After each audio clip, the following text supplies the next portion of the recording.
Hasan Piker, socialist, communist, radical left influencer. Hasan Piker. Dirtbag left. Hasan Piker. Pro-terrorism, pro-Hamas. Hasan Piker. Hasan Piker. Hasan. Hasan Piker. Going on this vulgar rant, mocking wounded war vet for losing his eye fighting for our freedom. Have you ever heard someone mention the Streisand effect and wondered what they were talking about? This phenomena is named after actress Barbara Streisand. Sometimes when you try to cover something up, you end up bringing more attention to it than if you had just let things be. We won't condemn Hasan Piker. Remember that shit? The assemblyman will not denounce Hasan Piker, who said, America deserved 9/11, dude. The assemblyman just said in his response, Hasan Piker says America deserved 9/11. There you go. There you have it. My friends, we have toppled a political dynasty. Now to the Michigan Senate race, where El Sayed is campaigning in Michigan. Appearing on stage at 2 Michigan campaign rallies. He's proactively campaigning alongside Piker. The man who says Hezbollah's flag is his favorite because it's dope. Why would you align yourself for raging anti-Semites? Who has defended Hamas terrorists. Calling them the lesser of two Israels compared to the evils. Lesser of two. That's what I find a bridge too far. When I went up to my good friend Chat and said, hey, can you walk me through some more controversial statements of Hasan Piker? Even ChatGPT went out of its way to soften the edges of Hasan and give me context. Thanks, but no thanks, ChatGPT. Hasan Piker is campaign poison. Placing yourself on the wrong side of a 90-10 issue is only going to make you look bad. It's going to be good for me. It's going to be good for the candidates that I work with. Turns out it was true. Abdul El Sayed at 27%. Oliver Larkin. Melon Kuros, everybody. Nice to meet you, Hasan. Welcome to the broadcast. Thank you for having me. Oh my gosh. What's going on, man? What's up, dude? Good to see you again. And I really enjoyed it. Yeah. How you been? He's trying to get that out. Wow.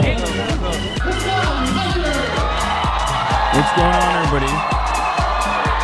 I hope everyone's having a fantastic evening, afternoon, pre-noon, no matter where you are in the world. I'm Hasan Piker, and this is the HasanAbi broadcast coming to you live from home territory, home turf. It kind of feels like there is no home at this point. For me, home is where you make it type shit. But California, Los Angeles, folks, we are live. We are alive. And I hope everyone's having a fantastic one because today's a beautiful day. Today's a wonderful day. I hope everyone's gotten their HasanAbi Piker disavows out of the way. Quick eye update. It's actually looking pretty good. Okay, I gotta show you this because, all right, this dog is so tired. She just got back from the park, and she's just sitting there panting. Okay.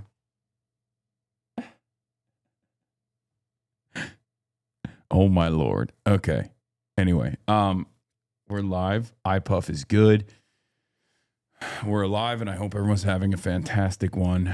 I certainly am. I'm going to tell you all about it. This is part of the broadcast where I tell you about my personal news. But before I get into that, of course, it is 73 degrees, high UV radiation in sunny California, Los Angeles. It is Sunday, May 31st, 2026 is Sunday. Fun day. It's Sunday, super special, super secret stream day.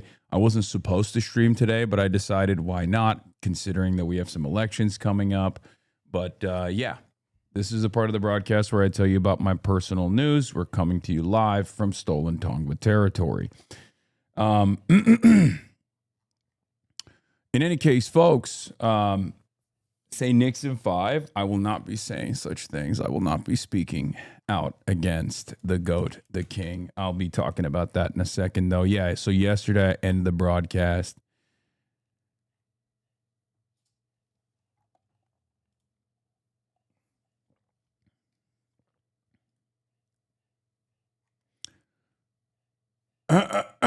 You said no stream Sunday, like a bonus stream? Yeah, it is a bonus stream. This is the bonus Jonas. I'm the bonus Jonas. This is the bonus stream. You already know what's up. So, folks, let's get it twisted. Let's get it started. There's a lot to talk about, considering that the primaries are upon us. And, You're pretty low IQ. Nice. Great start to the Sunday. But yeah, what did I do last night is a question that many might be asking, because this is the part of the broadcast where I tell you about my personal news. Well, let me tell you what I did. I ended the broadcast. I'm in New Jersey. I shifted the flights back because I was like, we got to get out of here. We got to come back early.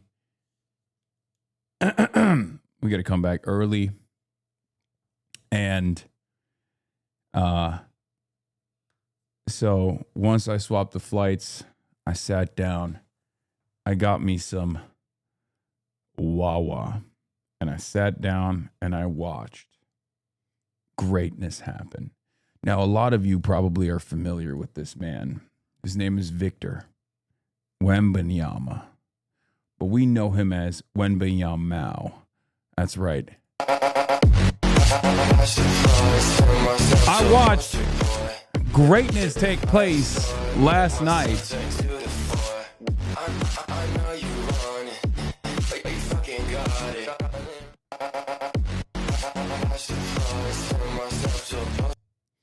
Yeah. From one champagne socialist to the next. You already know Victor Wembanyama. He went out there and he did the damn thing. The people's MVP. SGA was taken out last night. Spurs defeat Thunder in Game 7, set to face Knicks in the NBA Finals. Now, what's really interesting about this, of course, is that your boy's going to go see Wembanyama inside of Madison Square Garden. Just so you understand, I will be there. Yeah. Secret announcement. Netanyahu down. This was incredible. Look at this. Look. Victor Wembanyama. Obviously, there's like some rivalry between Holmgren, Netanyahu, and Wembanyama. There's been a rivalry since their youth days, right? Where seemingly the Chetler stole the title from Wembanyama. And he basically had this resentment, his vendetta since those early days. It's been a rivalry. It's not a heated one, okay? Wembanyama over Chung Kai-Chet.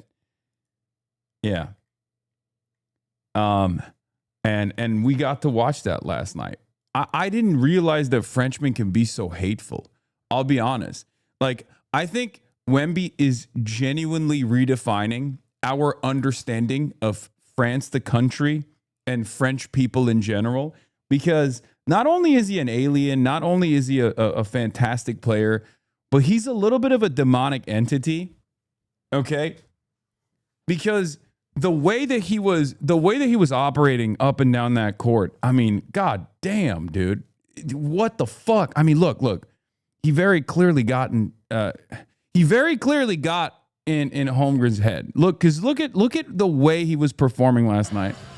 Dom 2K says, and this is from May 18th. He says, I understand Chet want to hoop, but unfortunately he's going to mentally have to participate in whatever this is Wemby got going on with him.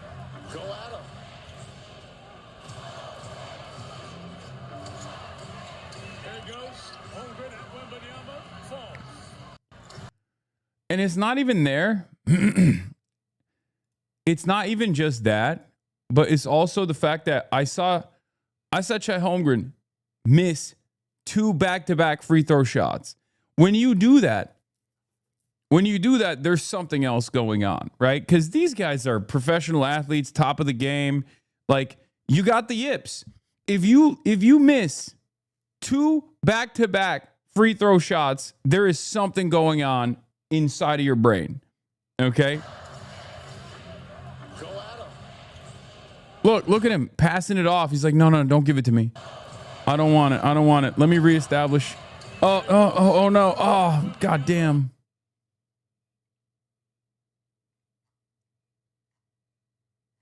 Yeah, it's a home game. I don't know what the hell happened. Except for Shaq, buddy. The NBA has changed dramatically since the Shaq days. We're talking about two tall, lanky guys who can shoot, you know? It's the opposite of Shaq. Holmgren and Wemby are playing a very different sport than what Shaq was doing. Okay? In any case, it was a delight to watch. And I will say this, SGA is definitely one of the best players in the league. I mean, it's not even a fucking, I don't think it's a controversial take at all. People will yell at me. I think it's more annoying that he's such a flop merchant considering how insanely good he is. And it's fucking annoying. It's probably even more annoying that he's so goddamn good. And dude, his like long range contested 2-pointers are genuinely insane. They are not normal. Like, we're talking, okay, this is going to piss off a lot of people. Look, they lost already, so I can be honest, okay? They lost already. His mid-range is insane and maybe even Kobe territory. I said it. I know this is going to frustrate people. I know a lot of people are going to get mad and say, how dare you say such a thing? But it is literally, we're talking Kobe territory for sure. Because last night, when he went on that, like, what, fucking 15-point run and almost changed the game. I think it was in the second, it might have been in the second quarter. Like, that, watching that take place, I was like, well, obviously, yeah, 15-point run. I was like, this is insane. He's unfucking stoppable. It doesn't matter. It doesn't matter. It's just, I'm being honest. It's not like I'm a Thunder fan in any way, shape, or form, but straight up, his mid-range game, contested mid-range game, in spite of the flop merchant accusations, allegations, which are objectively true, are what truly make him an unstoppable force. Okay? Why are you betraying the revolution? Dude, come on.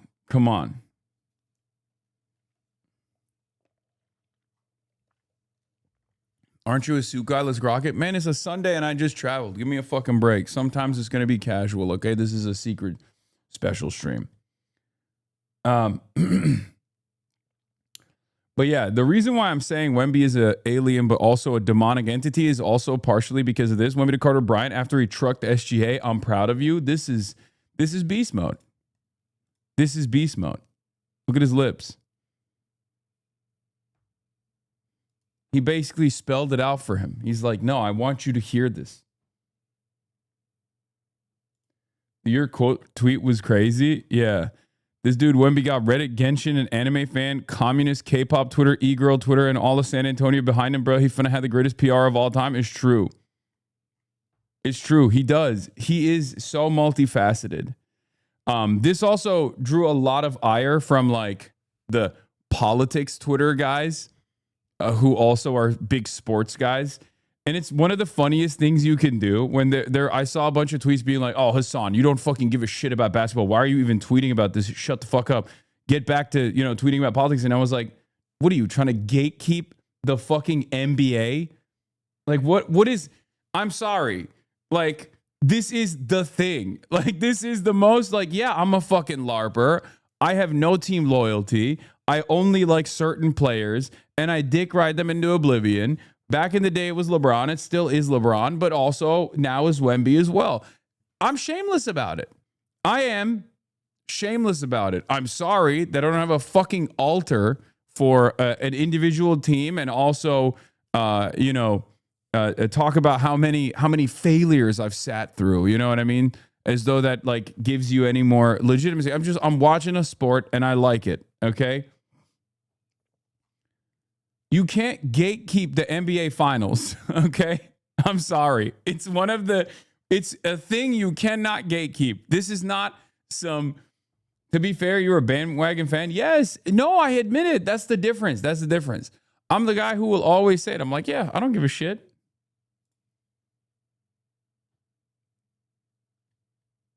If you bandwagon the Knicks, I'm going to remember this moment. No, this is a conflict of interest for me because obviously Mamdanistan is in my heart. And obviously Will is a huge Knicks fan. I, on the other hand, do love Wemby. So it's a tough one. It's going to be a tough one, you know? No matter who wins, we all win, I guess. I like I said, I can enjoy things. And also, it doesn't matter. Yeah, another Talarico versus Mamdani. Woke is back. Wemby Mania in full force. Greg Kazar, bro, why did you post this, Greg? Why did you post this, my man? This is not good. This is major aura loss for you. Whatever aura you picked up by standing in the presence of greatness, you kind of lost with this disparity, dude. That's crazy. Wemby's like, this is my son. Oh, Jesus. He's not. He's 5'7". He's half you motherfuckers are his height. Anyway. Yeah, don't talk to me or my son ever again. Yeah, but it was very funny that people don't take this kind of stuff and go, oh, wow, look, everyone else is enjoying this as well. And instead, they'll be like, I fucking hate that Hasan is tweeting about this. It's like, all right, dude, fucking calm down. Like,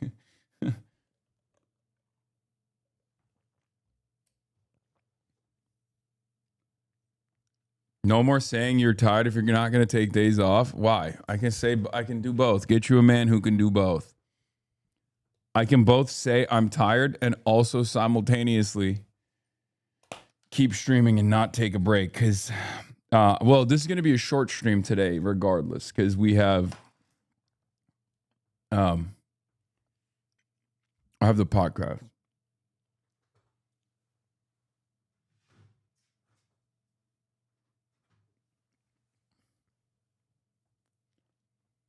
What's your favorite Yakuza game? It's 0. That's my favorite. I think it's the most like fully flushed out. It's the most compact Yakuza game ever made. Probably the normie take there, but I am a normie after all. Okay, so anyway, yeah, it's exciting. It's great. It's great watching good basketball. It's fun. I enjoyed it. Chet Holmgren became the first player NBA playoff history to attempt 2 or less shots while playing over 30 minutes in Game 7. Holmgren did not attempt a single shot for the final 31 minutes he logged. He had the yips, and you saw it. And like they could have won. I feel like they genuinely could have won. There were many moments where they were about to turn it around, you know? Every time they went on a run and made up for like a 10-point disparity, there would be a turnover. There would be like a pivotal turnover or the block, the famous Cornette block, the legendary Cornette block that changed the tide of history. But there were a lot of instances like that where they would go on a huge run over and over and over again, and they just did not have what it took to push them across the finish line. It's very interesting seeing that.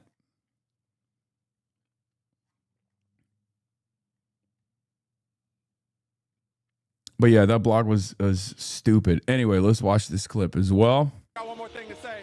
He's too humble to say it, but this is the MVP right here. MVP of the league. I'm going to say it for him because he won't say it. Hey, but that's all I got. I heard you talking. I heard you talking too much. I'ma handle that smoke when I get back. How's you gangster, but you scared of danger? I know I see hoe in your little bitty bitch ass. I heard you sneak this way too much. I heard you loud and ain't on nothing. I even heard about you being so damn scared when you not around niggas with guns. Counting these rats like a little out the lotto. Get rich by a chain, got me pouring no water. All my respect if it's needed, I'll squad, but I find out your fake, you be gone by tomorrow.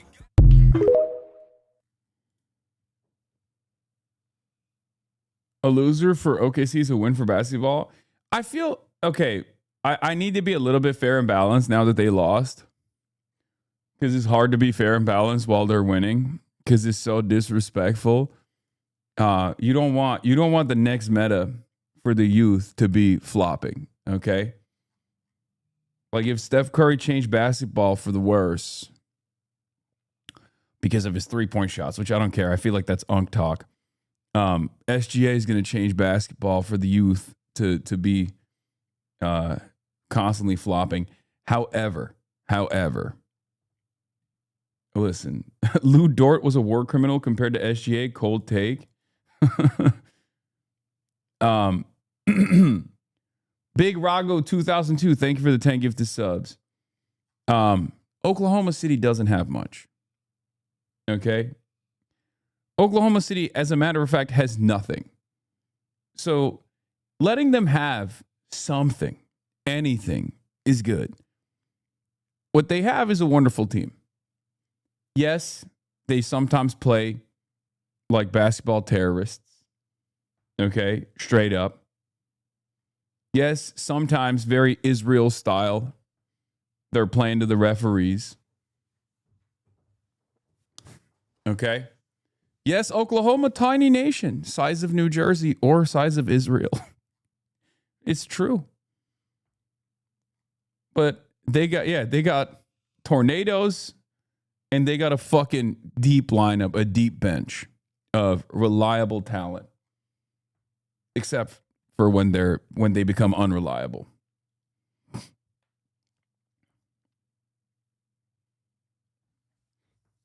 So yeah. That's all I got. I'm a shameless bandwagoner. I don't even support teams. I support players. I support the stories of players that I like. And usually the reason why I like them is obviously they play phenomenal basketball often, like LeBron.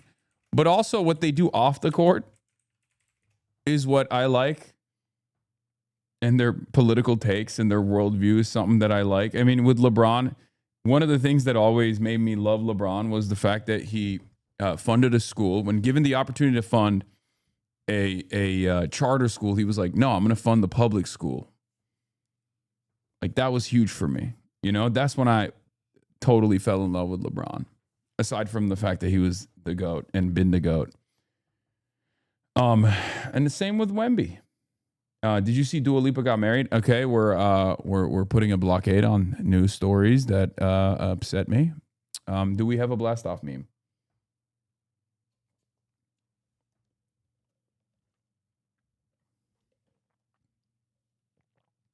That was 20 years ago. Let it go. He's not the same. Shut up. Don't do this. This is agenda. This is just straight up agenda.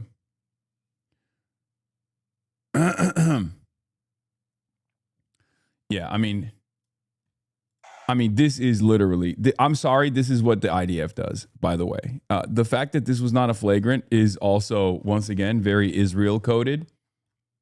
I saw this happen. That's IDF. That's IDF. That's Israel occupying force. I mean, Caruso is a militant for the Israeli occupying forces. That's crazy. Not a flagrant, by the way. And if he got back up and pushed him, he would have eaten an ejection. Yeah, they're calling it Krav Maga. Okay? They're calling it Krav Maga. If it was SGA flagrant, no. If it was SGA, ejection.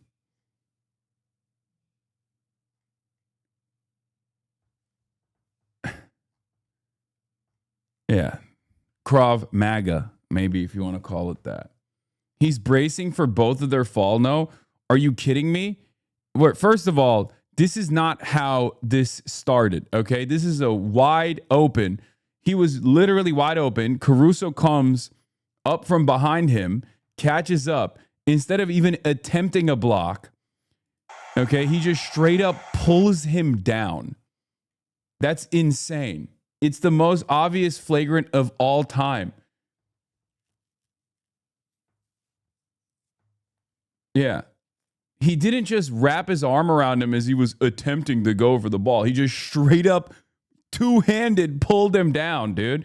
And he was bracing for it too. He like put his back on him because he knew that a foul was coming, but he wanted to at least get the attempt.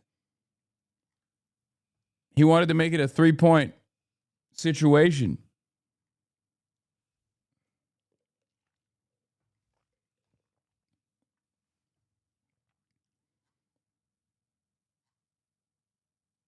Anyway. Like, come on, dude. Anyway, yeah, that was crazy, but it doesn't matter.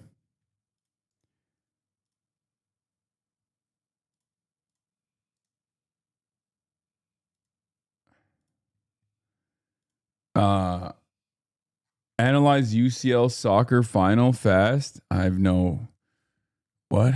I don't have any analysis for that. Let's get started. Let's get it twisted.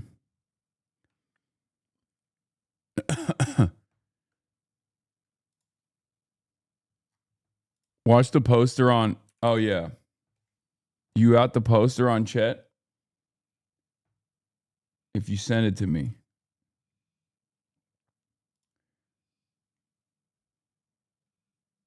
Arsenal played haram ball and got what they deserve. Yeah, that was a big Zoran L. Let's be real. Anyway, we blasted off. Like I said, super short, secret short, special Sunday stream. You already know what's up. You're in here already, so you're aware of it. Okay? Socialist arrives. Dun, dun, dun. Between this, from Caruso and Hardenstein grabbing Castle's dreads, kind of feels like a basketball team from Oklahoma is unsurprisingly racist and not being penalized. Okay, that's crazy because you're pointing to the two white guys, but Oklahoma also has, like, you know, Oklahoma's still a very black team. Like, that's not... we're going a little too crazy with the slander, it feels. It seems.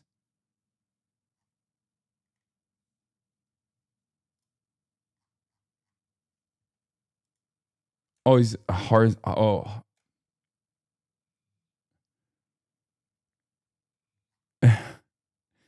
Hartenstein is mixed. Okay.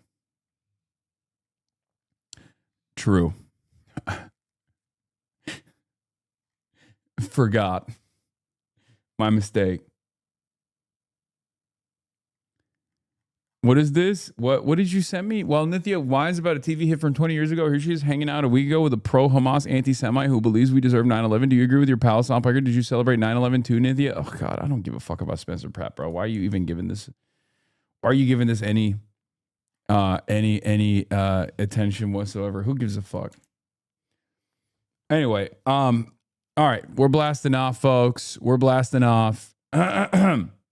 Why the fuck are you online? Go to sleep. I slept all night, and then I slept on the flight. I slept enough. It's time to be awake.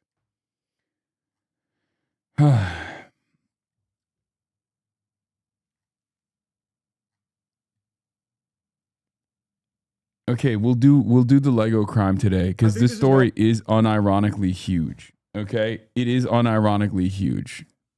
I know. Lego scandal is getting extremely dangerous and scary. Normally, I would say this is silly. Why the fuck are we covering it? But it's actually become like a major story. I feel like it could even reach like national news story significance because of how incredible it is. How vicious the police have been. How corrupt they've behaved. It's got it all. It's got Legos. It's got victims. It's got moneyed interest. And there's corruption. Yes, by the way, congratulations to Dua Lipa.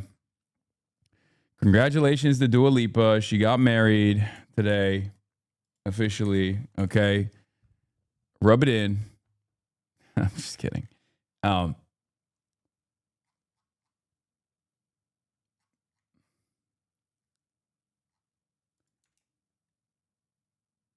Anyway, we're blasting off. Yeah, let's start here. Spurs. Look at the emotion from Wemby.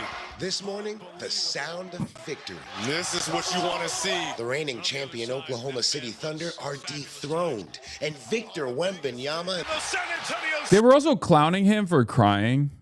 Like, that's another thing. Toxic masculinity. I saw some people being like, "Meh, why are you crying? You face zero adversity." It's like, bro, have you ever done anything similar to this? Like, this dude is on the top of the planet, okay? He's what, 15 years old, basically. Okay. He's 8'14", size-wise. Incredible shooter on top of everything else. And he just defeated an insane team. Spurs have done it. Are headed to the finals. San Antonio came out of the gate on fire. Wembanyama throwing down early. Wembanyama throws it on his head. And the Spurs. Well, there you go. Now we saw the poster. And the Spurs lead by 14, 7 minutes in. OKC kept fighting. Clean look block. Shai Gilgeous-Alexander going on a personal run in the second quarter, cutting the lead to just one. What allowed OKC to close the gap? Shai was being Shai. The Spurs not letting up after the half. Yeah, what can you say to that? Oof. Then the block within seconds of each other.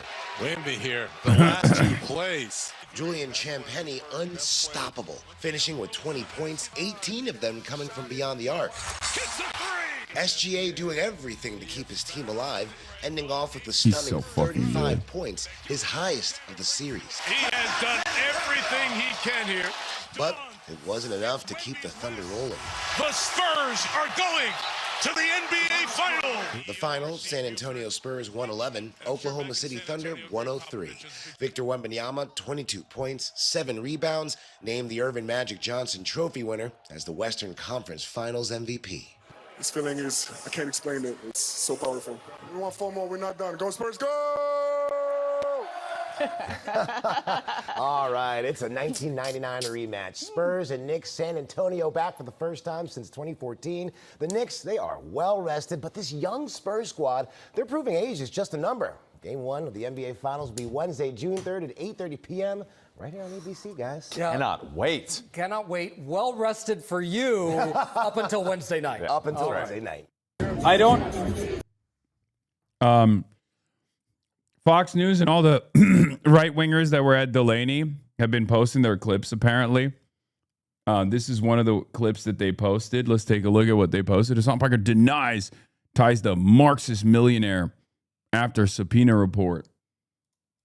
Have any personal contact with Roy Singham or any of these other people? I mean, I know some of these people. They're wonderful people in general. They're activists. I don't know anything beyond what is readily available information, but none of it is actually hidden or illegal in any way, shape, or form. Fox News Digital says I have a subpoena, but I've yet to be served one.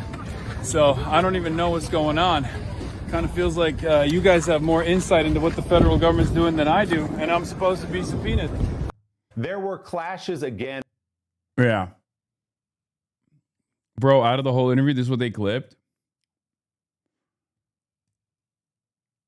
Does the harassment not really bother you? I don't know how you do it. How do I do it? I'm used to it. What do you mean? You just have to.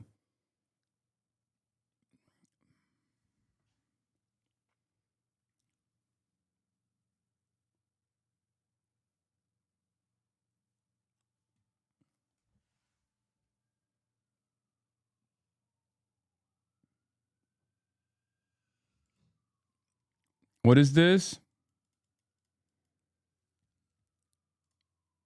To find an OFAC administrative subpoena, check your email inbox. I have. I don't understand what this person is saying.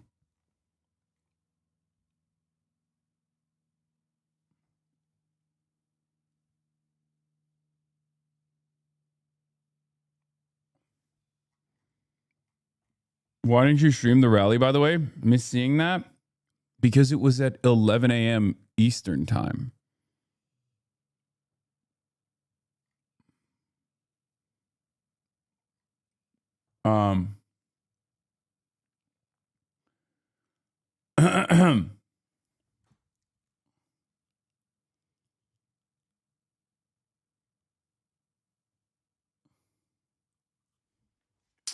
Your fans are just upset that those provocateurs is your new reality and hate to see you have to just eat it. Yeah, I don't think people need to baby me in this situation. I think that the interaction in and of itself shows how unserious the hecklers are. Because like we're in the middle of a fucking, we're down there in the middle of a protest, and my clear-cut goals are to showcase not only the demands that are being made inside of the facility, by the people who are being detained, but also the mistreatment of activists outside of the facility who are exercising their First Amendment rights. And that's pretty clear. Like, that's why I go to these protests. I want to show a side that the media, unfortunately, often forgets to cover and often forgets to show. And the reality is that if it's a relatively smaller protest, like with some activist organizations on the ground, as opposed to like a massive one, you know, like the ICE out of LA protests that we've attended, there is more noise coming from the opportunists that storm these areas, right? More noise that comes from the opportunists that storm the areas to demonstrate at the behest of ICE, and then also people who are just straight up unserious, right?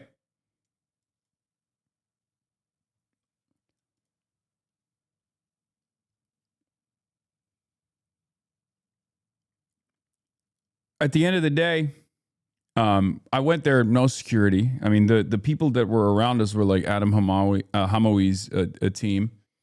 We didn't have any security, which was really interesting because a lot of the charlatans, though, they had their own security. Some of them were fucking armed, as a matter of fact. But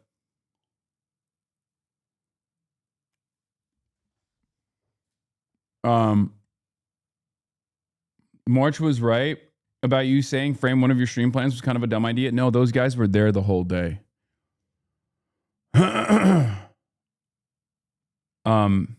Those guys were there from the start. From what I understand, they were always there. They were there because they wanted to cut content.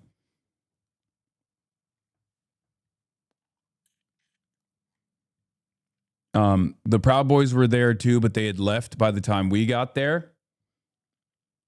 But look, here's the thing. We are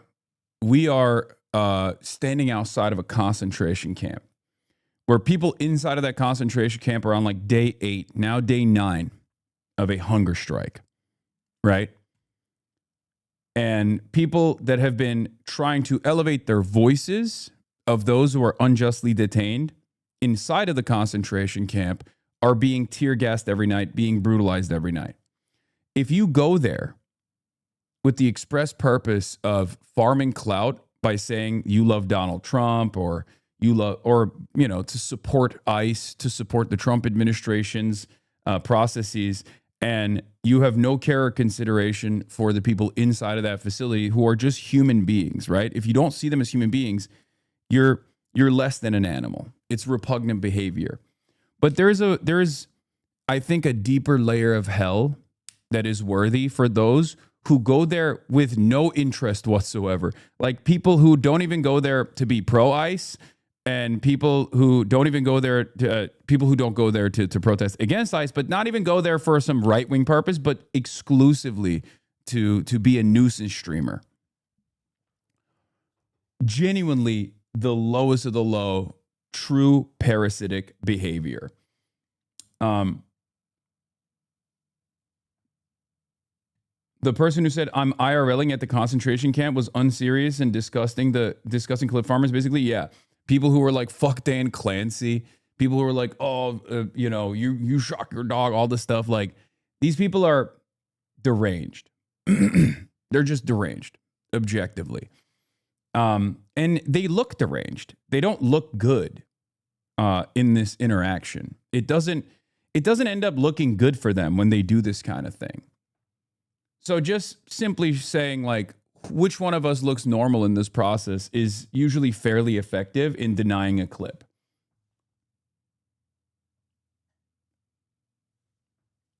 I don't really, I mean, I assume that that's going to happen no matter what, right?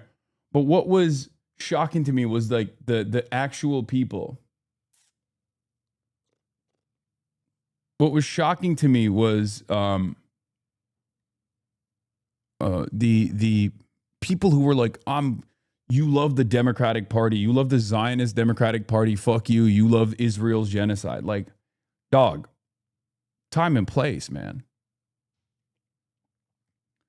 Time and motherfucking place. Like, it was crazy that the ultras were like, hey, I see a bunch of fascists that are trying to, a bunch of fascist opportunists who are trying to make a mockery of the brave. You mean the singular person? There was like a couple that were yelling. To be fair, isn't what you're describing the same as neutral journalists showing up, though? Well, journalists have a duty to cover what's going on the ground. It's actually not bad to have it's actually not bad to have journalists there, because the entire point of demonstrating outside of this facility is to bring awareness to the demands being made by those inside of the facility. It's to have your voice be heard by those inside the facility so they understand that there's solidarity, that they're not alone, that they shouldn't be scared in spite of the conditions that they're facing. And regular mainstream outlets being there, like, you know, liberal or even right-wing outlets and mainstream outlets in general being there is not necessarily a bad thing, because it elevates the salience of this issue, right? And a lot of independent reporters also go there to, you know, cut footage in a similar vein. Sometimes that footage gets circulated through mainstream outlets, right? That kind of stuff is normal. What I'm talking about is people that are not there to showcase the conditions inside or to express to express a political position at all. People that are just simply there to try to fire off a clip and gain clout off of it, right? People who are there to antagonize the protesters, to try to antagonize them, to engage them physically, knowing full well that the police has their back. Cam Higby is a great example of this, right? He's the PragerU guy who was like a TikTok right-winger, and then he went to Israel. I mean, he's basically an asset for the state at that point, the Israeli state. He was there the night prior of our arrival. He was there and antagonizing the protesters that were outside of the DELANEY facility, and even would roll up to them and pepper spray them.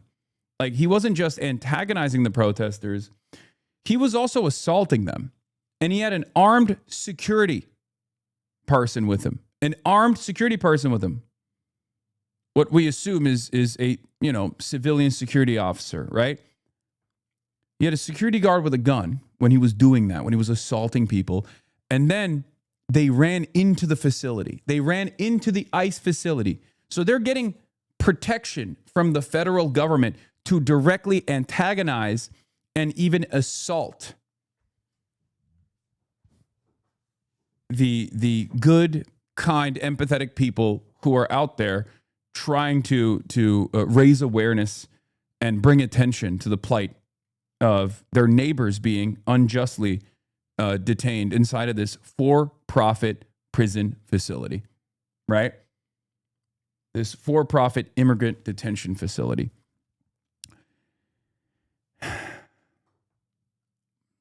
The closest analog I can think of is similar to that. What's that? The Faz Baby kick streamer, the one who would just like walk up with his big guards and just like, you know, shoulder check people, and then his security guards would come in. Jack Doherty, yeah. Cam Higby is basically doing what Jack Doherty did, but as a right-wing agitator.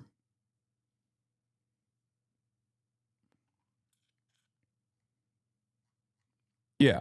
When you do that, you're just Jack Doherty. You go up to people and you antagonize them deliberately while they're in the process of doing something, while they're in the process of like protesting, knowing full well that the federal government, with guns, with body armor, with chemical weapons that they have deployed on the people that you're attacking, are going to protect you.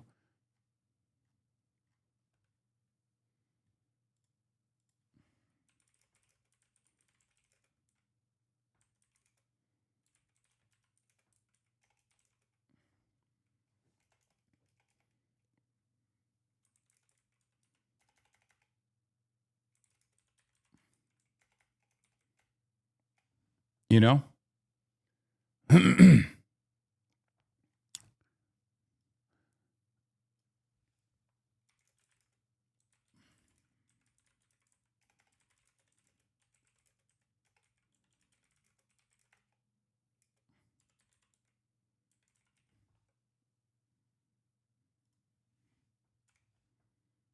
Offering him additional protection. It's just Israel tactics. Oh, for sure. For sure. No, this is straight up Israel behavior. Straight up. It's additionally shameful because this is taking place in New Jersey, which is supposed to be a sanctuary state. But of course, New Jersey voted for a, CIA governor. And when you vote for a Fed, you get these kinds of Fed-coded behaviors from Mickey Sherrill.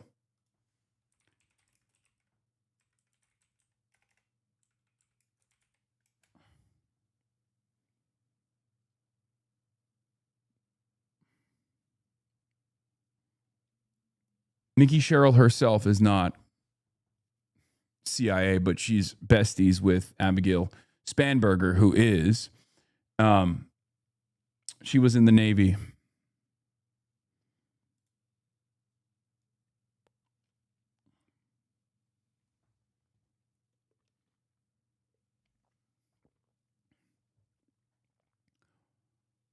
But yeah. So it was, it was a shameful experience to be a part of, to see what the government is doing. We don't have any real justice, unfortunately. Shameful as far as, yes, I'm aware of the Lego drama. I'm going to fucking, oh my God, I'm going to watch the Lego drama. Guys, it's right here, okay? Dude, they're literally putting your neighbors in concentration camps and starving them and feeding them moldy food, okay? Can we fucking lock in before we start talking about the Lego drama? God damn, dude. Yes, the Lego situation is crazy. I'm aware of it, okay? I'm going to cover it. But just, can we please?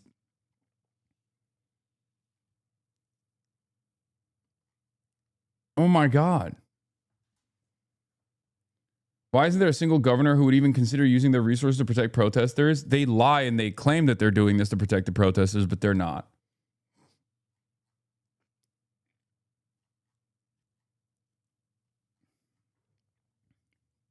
Yeah, I should do Moist Critical style videos and be like, the human trafficking situation in New Jersey is crazy, so that people can fucking lock in for once. Jesus Christ. Anyway, yeah, the Gestapo situation is crazy.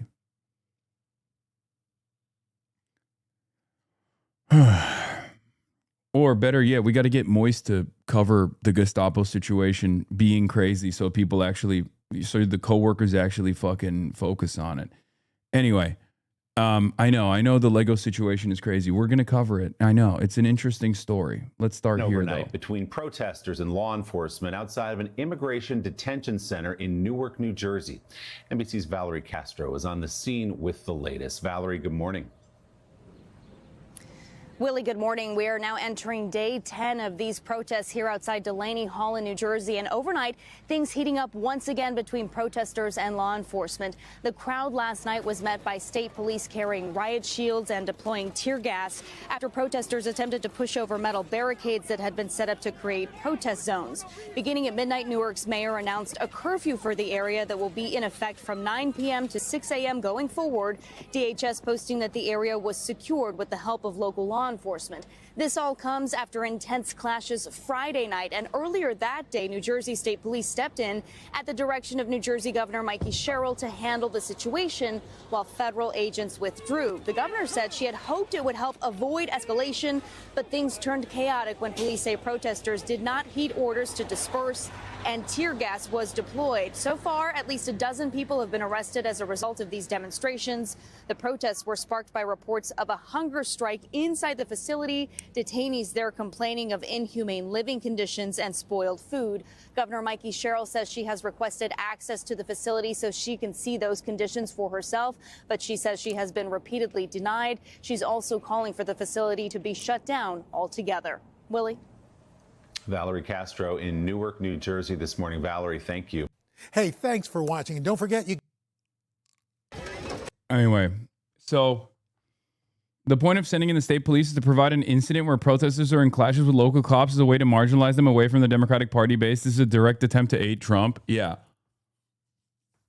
Because if it's local police directed by the governor, the blue governor, all of a sudden Trump can wash his hands over the incident. And they'll turn around and they'll say, oh, well, we're doing this because we don't want Trump to brutalize the protesters. It's like, okay, but you're brutalizing them. Like, what you're doing is basically taking responsibility over the brutalization yourself. There's literally no reason for you to do this. Okay?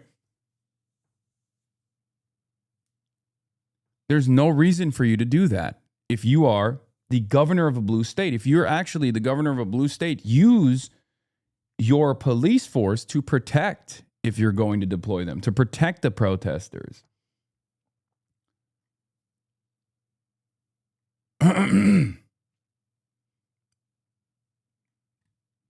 Fox told me they're eating gourmet meals in the detention center, but won't turn a camera on to prove it. Of course they're not eating gourmet meals in the detention facility. Now you're seeing the detention facility is a for-profit prison, which is, I mean, American prisons are already devastating, right? American prisons are already immoral. There's a reason why other countries like Norway, for example, have a non-extradition policy to the United States of America, because they consider the American carceral system to be so inhumane that they will never send their prisoners to the United States of America because they feel like it's a human rights violation. Okay? Now that's just the American carceral structure across the board. When you get to the for-profit element of it all, the for-profit prison system is even worse because they are always cutting corners. They're for example, I'll give you one common example that's happening inside of this immigrant detention facility, right? This concentration camp.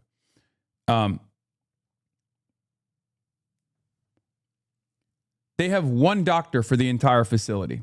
They could hire more, and they should hire more, but doctors are costly.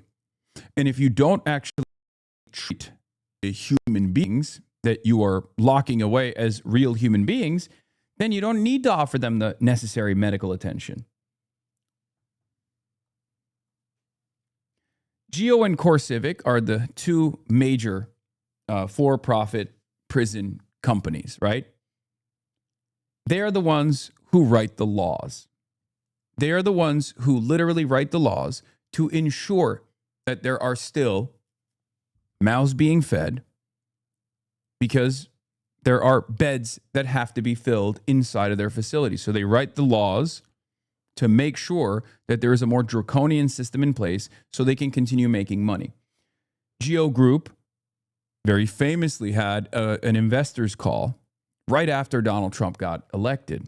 If you recall, they talked about how Trump was going to be a major boon for them because Trump was going to do mass deportations. And mass deportations require concentration camps. That means they would fill their facilities up. They would be able to justify getting billion-dollar contracts.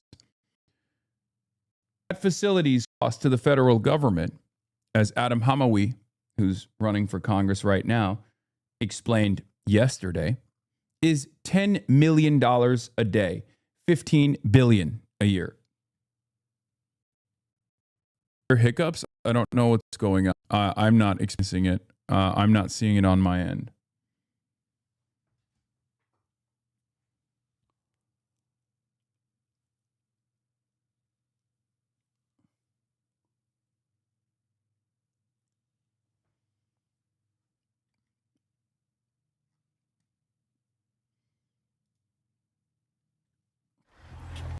So it's terrifying It's totally morally repugnant. It's unbelievably unjust. But that's America. So yeah, I'll always respect anybody that puts their body on the line to go out and address this inhumanity, that goes out there, stands outside of a facility like this to demonstrate, to try to offer a little bit more coverage to the conditions inside of the facility when these for-profit prisons are actively trying to ensure no one gets to see what's going on inside. That's also part of the reason why I have no respect and straight up disdain for those who go down there for their own clout farming purposes. It's disgusting. Dude, go be a nuisance streamer elsewhere. You have the entire country to be a nuisance streamer in, and there are so many other places where people do it. Like, don't do it here.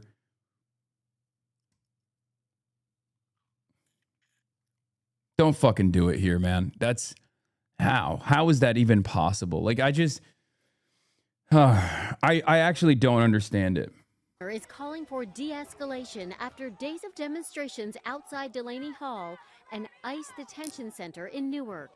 The governor ordered state police to take over operations outside the facility as pro and anti-ICE groups continued to gather Saturday. The move comes after clashes between protesters and police, who established a security perimeter around the area. The governor saying she does not want to give ICE a reason to expand its operations in New Jersey. I refuse to let that happen in New Jersey. I will not give ICE a pretext. Yeah, I won't give ICE a pretext. So I'm gonna ensure that they don't have to do anything because I'm gonna do it myself. That's basically what the meta is here for this blue state and its new blue governor. This is the centrist wing of the Democratic Party, ladies and gentlemen. This is what happens.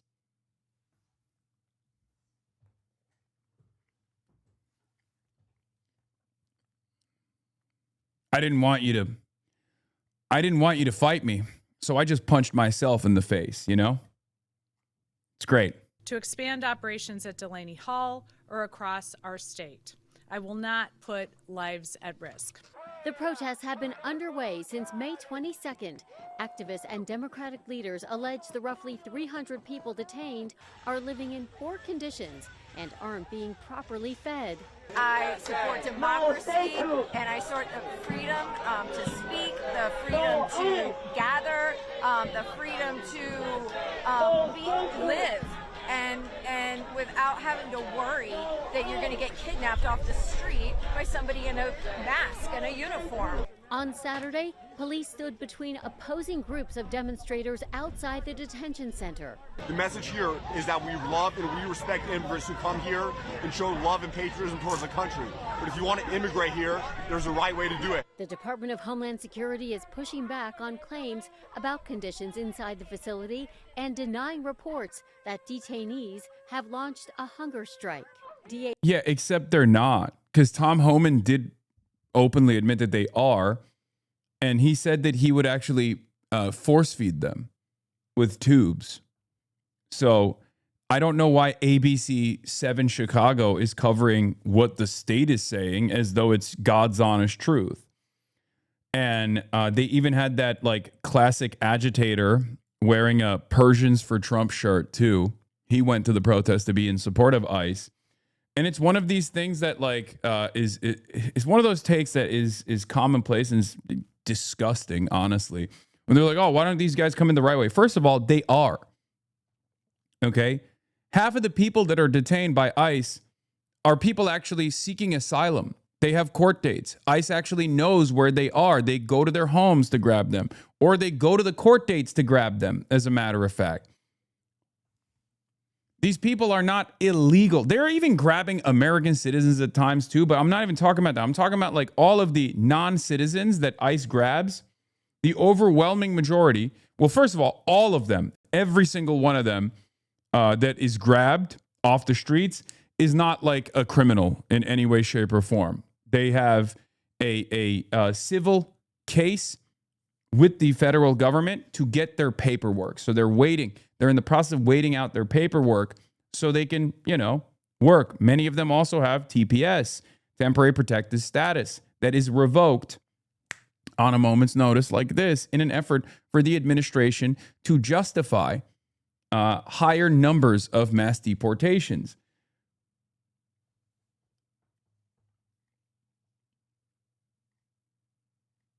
They're grabbing people with green cards. They're grabbing people who are legal permanent residents for their speech. This is not a normal process at all. And the way that the administration is trying to justify it is totally ridiculous, is bullshit. Okay? I'm not even doing some no human is illegal style commentary here. I believe that. I think it's ridiculous to be like, these are illegal human beings. Fucking stupid. But that's not even the argument that I'm making here. Like, most people don't understand how this process works. They don't get it at all. They don't understand that this is an unbelievably costly process, and it could be expeditious, and it could be cheaper for the government, and it could be better for our taxable revenue too. Okay? The only reason why there is this lopsided, totally broken processing system in this country is so that we can keep these guys in legal limbo. And when right-wingers come in, we can just show, the right-wingers can just show how ruthless they are to offer red meat to the base, because they're not going to fix your fucking cost of living issues. This administration certainly hasn't done that. As a matter of fact, they've made it worse. But as long as they keep people occupied with this senseless cruelty by cordoning off and kidnapping and possibly deporting American workers that have been working on U.S. soil for decades at a time, with the hopes that one day this immigration system will finally do the right thing and offer them the clearance and the proper paperwork, and maybe even naturalize them, right? While they're doing it the right way, the administration is the one that's saying there is no right way to do this. Yeah, it's an ethnic cleansing campaign. People are explicitly being hunted for their language and skin color to keep America white. Yeah, the thing is, that's the goal. That's the purpose. But they're not fully realizing that either, just so we're clear. Because if they were doing that, they would be going to the fucking factories, which they did initially, or the farms, which they did initially, or the hospitality industry, which they did initially, and they backed away from that. The reason why they backed away from that is because they recognized fairly early on that, yes, undocumented immigrants or non-citizens in general who have the proper paperwork that normally would still be considered deportable because they're black and brown are actually the backbone of key sectors that keep this entire process going, and that's necessary labor. So they're just trying to keep up this environment. That's why I say it's red meat for the base. It's not to deny the white nativist underlying ideology here. It's not to say that this isn't white supremacist. It absolutely is. But just make no mistake, the ultimate purpose as to why they're doing any kind of mass deportations is to keep their base satisfied, to tap into their primal instinct after years and years of farming this outrage and anger and hatred and making it seem like the non-citizens that live amongst us are the actual enemies of America and not just regular people, right? Not just overexploited regular people, as a matter of fact.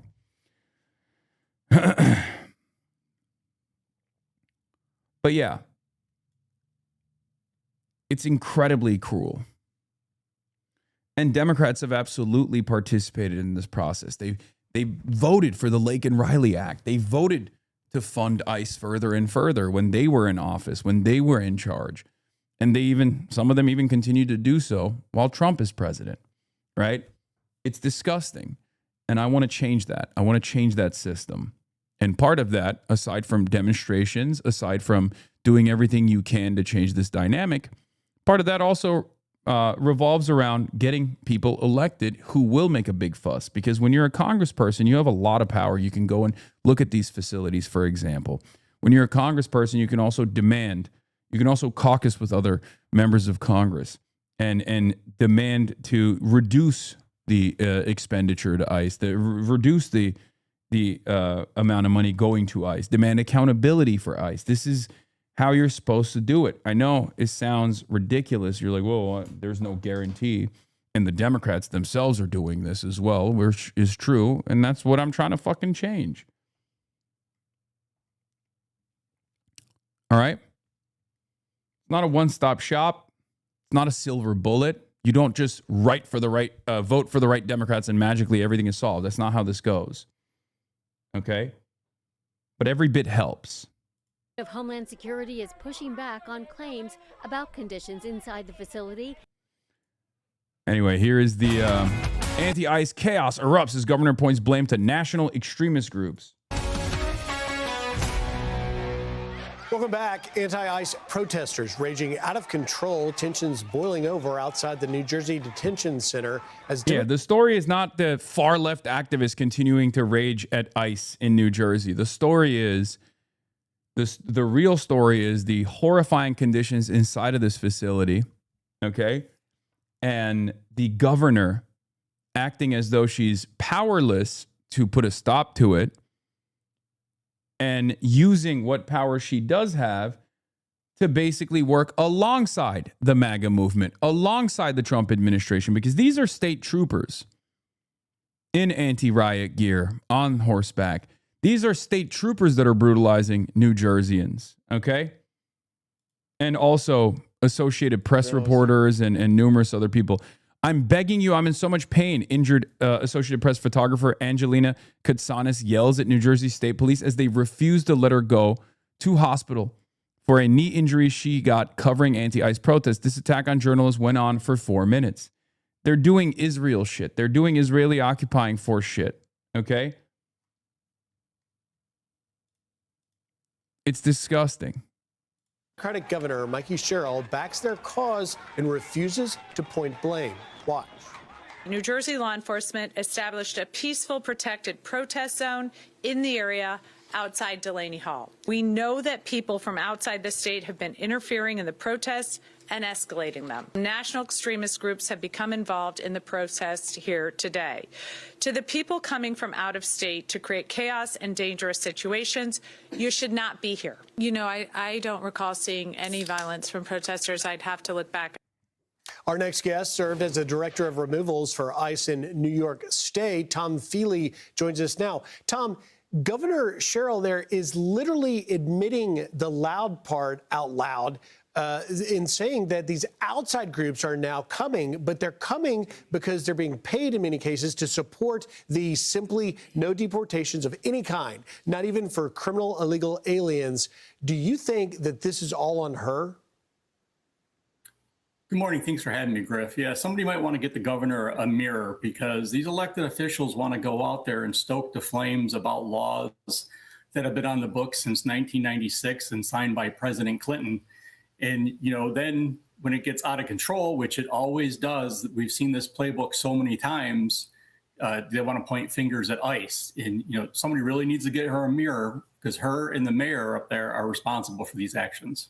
Tom, you are the former director of ICE removals in New York State. I want to address the root cause. So these politicians, and it's not just Governor Mikey Sherrill, it's also Governor Senator Cory Booker and Andy Kim and a handful of members of Congress. They are saying that the conditions are so deplorable in there. Talk to me, because I've been inside ICE detention centers. Talk to me about the standards of ICE detention centers. Like, how can you be? Here's what I don't understand, okay? I don't understand how you can be so fucking heartless that you look at the conditions inside of those facilities and you do propaganda for the government that's doing this. Okay? I truly, truly cannot comprehend that. Like, where is your fucking humanity, dude? Where is your goddamn humanity? How do you become this person? How can you be so fucking heartless? How can you be so shameless? I mean, this is no different than Theresienstadt, right? The sanitized concentration camp, the sanitized ghetto that the Nazis utilize. And this one isn't even the sanitized version of it. These guys are just straight up lying at the behest of the government. And it's not just the government, but it's also a for-profit prison. You're lying at the behest of a corporation whose entire job is to make sure that the federal government continues to grab people off the fucking street, regular people, good people with dreams, with hopes, that are playing ball with the federal government with the hopes that one day the government will actually do right by them, right? You're treating them like criminals. You're lying about how they're constantly doing violence and constantly doing crimes and whatnot. And yet, the reality is the exact opposite. It's the federal government that's doing crimes, the federal government that's doing the violence. I don't know. It's really fucked up. ICE has the highest detention standards in this country. The number one important thing for ICE is the care and safe removal of ICE detainees in our custody. I know all the employees. I know the managers. We have a new ICE director in David Venturella, who's very professional. He's an expert in this area. We take it very seriously. And for these complaints and whatnot to be thrown out there like they're true, I can tell you, having done this for 30 years myself, many of the complaints you see are unfounded. Everything is investigated. ICE is probably the only entity in the United States that does detention that is constantly inspected. Well, okay. Show the people. Show the people then. I mean, it's simple, right? If that's the case, then let's get in the facilities. Transparency, right? This is the most transparent administration. It's a lie, guys. It's a fucking lie. The conditions inside of these facilities are heinous, and they also transport some of the immigrants from facility to other places to hide them within the system on purpose. If there's any like high profile immigrant rights activists, for example, they will literally actively move them around away from this facility on purpose so that even their legal counsel can't find them.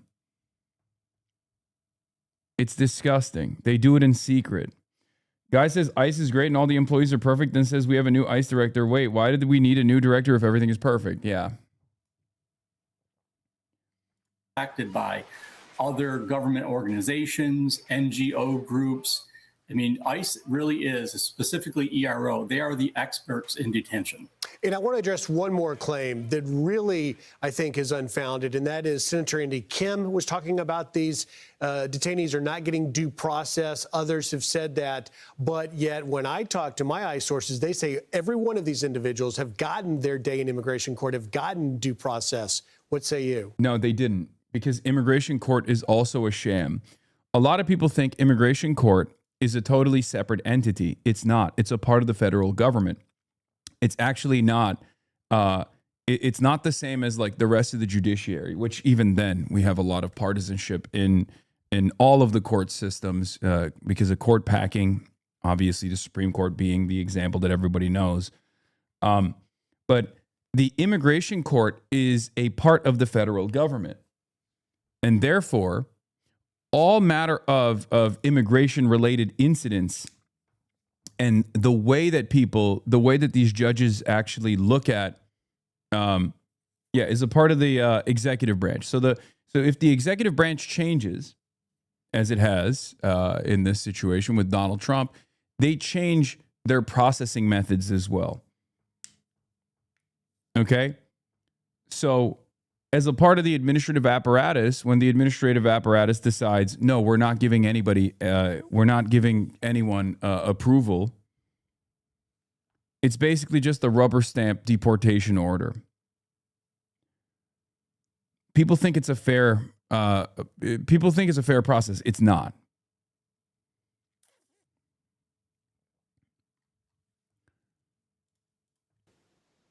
Well, just because you don't like the result of your case doesn't mean you didn't get due process. And I can 100% say, again, having done this for 30 years, every alien gets due process under the current law that was established in 1996. Tom Feely, former director of ICE removals in New York. Tom, thank you for your insight. It's so important to bring facts. Yeah, facts. So yeah, Andy Kim went on. He's been going to the facilities. He went on Dana Fash and was asked about the conditions inside, whether they're letting him in there or not.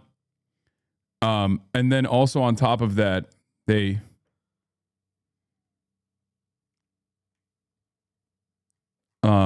also on top of that, they were what do you call it? Asking him about Graham Plattner too. They were trying to do a gotcha on Graham Plattner. They've been working fucking overtime, man. It's crazy. CNN has been working overtime on the anti-Plattner tip. And not only that, but they're also are you okay, man? I saw what happened. Wait, what happened?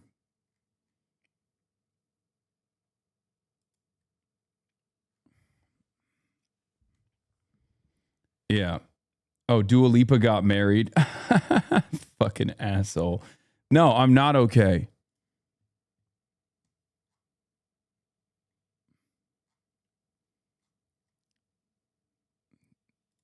I'm kidding. Okay. I'm happy. I'm happy for Dua Lipa.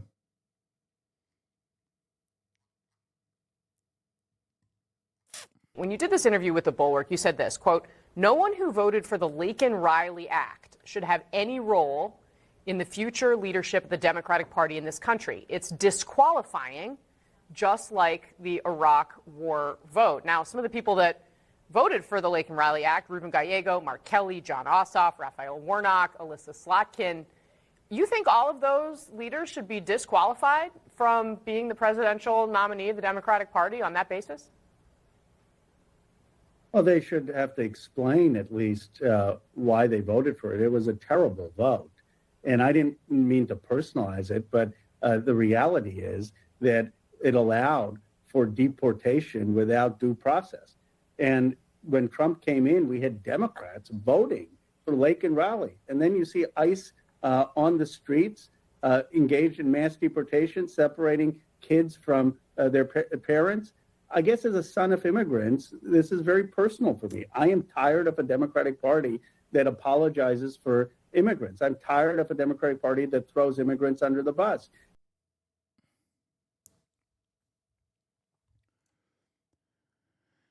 He has every right to say that. Okay. I think a lot of people in the Democratic Party have recognized that factionalism only goes in one direction, or there's only one faction you have to listen to, only one faction that you get your notes from. And that faction is the centrists, the corporate Democrats, the pro-Israel Democrats, right? And now the numbers in the insurgent wing, are growing. Okay? And there is a real crisis within the party. A party that has always maintained this idea of having a big tent, but never really following through on that concept. And the reason for why they've never followed through on that concept is because they've never had to. They've never been challenged like they are right now. What we demand is that the left flank opposition party, fake opposition party, stop being a fake opposition party, but a real one. Okay? It's the ascendant wing of the Democratic Party because it is the wing of the Democratic Party that says no more to corporate sponsorships. It says no more to putting profits over people. Democrats that are frustrated with this reality because, you know, their jobs are going to be threatened, you know, if they're consultants or whatnot, or if their jobs are going to be threatened because they're lobbyists. They hate democracy. That's it. They hate the democratic process. They hate the majority's wishes being enforced by anyone with a position of power.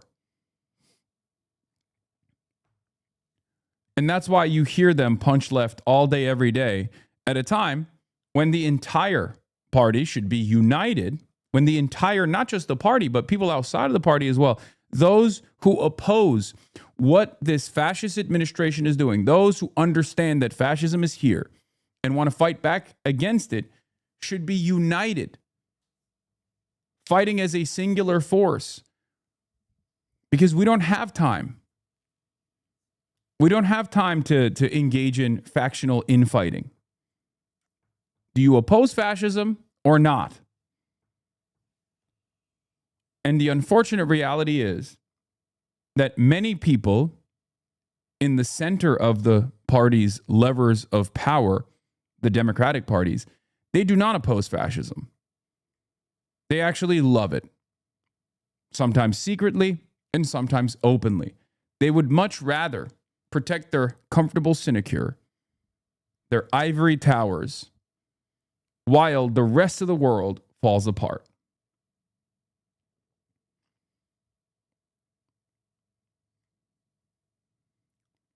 They are not offended by the Epstein class. They're offended by you saying that there is an Epstein class. They're not offended by the fact that we're giving tens of billions of dollars to Israel. They're offended by the fact that you say we shouldn't give tens of billions of dollars to Israel. They're offended at the wrong things. They're mad about the wrong things. Directionally, they're on the side of the fascists. If you oppose the insurgent wing that says we're done with business as usual politics, we're done with do-nothing Democrats, instead of abiding by the wishes of the Democratic majority, then you might as well be siding with the fascists, because that's functionally what you're doing. It's ridiculous. It's disgusting. And hopefully it won't continue. Let's make sure we focus in on what is really at stake here. It's not about me. It's really about the detainees, about the really on the unsafe and conditions that we're seeing within Delaney Hall. And that's what this has to be about. All of the protests, it needs to focus in on that, not about anything else. When I see this unrest growing, we want to make sure that these detainees are able to get visited by their families, by lawyers. And I was heartened to hear just before I came on here that Governor Sherrill announced that visitation will start back up today. It's the first time in over a week.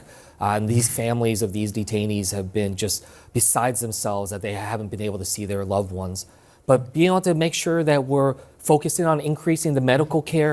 At most, only 10 to 20 new left-flank congresspeople will be elected this November. How does that change anything if the total number of progressives will still just be a small minority? Great question. Change takes time. It doesn't happen overnight, okay? Last time this happened, you had like 6, maybe 8. This time, it's going to be 20, and probably larger than 20, okay? That's leverage. That's leverage you can use. Fighters who will bring bring salience to real issues, people with actual power. If these guys, if elected representatives who self-identify as democratic socialists, elected representatives that are coming from the DSA system, or elected representatives that want to caucus with DSA candidates, even if they don't self-identify as socialists, if these guys are not a powerful force to be reckoned with at all, why is mainstream media attacking them all the fucking time? The same question I ask anyone that opposes or is skeptical of what I'm trying to do. If that was the case, why is there so much coverage? Why is there endless amounts of negative coverage around myself, the candidates that I work with, every damn day? And not just from the right, not just from the far right, but also from centrist, liberal, center-right think tanks, Democrats, Israel First Democrats, pro-corporate Democrats. Why are they all actively trying to stop this from happening? They see the real threat that sometimes you do not. Because when you elect 20, 30 Democratic socialists in the primaries and you defeat the Democratic Party machine, okay, you cause all of the other already sitting representatives to take notice You cause them to change their mentality. You cause them to change their ideology, because they, at the end of the day, want to keep their fucking seats. So if you can show the rest of these guys that if they don't actually abide by the wishes of the majority, that no amount of money will save their seats. No amount of money will save their positions. Because right now, in many respects, and this is certainly the case in the Republican Party, money trumps people, okay? Money has the capacity to defeat people-backed movements. On the Democratic Party's primary side, we have seen that people can actually defeat moneyed interests.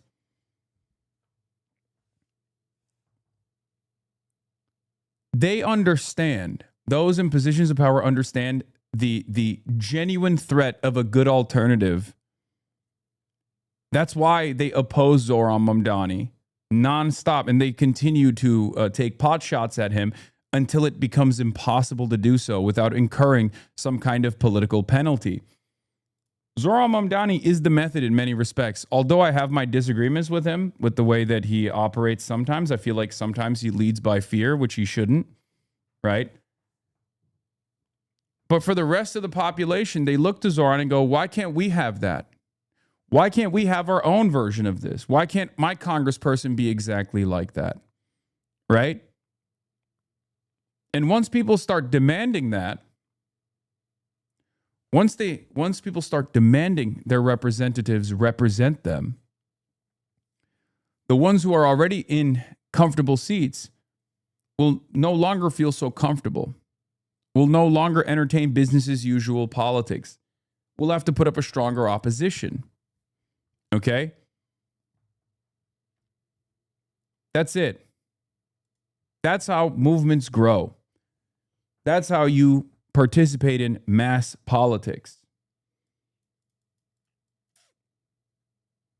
I feel like if we can find just 2 or 3 issues that the vast majority of Americans agree upon, then we have the ability to build a much more effective coalition. Data centers, yep, data centers is one of them. Israel's another one. Medicare for all is the third thing.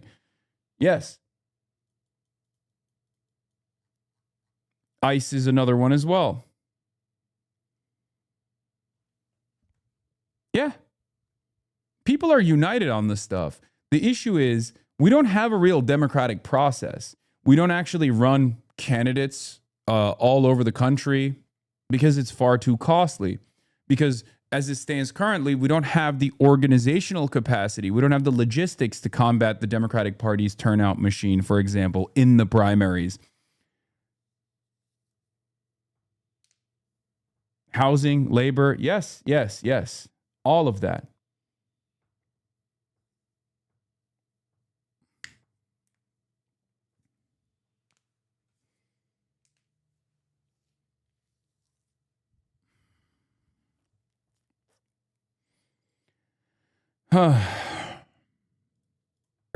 Where we're getting better food, that the conditions are there.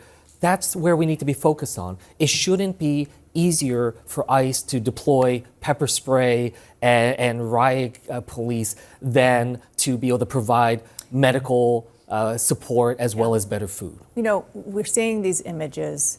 I'm hearing what you're saying, which is you're hoping that these things, everything calms down, which is understandable, and focus on where you're trying to focus. But people are looking at these images and thinking of earlier this year in another city.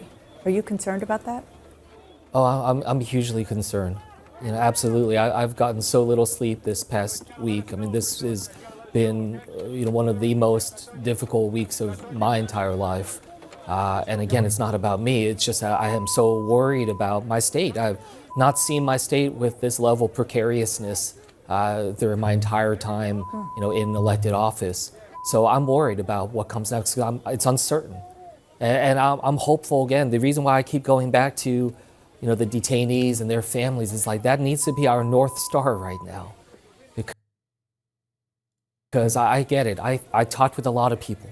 A lot of people are angry. They're showing the footage, I think, but they're not actually showing it on screen. So you're just hearing the footage in the background. Feeling like they're seeing and hearing about things happening on our soil with our taxpayer dollars that is not in line with our values as a nation. I feel it too, which is why I've gone there so many times. So I just urge everyone, please, like, let us try to do what we are set out to do, which is trying to make sure that there is a level of dignity and decency in this country, and that we can try to make sure that people can get the care that they need, and we can have accountability for what is happening in our name.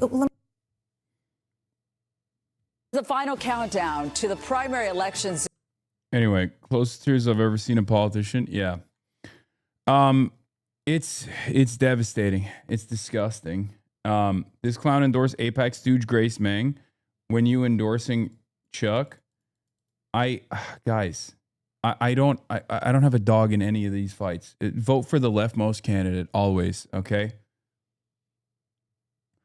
Also, you have to remember, a lot of these guys, like what's his face, Menendez or Andy Kim, like, these guys aren't always going to be your allies, but in this situation, you have to take whoever is out there fucking, moving the needle with a little bit more grace, okay?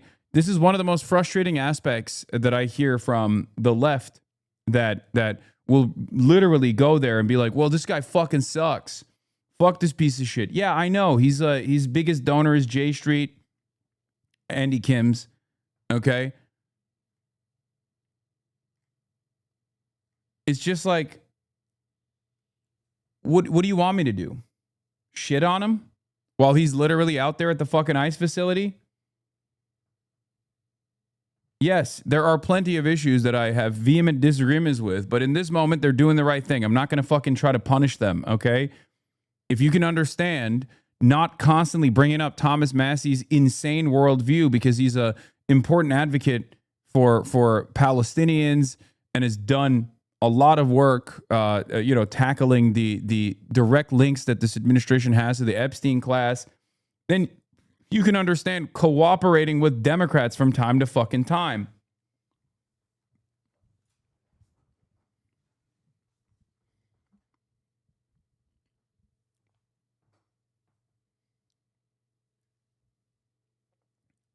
I don't get it.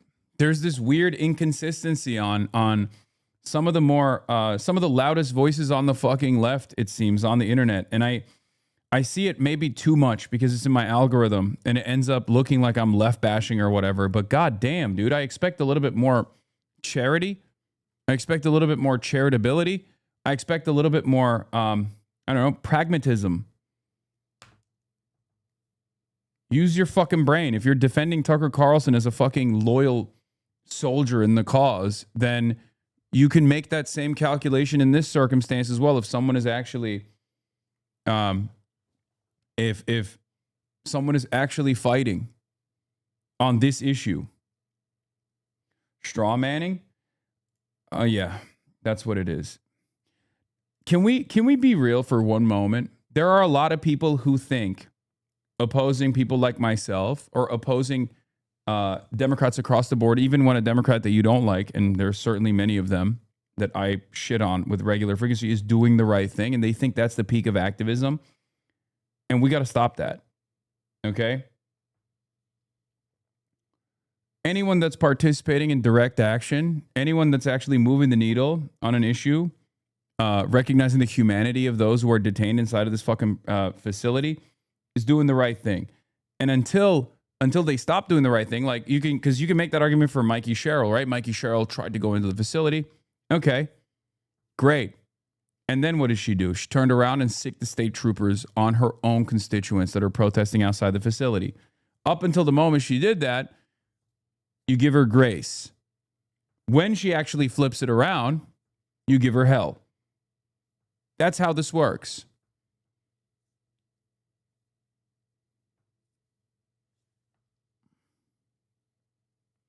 There are a lot of people who are skeptical of these candidates who are not fucking with Tucker Carlson either. That's the straw man, no. Oh, maybe. But this is not just about like the hypocrisy of supporting Tucker Carlson and not offering charity or grace. I didn't even bring up Tucker Carlson. I brought up Thomas Massey, by the way. You brought up Tucker Carlson. I was talking about Thomas Massey. And I was talking about my support for Thomas Massey on certain issues. building allegiances and coalitions. Wait, I said Carlson? I might have said Carlson by accident. Sorry. I was talking about Thomas Massie.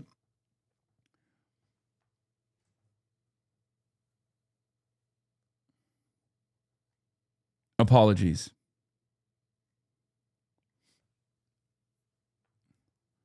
I said I have supported Thomas Massie in his fight against the Epstein class, in his fight against Israel, right?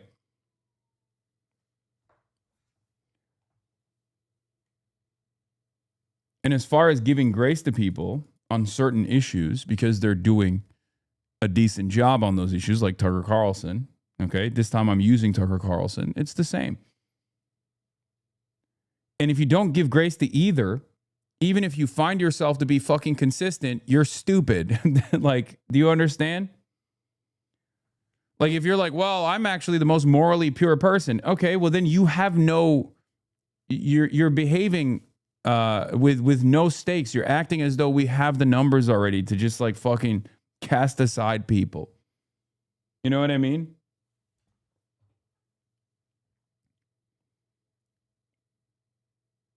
This is not, a lot of people think like, oh, I'm morally consistent and therefore I'm the best. Well, sometimes you have to be pragmatic. And constantly trying to gatekeep certain movements that require mass politics is insanely stupid.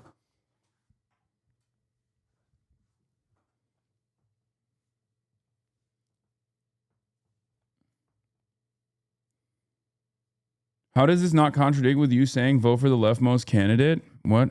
Okay. Viewfinder Praxis. You literally say Steyer is the most viable left candidate. Robinson literally was in the streets with protesters when Renee Nicole Good was murdered. So was I. How was supporting Steyer supporting the leftmost candidate? Viable leftmost candidate is what I said. Viable. You chose to delete that word because viability is not something you care about. It's something I care about. Maybe you don't care about it, and that's fine. We have a disagreement there, right? But you're a 15-month subscriber. I'm fairly certain you already know what my worldview on this kind of stuff is.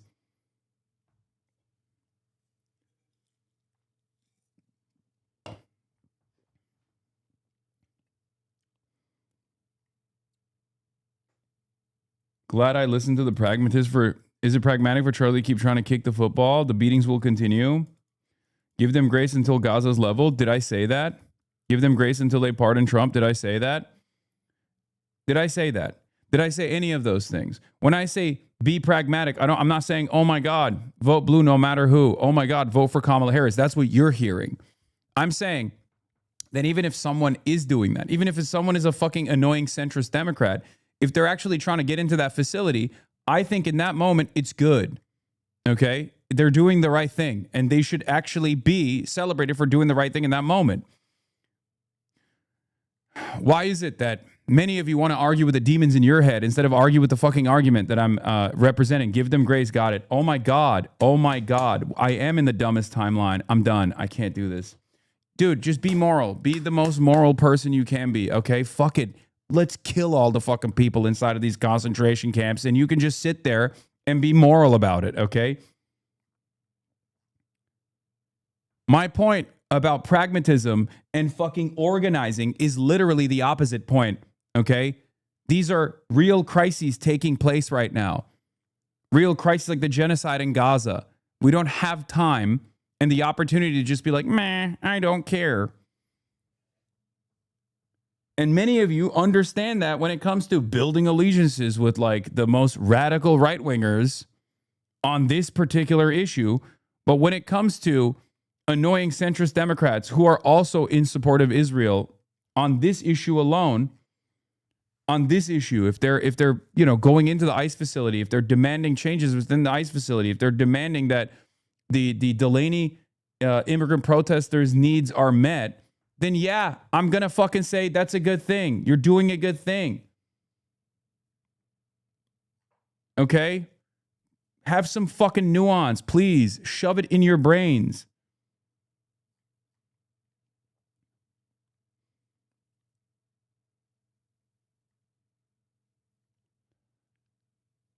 I don't understand where this kind of mentality comes from. People forget that you're one person, that you can't be in every single race. You have to pick and choose your battles. If there's a candidate you really feel is like a viable door knock and organize for them, don't just wait for Hasan. Yeah, that too.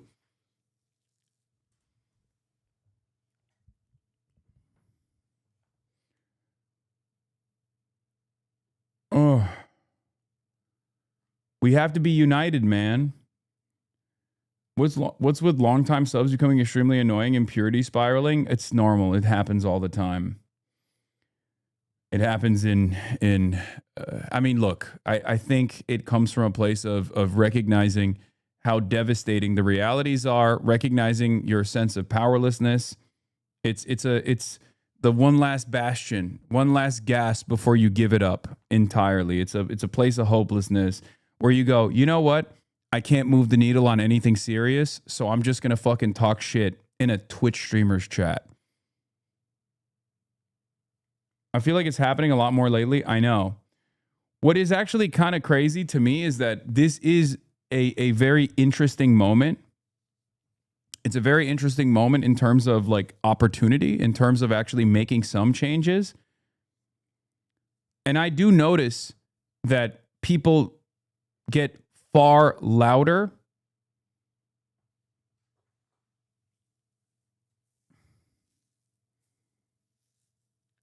I do notice that people like that get far louder when there is some change happening, but it's not fast enough, right? It's not significant enough.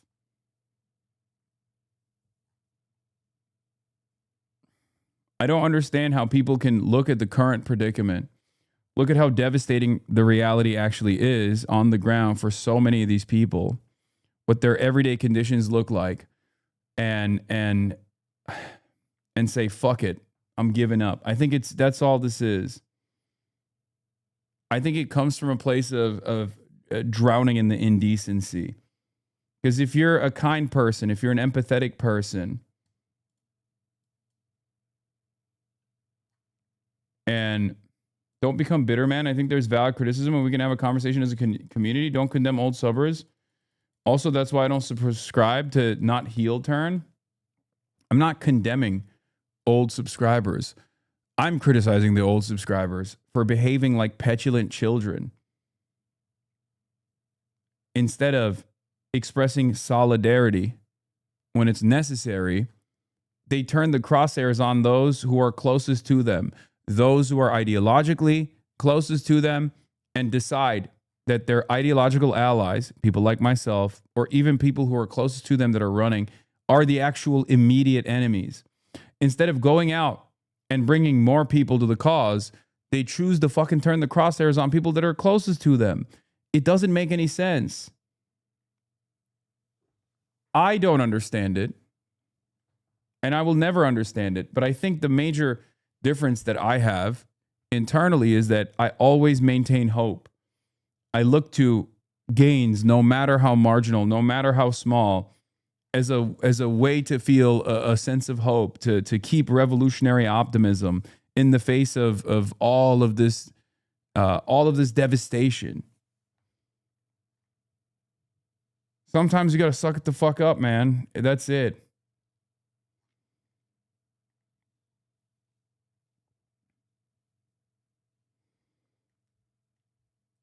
This is part of the reason why the CIA doesn't have to actually fucking infiltrate these movements at all, by the way. It's on fucking autopilot at this point.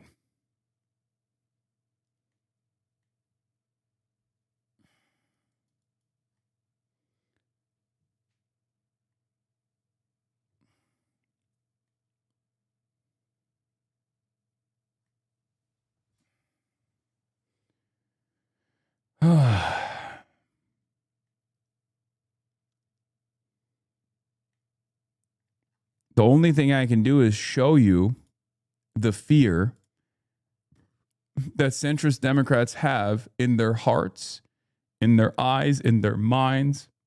The real fear that they have towards their left flank. And if you can't stand up for people on that left flank, then you might as well be siding with these centrist operatives. And many of you don't see that.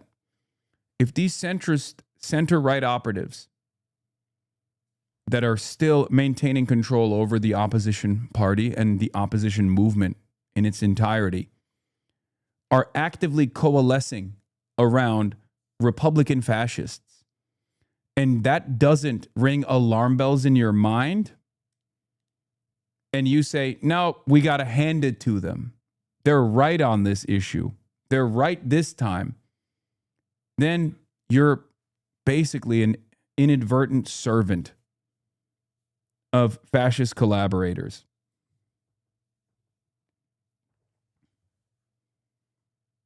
Michigan, a non-Schumer candidate comes forward, particularly. Look at this. This is a conversation about Plattner's campaign rocked by reports of extramarital sex. Is this the most consequential story? We covered this yesterday.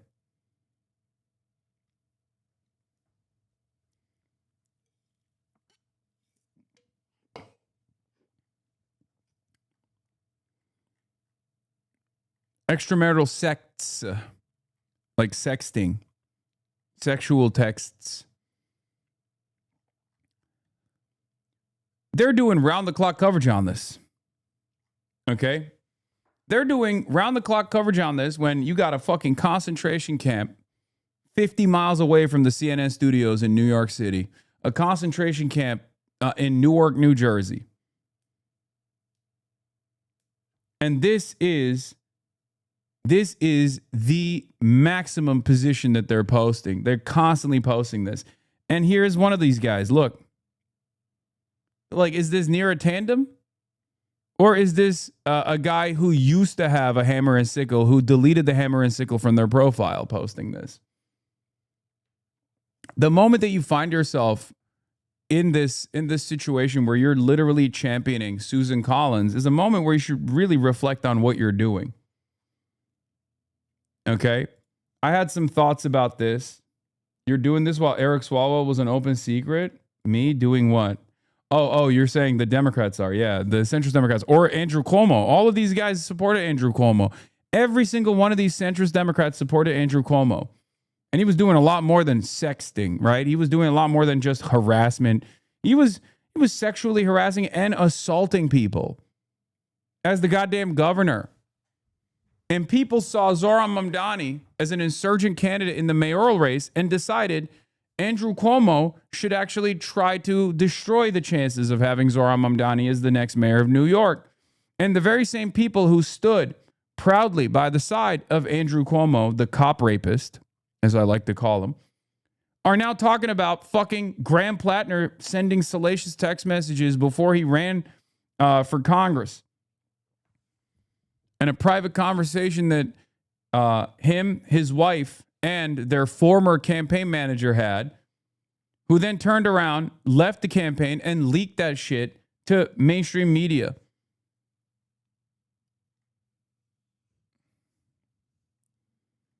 It's ridiculous.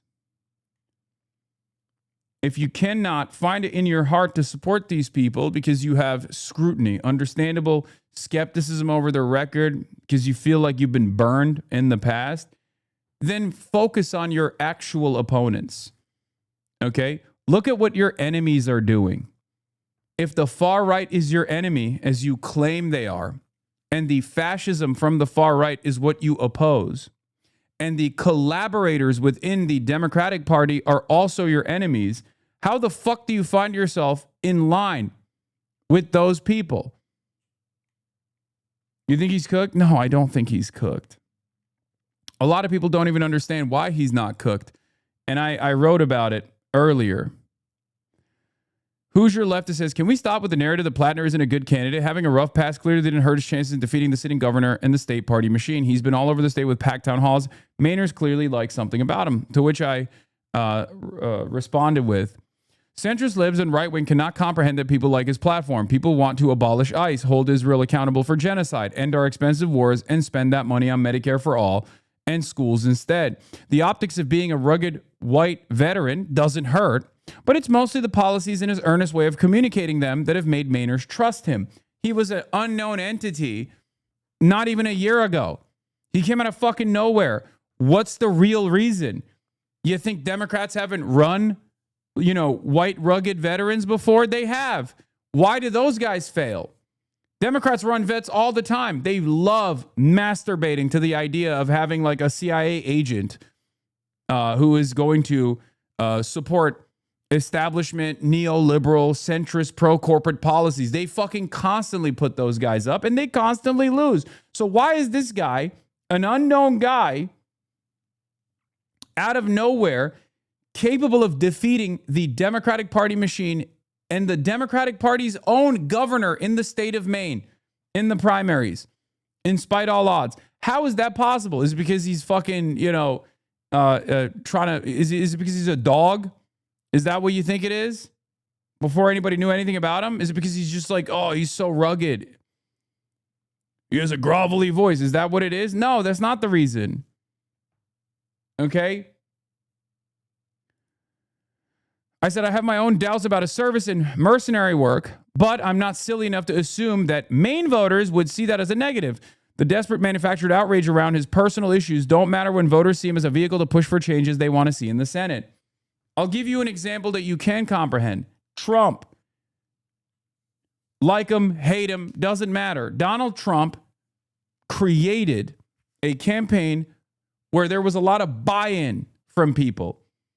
He was able to create a cult pretty much because he said, fuck the establishment, fuck the billionaires. I'm a billionaire and that's why I'm unbought, right? And people trusted him because he was saying things, sometimes saying things that we even agree with, like the fact that, corporate lobbying owns this entire system, saying that Washington is corrupt, it's a fucking swamp, and an objective anti-corruption message. Okay? And then offering a lot of amenities to those who actually subscribe to his message, saying like, it's the immigrants that are the enemy. It's the trans people that are the enemy. I'm going to fucking combat them. I'm going to do everything in my power to combat them. And he did. He did. He gave him the red meat. That's what these deportations are. It's cruel. It's unjustifiable. It's inhumane. But he's doing it for his base. And that's why the base trusts him. His base trusts him. That's why that last 30% is unshakable, because he's tapped in to their primal needs, right? To constantly dominate vulnerable populations, to abide by white supremacist values. That's exactly what they're looking for. Well, the Democratic Party's base of support has different demands, okay? The Democratic Party's base of support demand that their politicians fight back against corporate interests. The Democratic Party's base of support demand that their representatives push for their issues, to take away some of their stresses, their economic struggles, to aid them, rather than put corporate interests first, corporate interests above the interests of the citizens, above the interests of the people.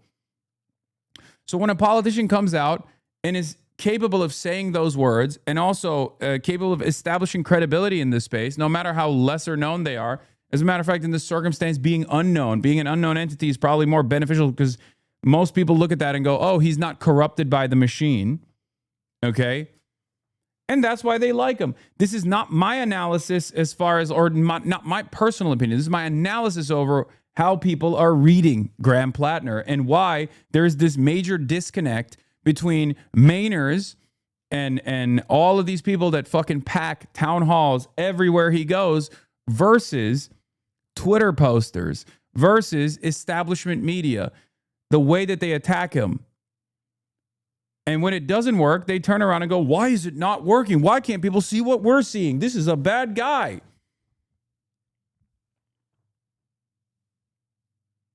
Okay?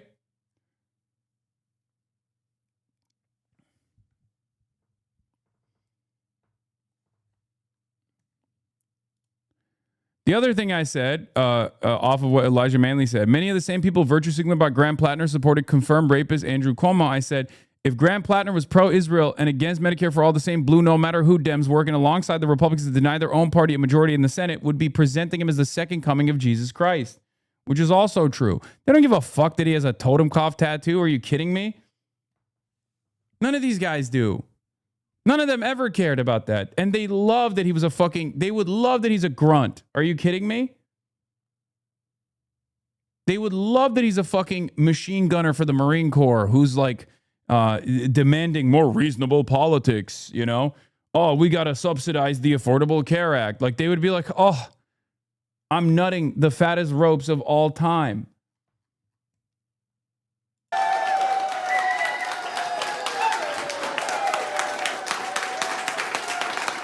Yeah.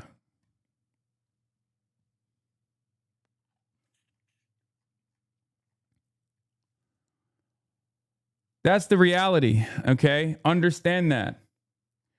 Don't work for your enemies for free, okay? Don't do that. Don't work for your enemies for free. Some of you do that all the time. Some people, maybe not in here, formerly in here, but have left, for example, because they're much more moral than everyone else in here, all right, will look to unlimited attacks that I'm experiencing from the federal government, from the Hasbara machine, from center-right Democrats that coalesce around the Republicans in an effort to push out their left flank because they recognize the danger that their left flank and the danger that democracy, the real expression of the majority's wishes, presents to their comfortable positions of power. And they attack. And then there are people to my left flank that also look at that and go, this is the opportunity to pounce. Why would you fucking work with these guys? You should only work with them if you agree with their ultimate goals. And you might say, Hasan, well, didn't you just say sometimes you're going to work with centrist Democrats if they're doing something right? It's like, yeah, if I care about the conditions of immigrants in detention facilities and a fucking centrist Democrat is speaking out against it, I'm going to say that's good. I'm going to support them in that moment. The question is, do you agree? Is your ultimate goal here to constantly fucking secure a larger market share for yourself within the already tiny marginal left movement that is growing a little bit at this moment? Or do you care about building a broader left movement that is worth a damn? A broader left movement that can express their politics adequately? A broader left movement that represents a real threat to the established power structure? Because if the answer is you want that, if the answer is that you demand it, then attacking people that are closest to you are the most idiotic way that you can do it. They think you are a roadblock to a third party, so taking you out is a good thing. They're delusional. Yes, I know.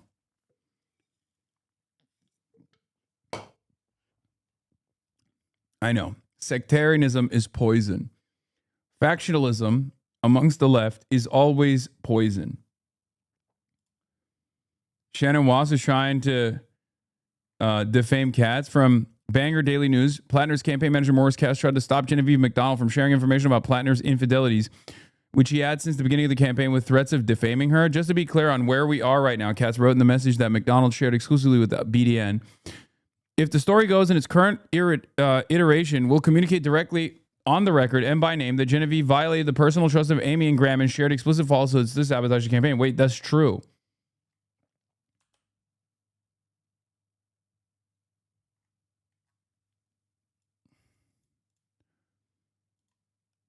So what? You're mad that you're fucking mad that like the agency that's like working with Graham Plattner is frustrated that a campaign manager would betray the trust of the people that were close confidants and also hired this person? What the fuck?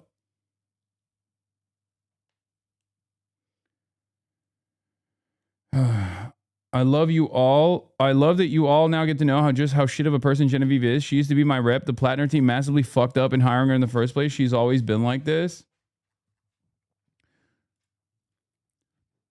There are some details missing from this story. I hope it'll be updated. The Wall Street Journal called me Friday morning to tell me they were running a story that they had verified through multiple sources. I had spoken with them months ago off the record, so it was a courtesy call. I'd probably still get some blowback. After Wall Street Journal reached out to Plattner campaign for comment, Morris Katz demanded that I call the Wall Street Journal, retract my comments, tell them their reporting was inaccurate, and send him a recording of the call. When I refused to lie for the Plattner campaign, he just sent this text. Yeah, and then we saw the rest of it. So I went on record with the New York Times. I did not wake up this morning and think, you know what, my life is pretty good and peaceful. I should burn it down. There's a backstory there. I will never allow myself to be threatened and intimidated by some punk kid consultant from New York City. I was wondering about that. Oh, yeah, you're so fucking brave. These freaks are empowered by the perceived left media punching left. Yeah. The convention just voted to stand and observe a moment of silence for Derek Chauvin. The moment of silence was observed immediately after that vote and was brief. Crazy detail in day 2 of the Minnesota GOP convention. Jesus Christ.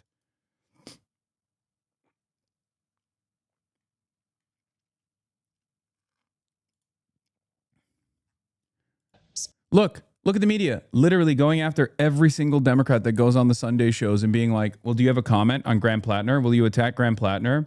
Will you? Because look, at this point, Graham Plattner is the Democratic candidate, right? That's it. Janet Mills dropped out. So he is the Democratic candidate. These are the vote blue no matter who institutions, right? These are the institutions, like liberal institutions, that are backed by vote blue no matter who Democrats, former Republicans who become vote blue no matter who Democrats. This is not even a question. Like, they're doing the exact same thing that they did to Zoran after he won the fucking primary, and trying to spoil it, to game the system, to tool the system, to make sure that the Republican wins. The broader message here, the broader point here, and the only reason why I care about this beyond, you know, having another voice that's anti-Israel in Congress is good, having another voice that is pro-Medicare for all is good.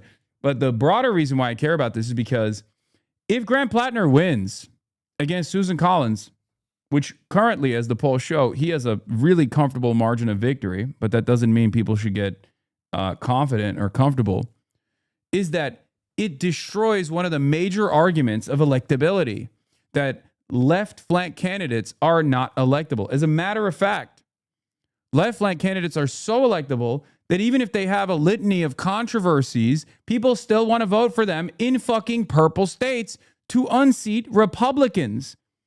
That's a huge deal for these people. That's a huge blow to the consultant class. It becomes undeniable that you can run avowed open socialists and open anti-Zionists in every fucking seat. Do you understand? That's what this means. Every consultant for the past 3 decades that has made millions of dollars has made a living justifying their multi-million-dollar salaries by claiming, oh, we have to pivot to the right. We have to pivot to the right. We have to abide by neoliberalism. We have to pivot to the right, and we have to be pro-corporate Democrats. Why? Well, because AOC and her kind can win seats in comfortable places like New York, but you can't win that in places like Maine, and you certainly can't win that in places like Alabama. Well, bitch, you've been losing Alabama and Maine for decades.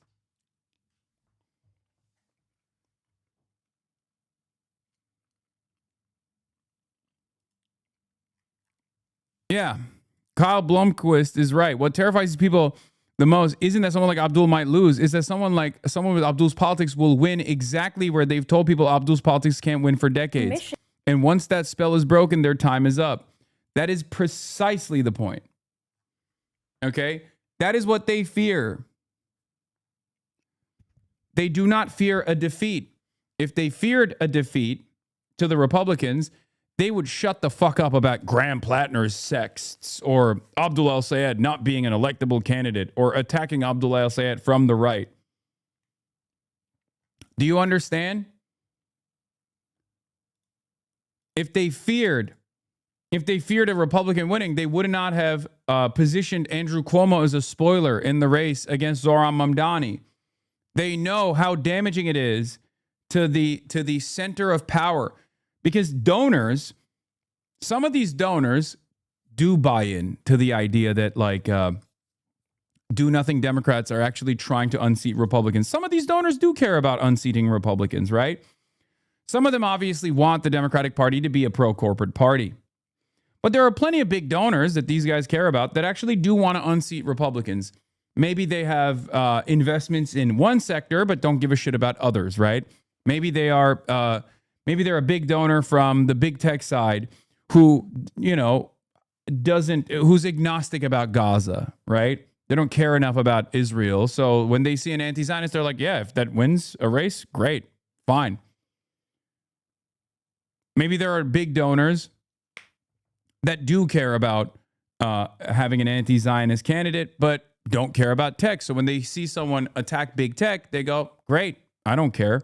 I just want to defeat Republicans. But Democrats don't want to play that game at all because they want support from all of the corporate investment vehicles. The media is also losing grounds with people that usually supported them. Now they're clinging even harder to their corporate masters. One last ditch attempt, because when you have Plattner and Abdul in office, they're in full panic mode. Yes. Yes. Spirit and character. Why do you trust that corrupt Democrats will see Plattner's win and suddenly they'll have a come to Jesus moment? Wait, what? No. It's in their direct financial and systemic interest to oppose the left flank no matter what. This goes for the media too. Why do you trust them to change? I'm not saying I don't trust them to change. I mean, look at the Zoran stuff. We have to force them to change. Okay? That's it. I don't trust them to change because they're kind people. You have to become undeniable.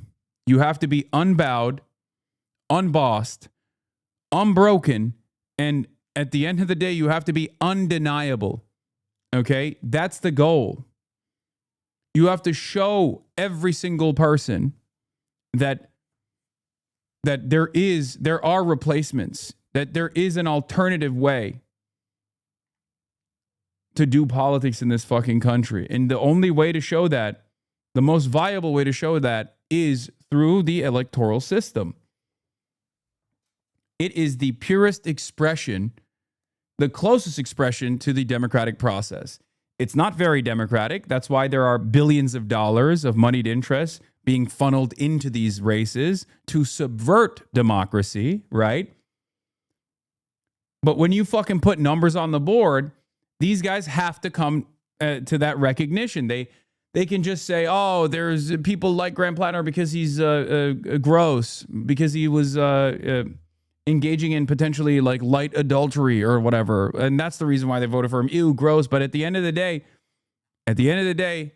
remember what they did to me and what I told you when Third Way and all these fucking right-wingers were coming after me and saying Abdul al-Sayed invited this dangerous, radical, terrorist anti-Semite on the campaign trail. This is going to be horrible for them. This is going to be horrible for Abdul al-Sayed. We should disavow Abdul al-Sayed. We should disavow Hasan Piker. What happened? What happened? What the fuck happened? He went from third position to first position because people saw that and they were like, what the fuck do you mean? This guy's a dangerous anti-Semite? Wait, hold on. I think you're saying that because he's, anti-Israel. And guess what? I'm anti-Israel too. So I like this guy. That's it. That's what I'm talking about. That's precisely what I'm talking about. And we can make that happen everywhere.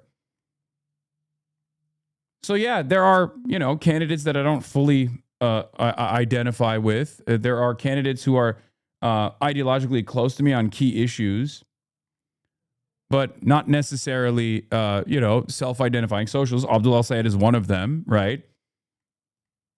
But I don't make a big problem out of that because I understand that he's the best we got. So I'm happy to show him support. I'm happy to push for him. I'm excited. Do you understand? Abdul al-Sayed is not a socialist. Does that matter? In this circumstance, it doesn't.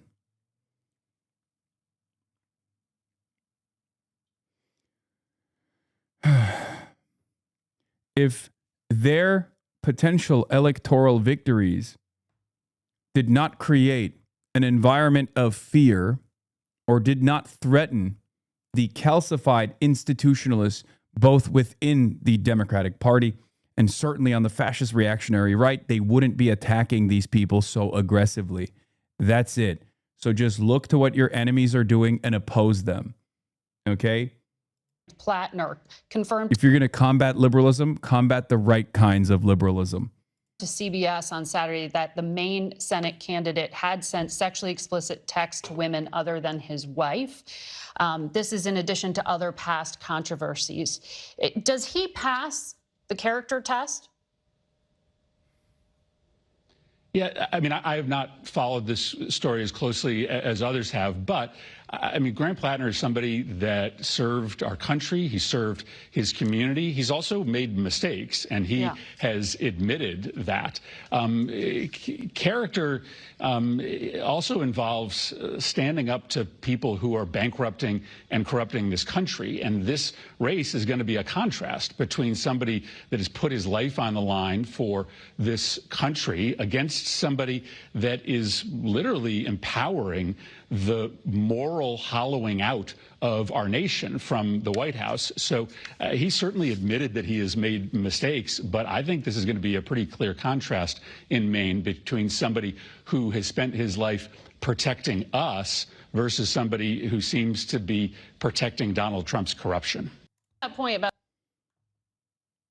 I'm genuinely baffled why some liberals are terrified of having people like Abdul in office and don't want the party going in that direction. It makes zero sense. They get paid. What I don't understand is why there are people on the left who don't see that fear within the center of the Democratic Party and get excited at that prospect of securing a W, a victory, no matter how marginal it may seem in the grand scheme of things. It's not the liberal voters who actually have this mentality. It's always the consultants, it's always the people on Twitter, right? That's it. And those guys are either directly getting paid by the DNC or they LARP for free. They signal to the DNC that they will be loyal servants. Don't pay attention to them. The average person doesn't give a fuck about this. That's why these institutions are defeatable. Okay? You can beat them. And the Graham Plattner, Abdul El-Sayed comparison actually is a very important one. It's one that I've also made. If you recall, when I went on the initial Pod Johns interview that I did, and I said, like, look, Graham Plattner has a lot of red flags. I'm skeptical of his background for sure. But it's very obvious that the silver lining here is that the population, the people, the voters, they don't necessarily care about his background or his red flags because they like what they're hearing from him.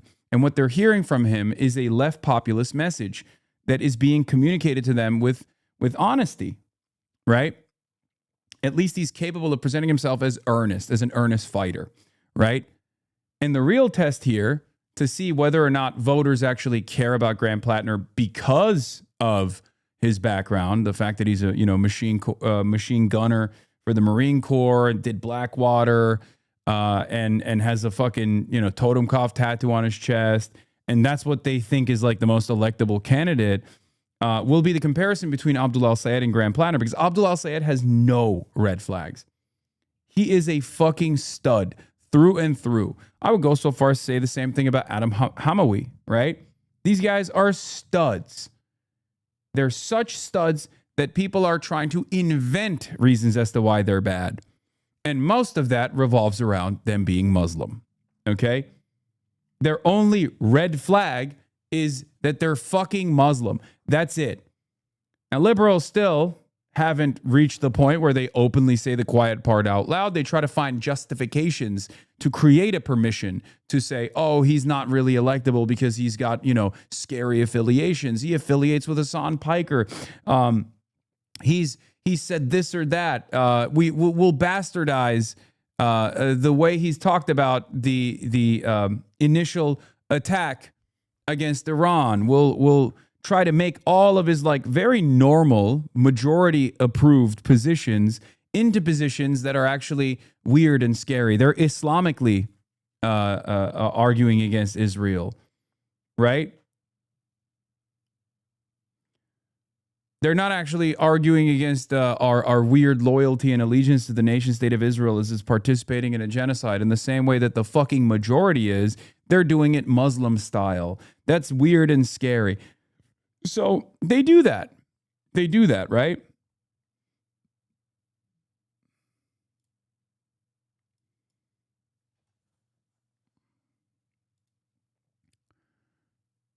But Abdul El-Sayed has no red flags. So why is she saying this?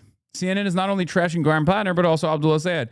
Abdul El-Sayed is an Oxford and Columbia educated doctor who was the health officer for Detroit and served on Joe Biden's healthcare task force. The only thing that makes him unconventional is that he's an Arab man from the state with the largest Arab percentage in America. That's it. The positions that he holds are unbelievably popular, whether it be, talking about Israel in a critical way, talking about the for-profit healthcare system that we have in a critical way, and demanding Medicare for all, demanding a change with our relationship with endless militarism. All of these are incredibly popular positions. They're incredibly popular positions amongst the base, and not just the base in the Democratic Party, but just the broader base of voters, right? But you know where they're not popular? In DC. They're not popular amongst the political class. And that's why they're doing everything they can to tarnish him, to tear him down, to make it seem like he's actually not a safe bet at all, but a scary one. They're trying to rehash the electability arguments over and over again. And they're also not only doing this as consultants on Sunday shows, but they're doing this by way of deploying tens of millions of dollars in these fucking elections. Michigan, a non-Schumer candidate comes forward, particularly Abdul El-Sayed, then we could potentially lose a state that we currently have the majority in. Mm-hmm. And that is a problem. Does that mean at the end of the day in November, if let's say the Senate gets so close to flipping, Democrats in particular, flipping the majority, but they lose it because of these more unconventional, authentic candidates? I have heard already that people are very worried of that potential outcome. It's a challenge. Michigan, a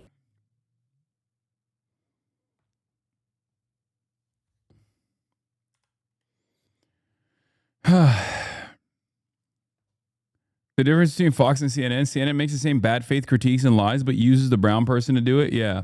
And they also liberalize the language a little bit, right? They couch it in like terminology that liberals care about. They hit the electability argument. Also, this shit's doing LeBron numbers all over, or dare I say, Wembayana numbers. No, I was about to debate Charlie Kirk. Why the fuck would I want anybody to kill him? So, yeah, I got nuisance streamers up my ass. Everyone is trying to be the next Nick Shirley. Listen. Meanwhile, I entertain the conversation in that moment because, like, you got to entertain it a little bit, right? And he just keeps pushing. So I retaliated in kind. I know this is a difficult concept for you to understand, but I was actually supposed to debate Charlie Kirk 2 weeks prior to his assassination. Obviously, I have a very different method of going about things than the way that you're trying to present it, because if that was my mentality, I would never try to debate him. Charlie respected that. And it's really sad to see the rest of the remnants of the conservative movement refusing to carry the flame in the way that I meant after, but I said prior in that moment. Charlie Kirk wanted it to be carried. I, on the other hand, do carry that flame because we are Charlie Kirk. Discussing things like America deserves we carry the 9/11. flame. We fight for the gospel. We honor his name by working with the. Do you know those words? Do you internalize those words? You should. If you say somebody's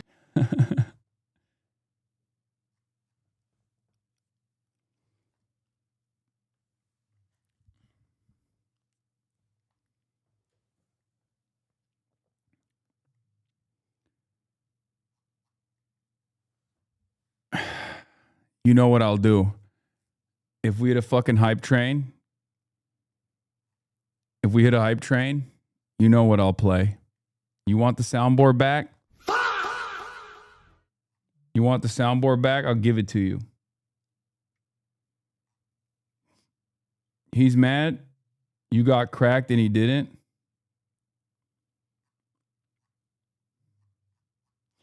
Dude, it's so funny though that like even if you entertain these guys like decently, which you have to keep your cool.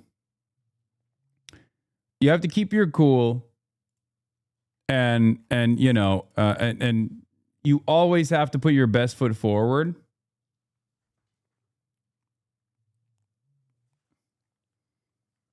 But immediately he was just like mixing up his talking points, turning around and being like, oh, well, why did you say Charlie Kirk deserved 9/11? Like, what? Because they're trying to farm clips. So you have to farm clips as well. You have to show that they're not being, first you show that they're not being sincere. Because like, I'm always fine entertaining the conversation, right? And you just simply cannot lose your cool and lose your posture. And I certainly did not, because like I know how the clip farming operations work, right? So you have to first hold frame,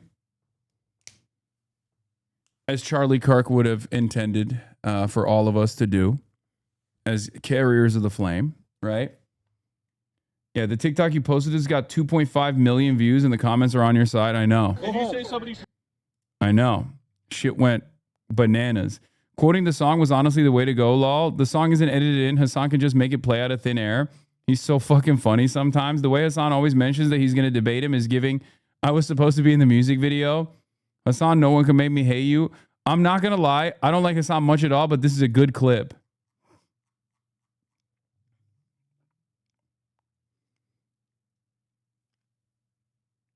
People who watch Hasan stream daily know he's effortlessly hilarious on the regular.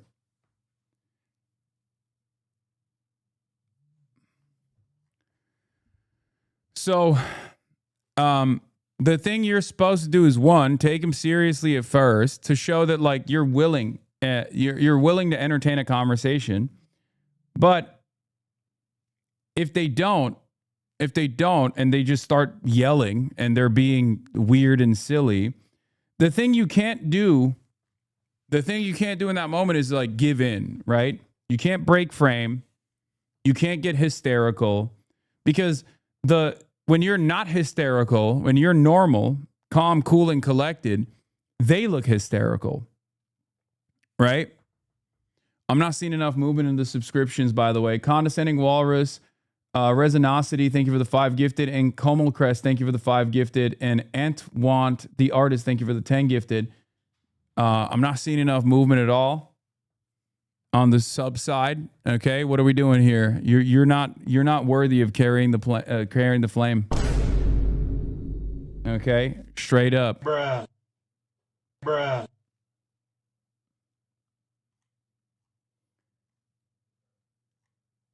But yeah, Jill Biden's former press secretary saying the quiet part out loud.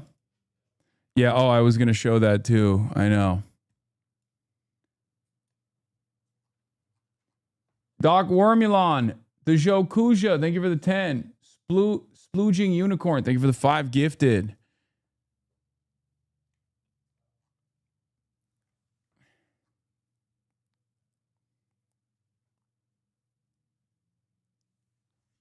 Carrying the plane. Nice. 9/11 slip, buddy. Undying Machine, thank you for the 10. Find Your Socks, thank you for the 10. And wait, who did that big burst? I was telling my roommate about this. Going on the Noah pod was good because one of the main reasons I enjoy your content is your sense of humor. So that was a good place to show it off. Maybe more people will see it. Mike Moon, 22, thank you. Bezila, thank you for the 20 gifted. All right, that's enough. We can hit that. We can hit it now. We are Charlie Kirk. We carry the flame. We'll fight for the gospel. We'll honor his name. But like I said, when it doesn't work, when it's clear that they just like are not invested in having like any sort of serious conversation, which many of these guys don't care because they're not even fucking smart enough to like entertain a debate or anything. They just like keep slamming talking points back to back. Then you can just fucking you can just diffuse the situation by humiliating them a little bit, by engaging in a little bit of fucking humor, right? And that's it. That's what I did there.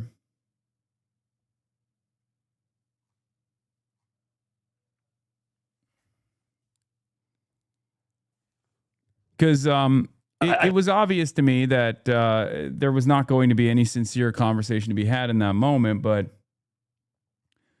you got to show that you're willing to entertain it. Also, this shit got 47K likes on Twitter too. It did bananas. It did bananas numbers on Instagram, TikTok, everywhere. People loved it. How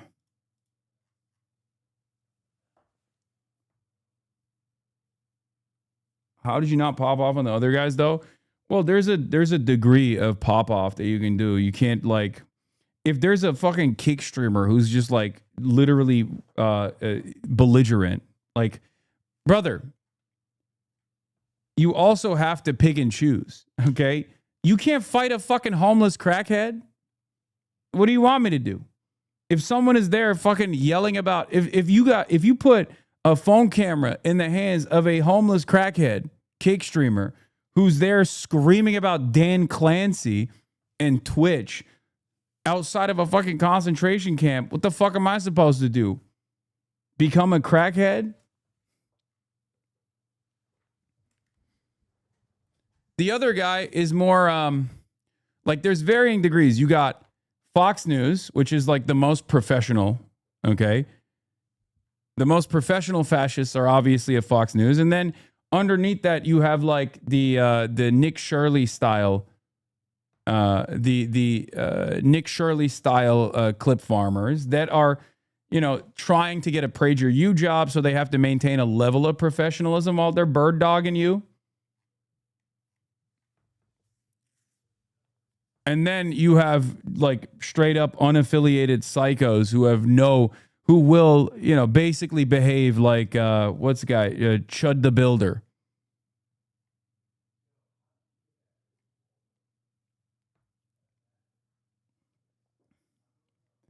Fox News being the ceiling on professionalism is depressing. Yeah, but that's the case. And for the guys who are just insane, the best possible thing you could do is just be like, do you feel like you look good and normal here? What's up with the dude calling you fake socialist? I don't even remember which dude you're talking about, but who gives a shit? Yeah, okay, sure, I'm a fake socialist.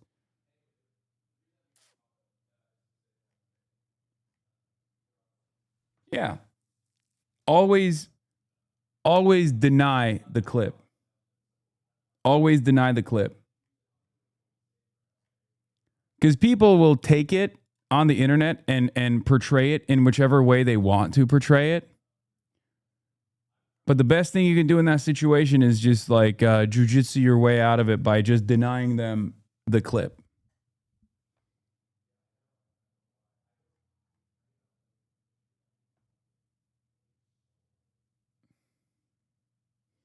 Deny the clip and then counter clip farm.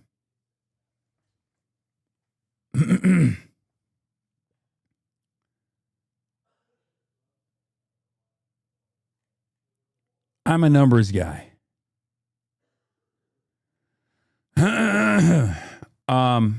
Anyway, there was some other stuff I wanted to talk about as well. Candidates for LA Mayor, California Governor make weekend push. Let's take a look. Tuesday. Unfortunately, not the best, but not the best set of circumstances, but it is happening. The gubernatorial race is starting to narrow with a new poll showing the front runners.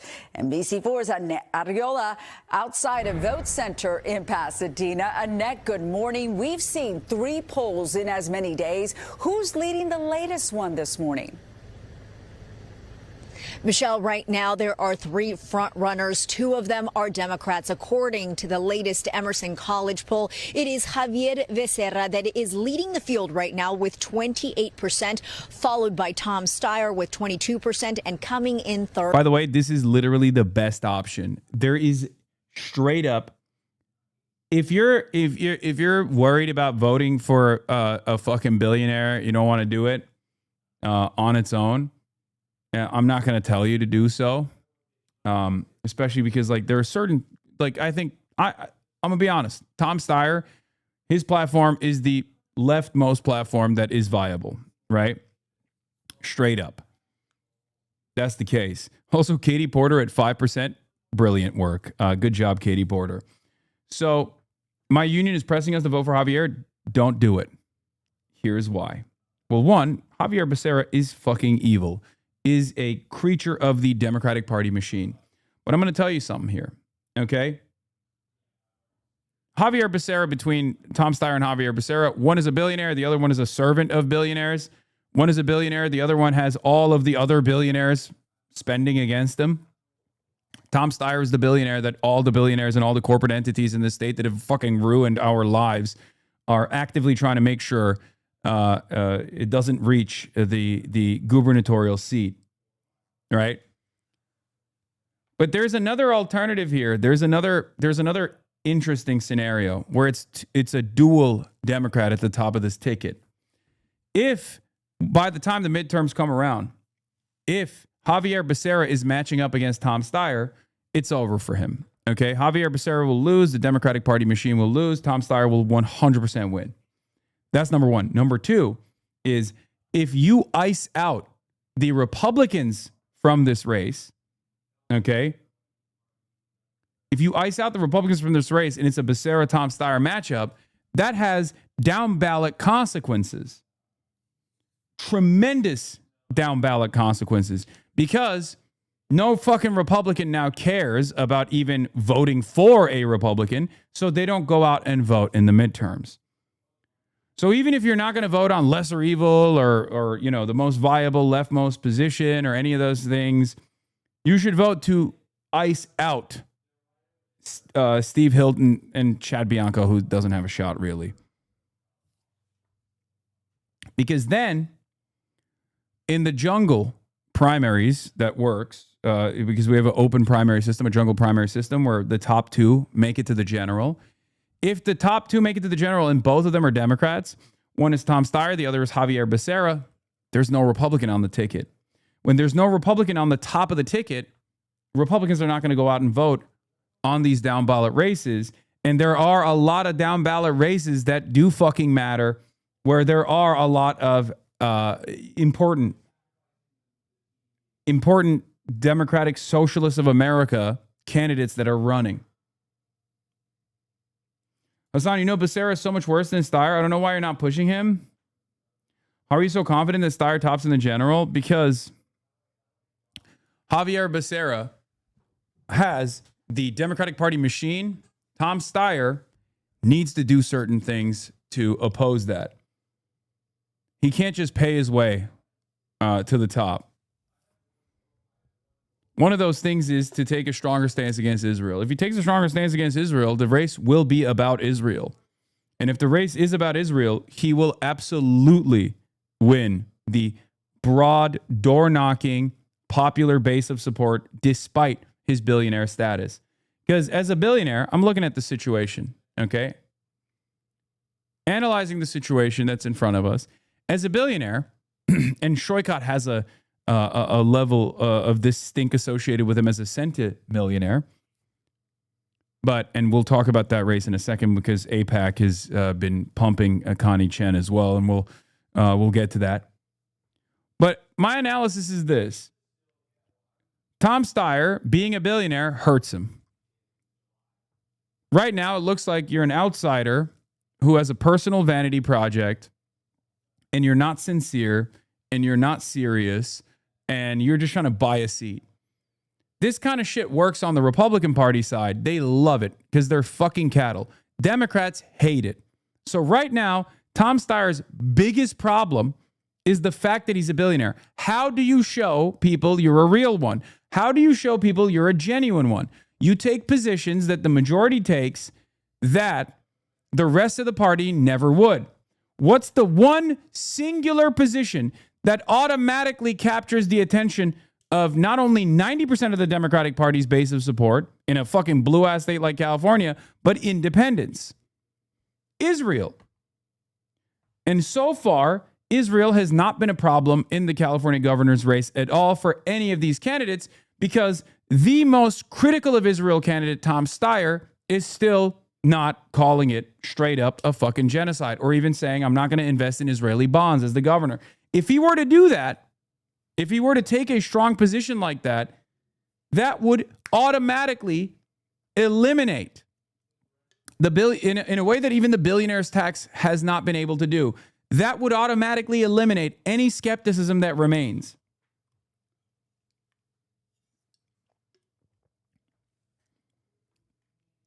Is the difference between Steyer making the raise about Israel and Israel coming up in Zoran's race the fact that Zoran was asked? No, because Zoran's background comes from anti-Israel advocacy. That's why they were trying to jam him up, because they thought, that's why they thought that they could get Zoran on opposition to Israel, because they thought that would be good enough to destroy his reputation. Oh, he's not going to Israel. It backfired on them spectacularly. In this race, Israel is not even coming up at all. And the reason why is because none of the candidates are talking about it, because they don't have to, because there's not a fucking avowed open anti-Zionist running. Tom Steyer has the background. Tom Steyer, literally, his father was a Nuremberg prosecutor. Okay? Do you understand how credible his position is on this issue? Like, if he just came out, if there's one guy who could just come out and be like, I'm a billionaire, I'm not afraid of fucking corporate entities. They're dominating the field right now. If he was more comfortable coming out and just being like, yeah, what Israel's doing is a genocide, and I want to hold Israel accountable. This is a massive state. I want to reconsider our allegiance in the state of California with the state of Israel as an apartheid state. It's unconscionable. It's very clear that this apartheid state is also dominating American foreign policy right now in ways that hurt Californians. If he just came out and fucking said that, I would literally door knock for him. I've said it straight up. This was my thing for Kamala Harris too. And not only would I go out and door knock for him, he doesn't fucking need me. Obviously, he's doing well on his own, spending hundreds of millions of dollars. But the problem is this. Right now, he still doesn't have the ultimate credibility, because his billionaire background is easy to attack. Okay? The only way to eradicate all scrutiny in this circumstance is to say those words. You hit those lines, okay? You hit those fucking lines, and all of a sudden, the skepticism is out the fucking door, okay?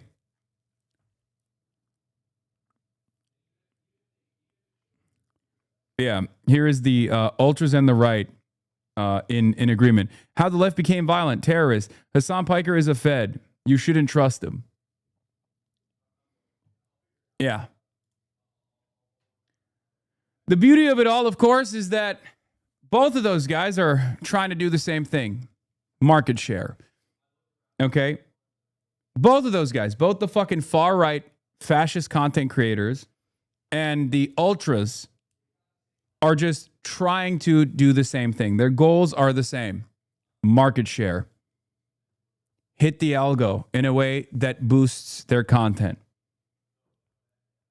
There is no ideological goals for either of these guys. I know that's hard to fucking believe, but neither of these guys actually have any sort of real purpose beyond, what will this do for my candidate? Grant Plattner did it, and you didn't door knock for him? Bitch, he lives in fucking Maine. Not all riches are evil. Not every rich human is evil. Tom is not evil. Tom Steyer is not evil. I don't think Tom Steyer is evil, but he is a billionaire. So there's an issue of trust there. Okay? Yeah, if he had said it was a genocide during an interview, Chow would have been glazing him nonstop. He was even glazing Deng. He was.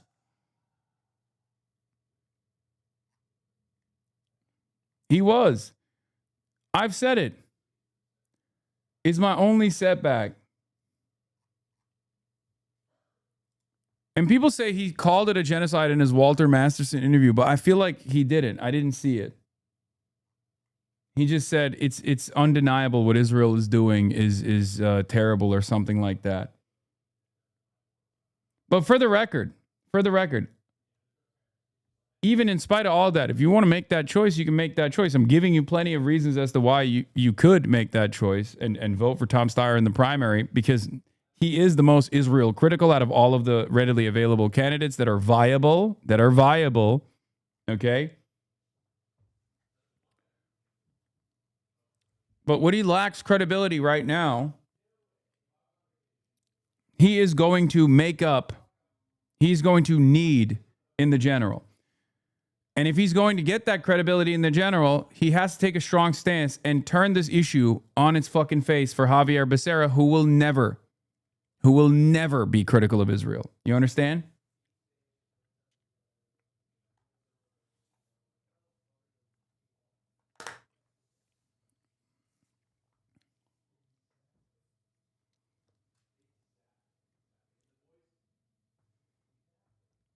In any case, if you care about the down ballot races, though, in the general, you don't want a Republican there. Tom Steyer is in second position. Javier Becerra is a machine politician. I will not vote for him. He's fucking bullshit.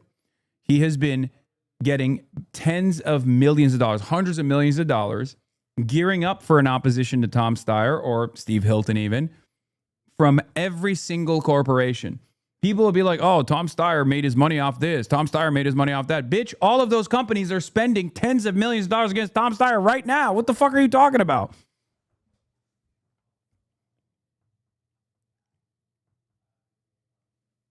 They are. I've said before, if Javier Becerra was forced to wear his corporate sponsors, his donations like a NASCAR jacket, you would run out of fucking fiber. There's not enough fabric on the planet to show all of his major donors.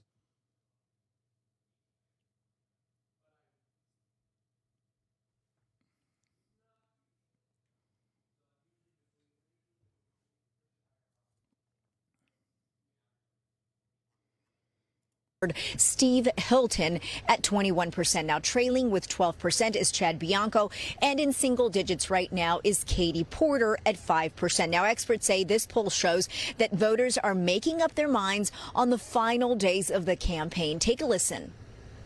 What has clearly happened is undecided voters, mostly Democrats and independents, have started coalescing around Javier Becerra and Steyer, and very few Republican undecideds. That's why they led the field, because Democrats, there were so many undecideds.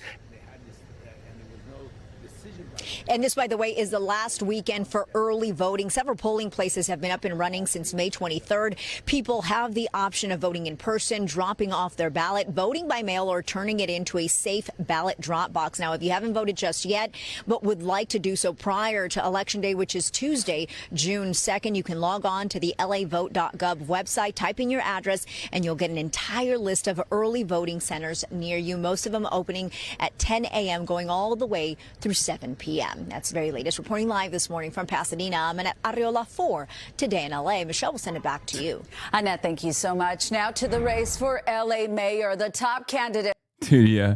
At this point, I've been conditioned to see this photo and try to guess which evil corporation's logo I'll see next to it. Yeah, that's Austinox, by the way. That's literally Austinox Impact. Austinox has been constantly, anytime a corporation is making a donation to the fucking camp, to the Becerra camp, Austinox is there slamming it with the fucking logo.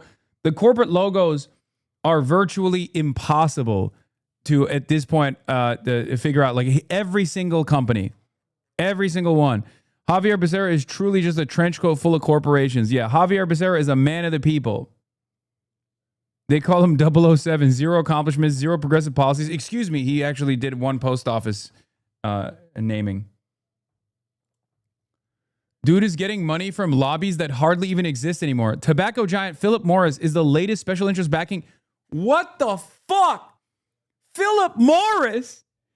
Is that a joke? Are you fucking kidding me? What the fuck? Bro, Javier Becerra is getting the big and very necessary backing of the Murder Puppies Coalition.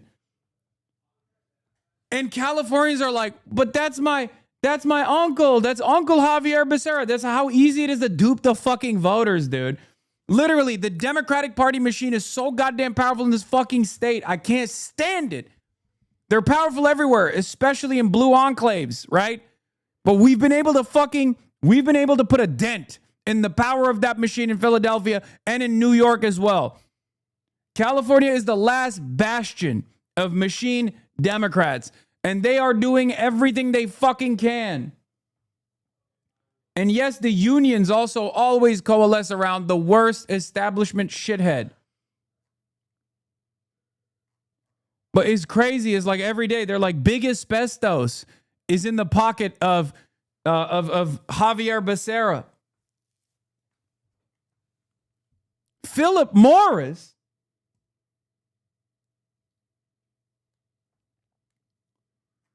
Philip motherfucking Morris. What are we doing?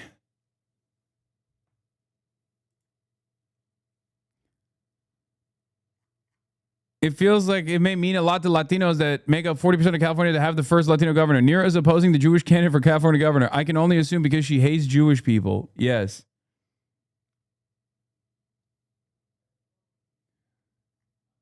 Bro, there is a little bit of idpol going here, but Latinos don't give a fuck about idpol usually. They give a fuck about policies, okay? Straight up.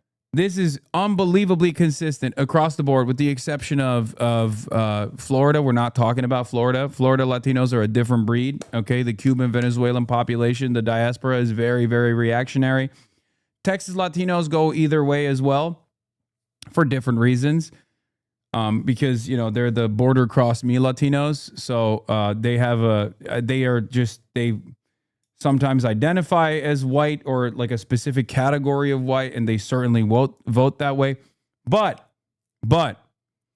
Latinos elsewhere, specifically in California, New York, and everywhere else, right? They vote for policies. They will literally consistently vote for the leftmost policies possible. They don't give a fuck. That's why Tio Bernie was a thing, okay?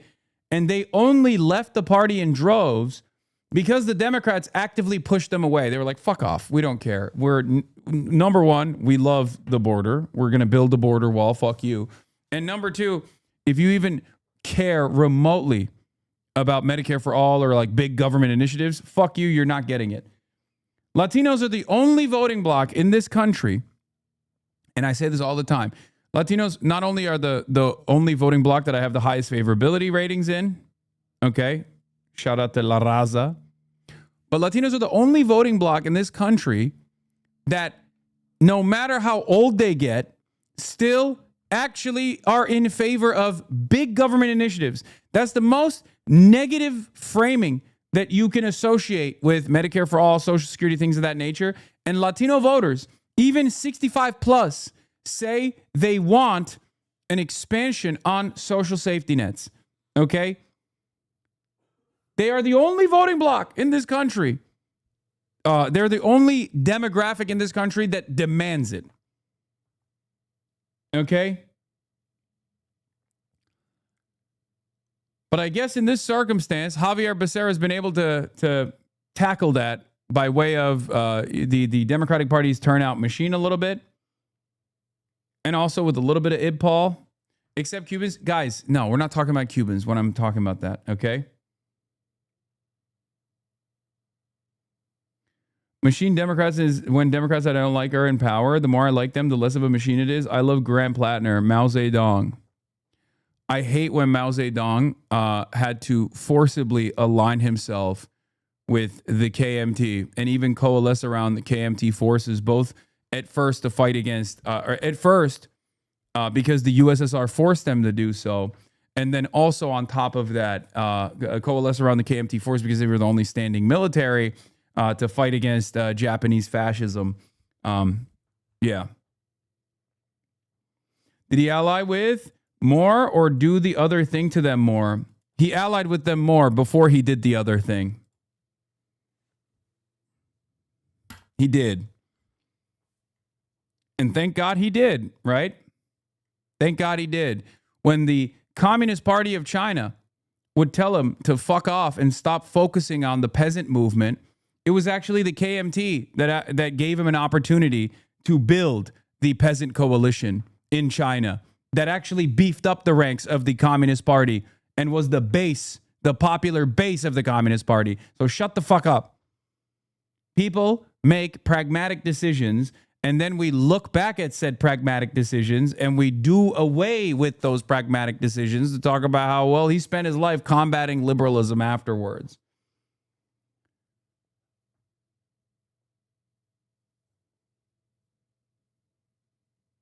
I'm imagining a world where Mao Zedong, during the Long March, was saying, actually, we shouldn't fucking try to flip some of these KMT members because they're obviously ideologically impure.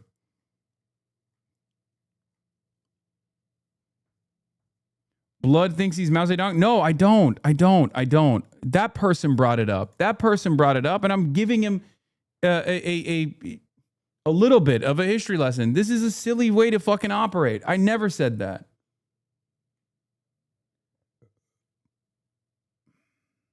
I'm not comparing Mao Zedong to fucking Graham Plattner. That's insane.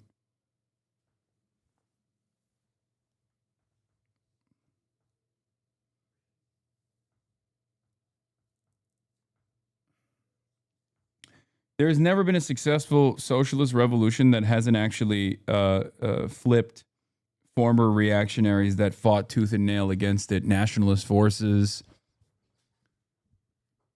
that were safeguarding the reactionary movement.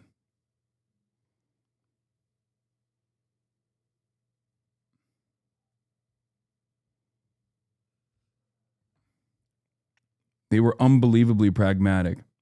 Look, the reality is, both for Lenin and Mao Zedong, the initial Marxist interpretation was not enough, okay? Because Marx and Engels' original assessment was that the socialist revolution, the communist movement would form in industrialized countries. Both Russia, Tsarist Russia, and China were not industrialized nations. They were agrarian societies. So that initial theory, when put into practice, had to identify unique material conditions in both of these countries. And Mao learned a lot from Lenin and Stalin, and they had to do it on their own in many respects. The German Revolution failed, right? It was supposed to be Germany, and maybe even America, as a matter of fact.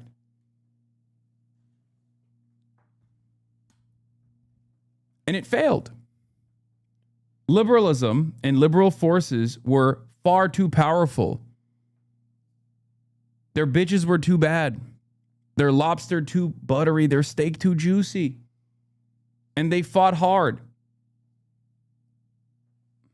And they coalesced around fascism. And they allowed fascism to win for a brief period of time, until luckily FDR was smart enough to align with the communist forces against fascism, giving you a very reduced version of history here. But the reason why I bring this up, for Lenin and Stalin and Mao is because they did have to be pragmatic.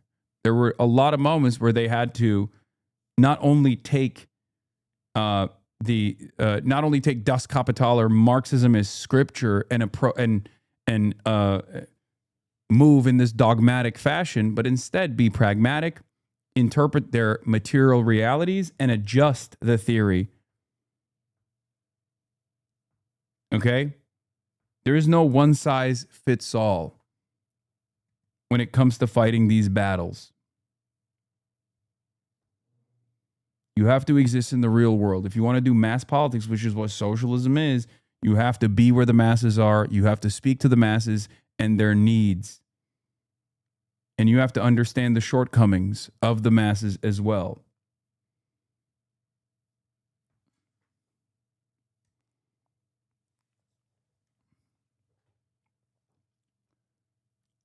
In any case,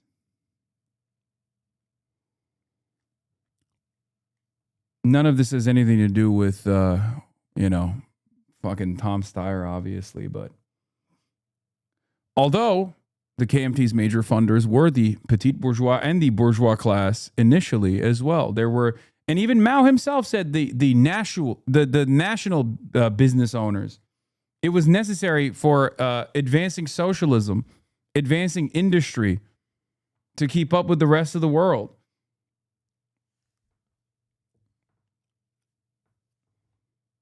If ideological purity was the primary purpose of these movements, which we have the capacity to look back and reflect on once the dust is settled and act as though that was always the case, they would have never done that, right?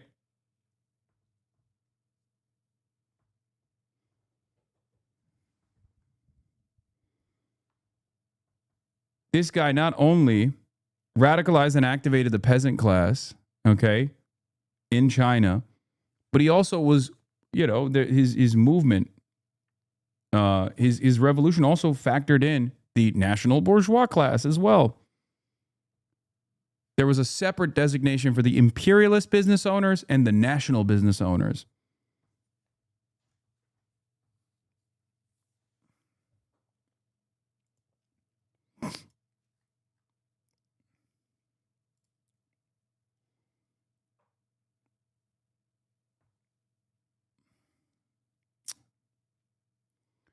Is LA taking Spencer Pratt seriously as a candidate? I think one of the funniest things that LA is doing is that there are a lot of people who live in like the Pacific Palisades. There are a lot of people who live in, or not Pacific Palisades, Malibu, and areas that are not under Los Angeles that are actively supporting Spencer Pratt. And they don't realize that they don't get to vote for Spencer Pratt. They're going to have a lot of rich people that live in rich neighborhoods like Beverly Hills are going to, I mean, I didn't want to say it until this very last moment, but like they're going to realize that they can't vote for Spencer Pratt. Orange County for Spencer Pratt. Okay, good luck. Yeah, lots of Burbank folk, Orange County. Are all choosing different Calabasas. ways to make their final pitch to voters. Incumbent Mayor Karen Bass and Democratic City Council member Nithya Raman were here at home. Spencer Pratt was in New York, making an appearance on Fox News. Newsom and Karen Bass make up stats. Those are not real numbers. Anybody with eyeballs in the state of California or Los Angeles knows that there has not been a reduction in one homeless person. Meanwhile, Mayor Bass held campaign events in Westlake, Van Nuys, and then Eagle Rock.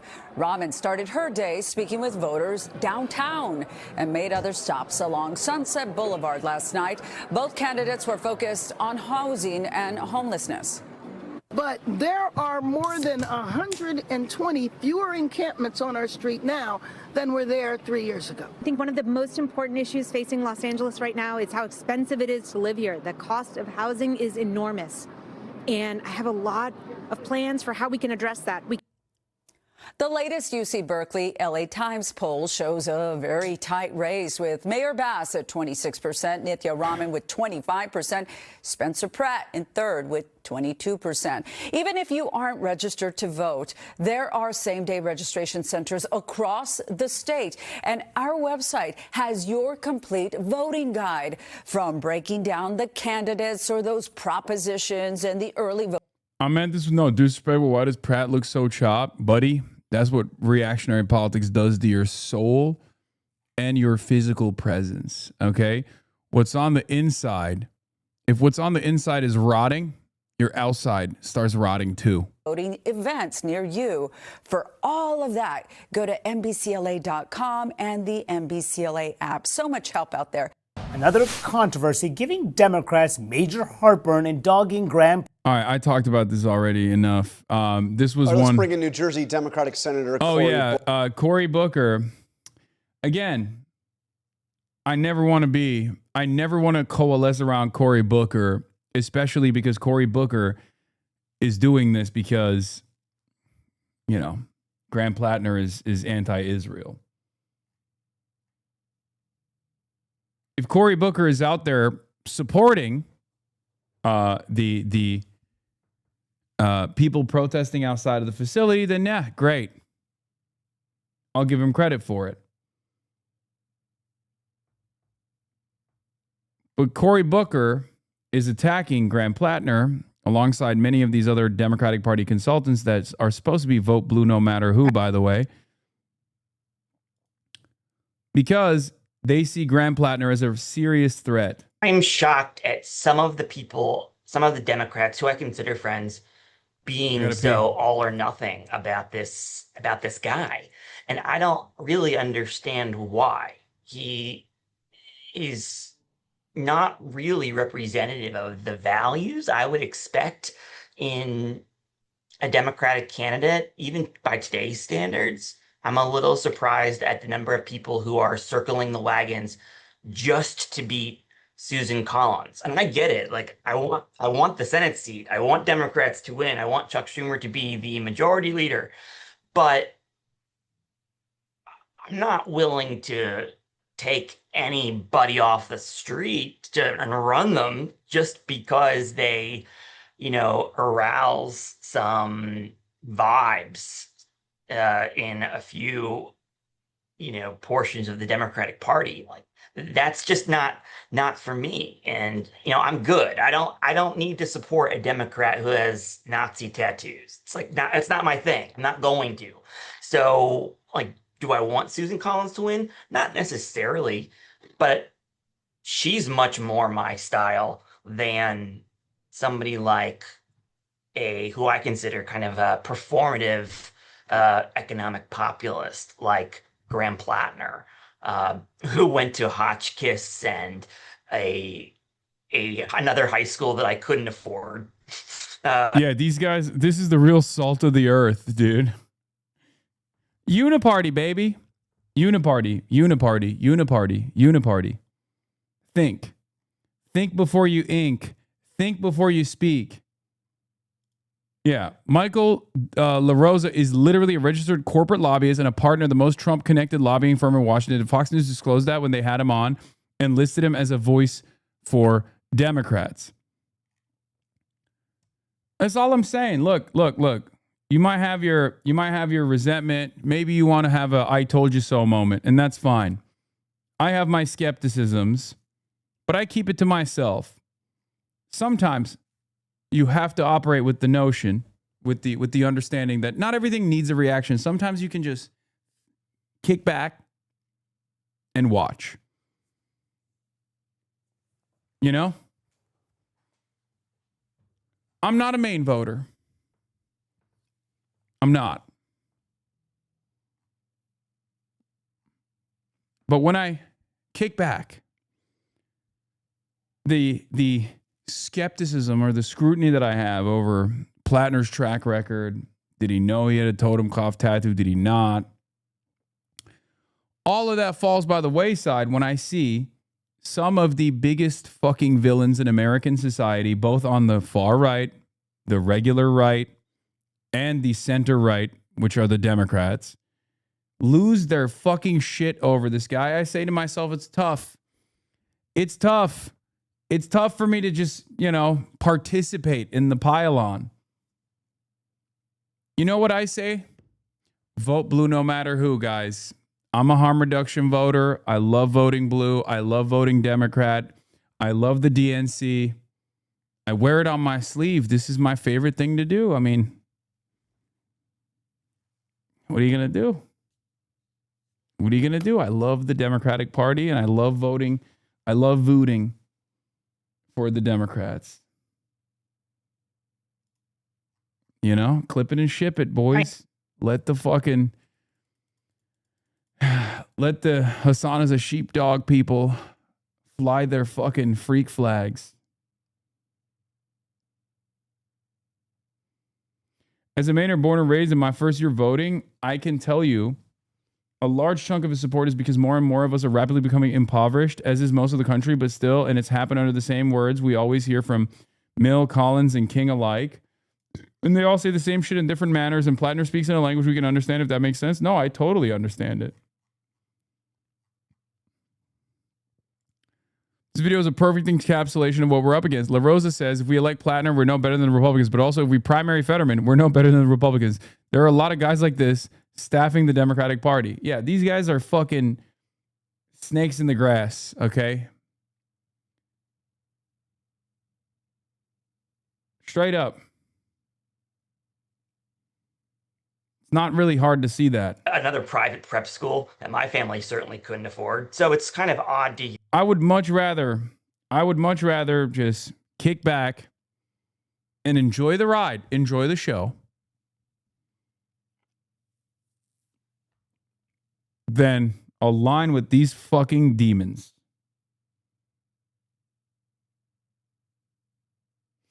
You are a sheepdog of the Democratic Party and a Western chauvinist. Unless you support an interview with Democratic candidates actually genuinely anti-Semitic, then it's okay. I mean, I've even talked about Maureen Galindo, right? Where I said, like, I think Maureen Galindo is just like ill-advised and not all there and crazy. It's not like, I don't think she subscribes to any sort of like ideologically fascist conspiracy theories because she understands it as fascist. And I think she's more of an accidental fascist, right? Or at least accidentally she says some things that are what fascists say and believe. She's a crank.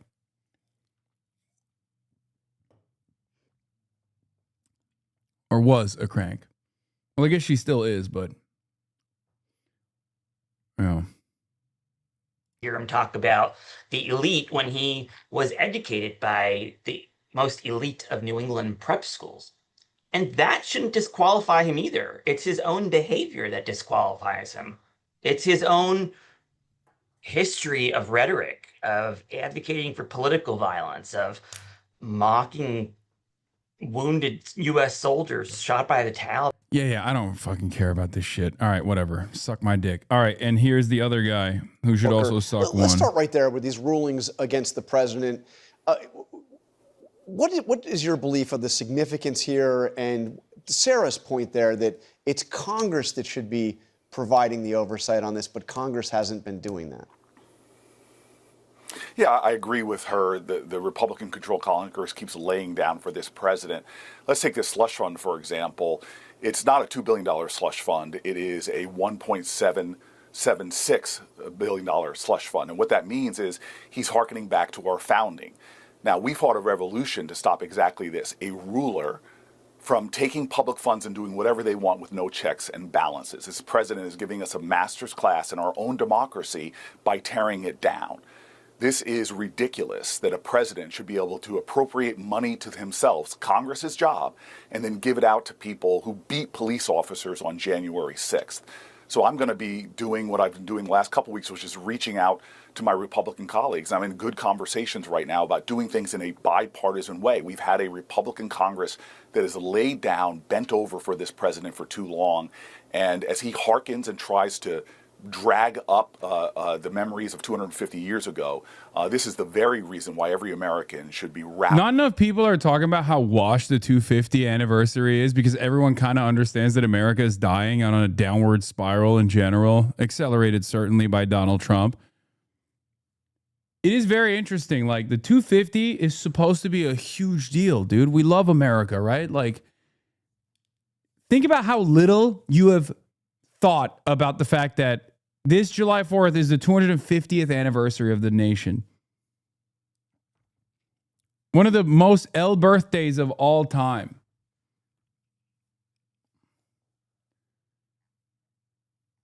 And I think part of it is because of what Trump has done in the last 2 years, certainly. Part of it is obviously forces beyond Trump's control as well. Just the American trajectory overall. But yeah, it's kind of shocking how bad it is. And Donald Trump can't even fucking get solid artists. Trump floats MAGA rally instead of concert after musicians drop out at Freedom 250. Like, this is a disaster. Milli Vanilli? Vanilla Ice? What's he going to rap about? Ice Ice Baby, but this time it's about immigration and customs enforcement? Unbelievably washed.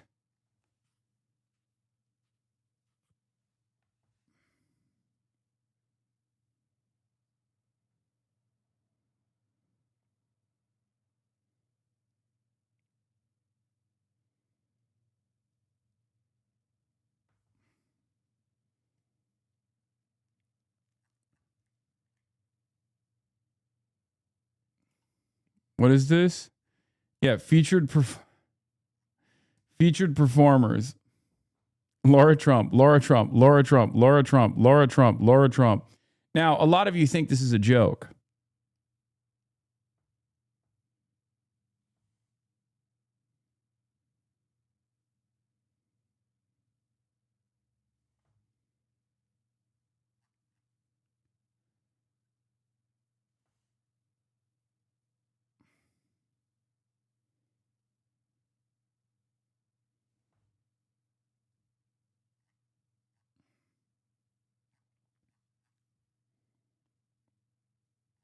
Oh, fuck.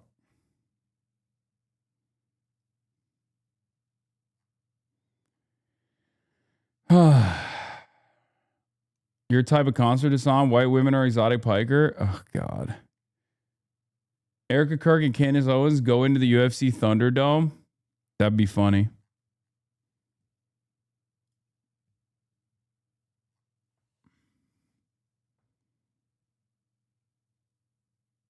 All right. Kirsty Noem, Stephen Miller danced to Ice Ice Baby at New Year's Eve party. I mean, they got nothing. They so got nothing that even Matt Walsh was clowning on this shit. Okay? They're cooked. Because the country is cooked.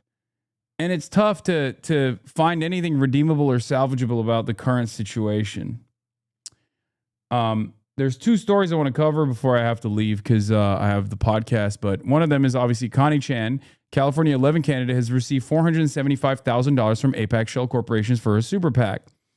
AIPAC hides donations due to backlash over pro-Zionist lobbying, creating new PACs that only disclose their funding after Election Day. Pro-choice Majority Action PAC was created by Elect Democratic Women PAC, which received $750,000 from United Democracy Project, Democratic Majority for Israel, and Kimbark Foundation, all three of which are affiliated with AIPAC. So it's shell corporations, under shell corporations, under shell corporations, create an opaque funding structure to try to make sure that, Track AIPAC and DropSite and all these other like investigative reporters don't identify that AIPAC money is making its way into the candidacies of the likes of Connie Chen. Now, this is how badly AIPAC wants to prevent Shoykov from getting into Congress. When will other San Francisco leftists wake up to the real estate at play and what this says about Chan's candidacy? Moreover, it's not just about the money, but the sleazy last-minute pop-ups, delay disclosures until the race is done. So the reason why you find out about this now is because they're forced to disclose, and this is like the last possible time that they are forced to disclose. And, I've been telling you this. I've been warning you already. And by the way, lo and behold, as predictable as it gets, many people in the most active voices of concern from the leftists in San Francisco, they're still staying the course. They're like, well, Connie Chen didn't know about it. Okay, she can actually oppose the funding. She could come out and be like, I didn't know about this. This is fucking bullshit. Fuck AIPAC. Will she say that? Who knows? But this is exactly what happened with Bushra against Kat Albu-Ghazalek in the in the Illinois race. Okay? So, yeah. I don't, like I've said, I don't even have that much of a, I don't have any hate in my heart for Connie Chen or anything like that. I think she is an inoffensive, modest, progressive, but malleable Democratic candidate, right? Certainly like her a lot more than I like Scott Wiener. But it's very clear that AIPAC sees Shoykot as a real problem and is doing everything it can to get Shoykot out of the fucking race. For two reasons. One, because Shoykot has a better chance of defeating Scott Wiener because he's outside of the confines of the Democratic Party. Bushra did denounce. No, I know. That's why I said AIPAC did this to Bushra. Bushra denounced it. Will Connie Chen do the same? That doesn't change the reality that AIPAC still funded Bushra's campaign to try to get as many of the anti-Zionist votes away from Kat Abu-Ghazaleh.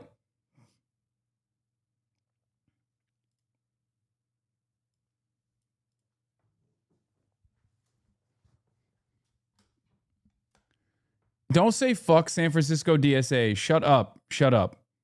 Don't say that. Okay? It's not like they endorsed Connie Chen either. They did not. San Francisco Supervisor Connie Chen has pledged not to accept support from AIPAC or its lobbyists and representatives in her bid to California's 11th congressional district, but federal campaign records show that the pro-Israel organization is working behind the scenes to funnel money to support her candidacy. The money from AIPAC and its offshoot, Democratic Majority for Israel, which is approaching $500,000, has taken a circuitous route to San Francisco. Following the money trail requires sifting through several layers of complexity, but the picture that emerges at the end is clear. On April 13th, DMFI sent $22,500 to a super PAC called EDW Action Fund, which has been used in previous campaigns as a front for AIPAC spending. 10 days later, on April 23rd, it gave another $15,250 to bring the total transfer to $37,750. AIPAC sponsors its own super PAC called United Democracy Project, and UDP got into the game too, dropping $250,000 into EDW Action on April 14th, a day after DMFI's initial dump.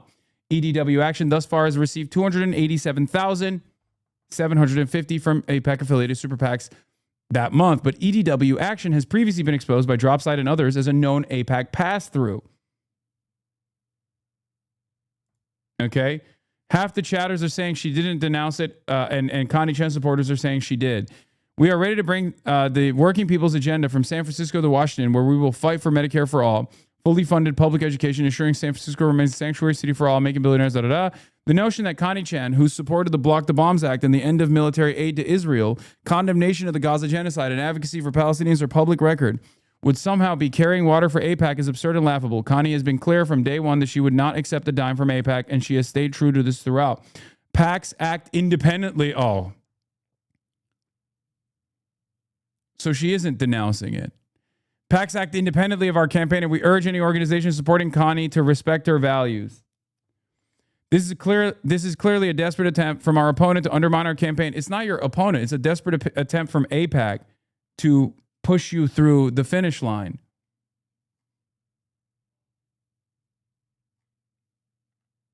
Yeah, this is not a denunciation. This is just like, oh, my track record stands, thank you for the $400,000, but, my track record is my track record. Yeah.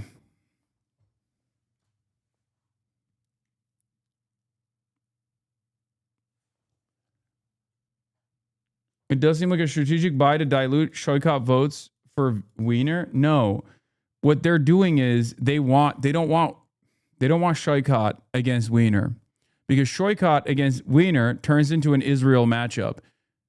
Connie Chen against Wiener is both candidates technically have been in opposition to Israel. Obviously, Scott Wiener's opposition is totally fake, as opposed to Connie Chen's opposition is much more real, but they don't even want to test it.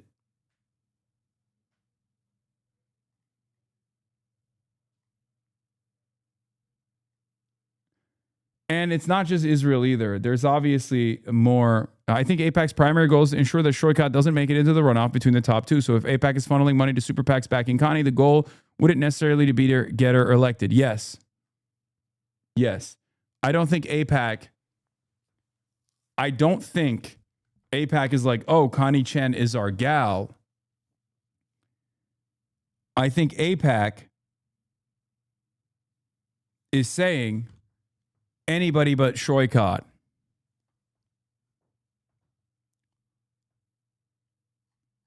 That's it. This is why I brought up Bushra. Okay? This is why I brought up Bushra in the Illinois race against Kat Abu-Ghazaleh. Because Kat Abu-Ghazaleh was the anti-Zionist, Daniel Biss was the liberal Zionist, Bushra was another anti-Zionist, right? And far more radical on the issue of Israel than Connie Chen is. But AIPAC was willing to spend at the behest of Bushra because they knew that they could eat away from Kat Abu-Ghazaleh's base. And it worked. Yeah, this is also an important point, too. Connie has $72K cash on hand, so she's not a threat to Wiener in the general. Shoykot can actually spend and win. Yeah. That's the other side of the story as well. Shoykot is a threat for two reasons. One, because of his policy points, and two, because of the money that he has. Shoykot actually has money.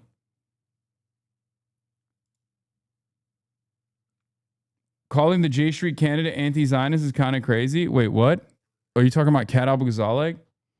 Kat Abu-Ghazaleh was literally, you're saying she's a J Street candidate.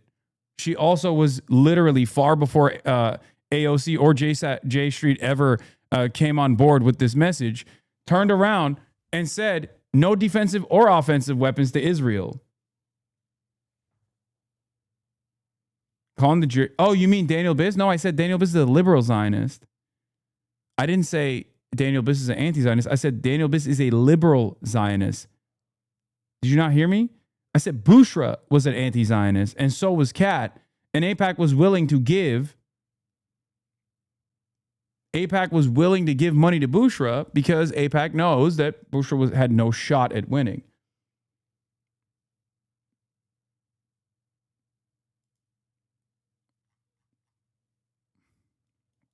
What is this? I don't know what this is, but we'll look at whether it's a PSYOP or not. Yeah. Yeah. The money was already used on ads and text messages. Election extra. Gary Tan starts spending and Connie Chan gets big pack boost. 2 big spending packs put in last minute money for Chan. 2 mysterious packs have started spending big for Chan. Pro-choice majority action, which is the one that is the AIPAC Shell Corp. Okay. Hey, Papa, thank you for the raid. Unfortunately, I'm going to be ending soon. Unfortunately, because I have a podcast to record. But thank you for coming. Thank you for coming on the broadcast. Anyway, where was I? Oh, yeah. Who's funding these groups and why they chose to get involved at this late date is unclear. Both PACs only started spending in the past 2 weeks. We know who's funding those groups now. It's AIPAC. Given the pro-choice majority action registered. Anyway, so yeah, this is what it is. AIPAC has numerous vehicles, like numerous vehicles that are named in this like innocuous manner, like, oh, we love women PAC, we love the democracy PAC, we hate abortion PAC, whatever the fuck, right? Like they're progressive named. Meanwhile, all of the money is coming from major right-wing donors by way of AIPAC and being funneled into these like super woke PACs.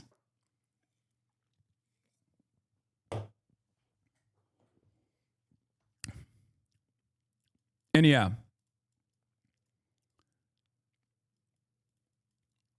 Chan, who has the endorsement of outgoing rep Nancy Pelosi, faces State Senator Scott Wiener and Shoykot Chakrabarty, a co-founder of Justice Democrats and the former chief of staff to Representative Alexandria Ocasio-Cortez. Chan's campaign recently picked up momentum after receiving the key endorsement from Pelosi, whose retirement opened up the vacancy. For most of the race, Chan has been polling in third place behind Wiener and Shoykot Chakrabarty. Recent polling, however, shows Chan moving into a close contest with Chakrabarty for second place and a spot in the general election against Wiener. The latest poll from EMC Research places Wiener firmly ahead of the pack at 38% support, with Chan and Chakrabarty trailing behind at 22% and 21%, respectively. While serving as AOC's chief of staff, Chakrabarty clashed privately and publicly with Pelosi, urging her and the party to move faster and push harder. Animosity towards Chakrabarty among party leadership remains intense. An advisor, Democratic leader Hakeem Jeffries, told Dropsite the party brass was glad to see him go and isn't interested in seeing him return as a member of Congress. Frankly, the problems we've had with her in the beginning were more her chief and not her, he said, referring to AOC and Chakrabarty. Then he left and everything got much better. Perhaps Chapo had a guy on who said vote for Chan because Chakrabarty's a rich fake progressive. They're San Francisco leftists. That's why. That's it. They're San Francisco leftists, and those wounds will never heal for many San Francisco leftists. I don't want to fight the battles. They're my fucking comrades too. I don't want to fight San Francisco leftists on this issue. Okay. Yes, sure. Shoykot is fake. He's phony. Meanwhile, this kind of reporting is part of the reason why I trust him. Okay. This is literally the reason. Like, this is the reason why the fucking establishment Democrats hate his ass.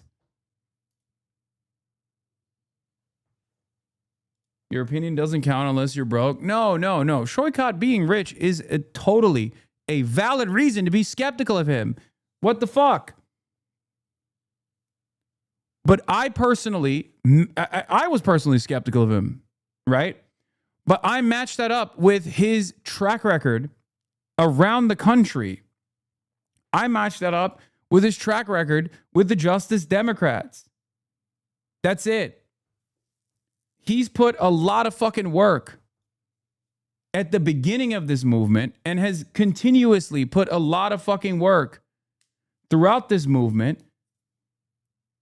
Not only as working on Bernie's campaign and then working as AOC's chief of staff, but also continuously trying to change the makeup of the Democratic Party actively by way of Justice Democrats. It's fucking tough for me to sit there and be like, that's worth nothing.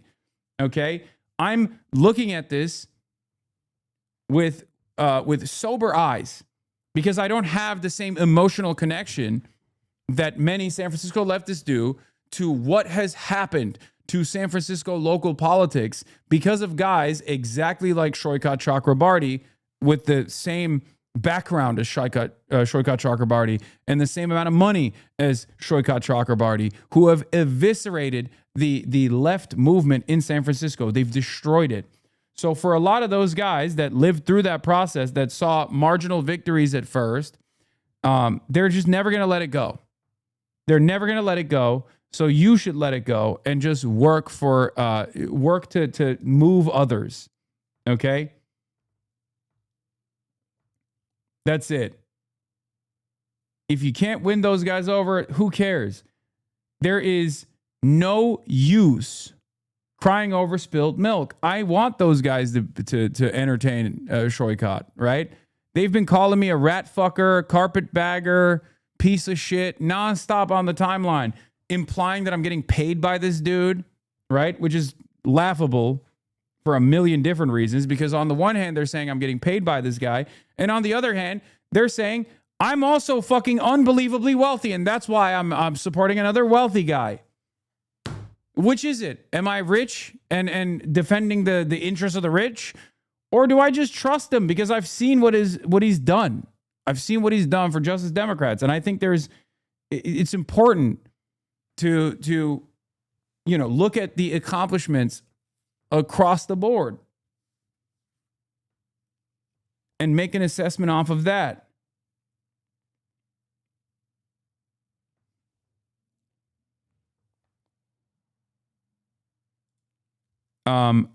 Left-wing YouTube pundit Cenk Uygur banned from entering the UK. Yeah, it's okay. Well, I didn't want to talk about it, but my visa has also been revoked.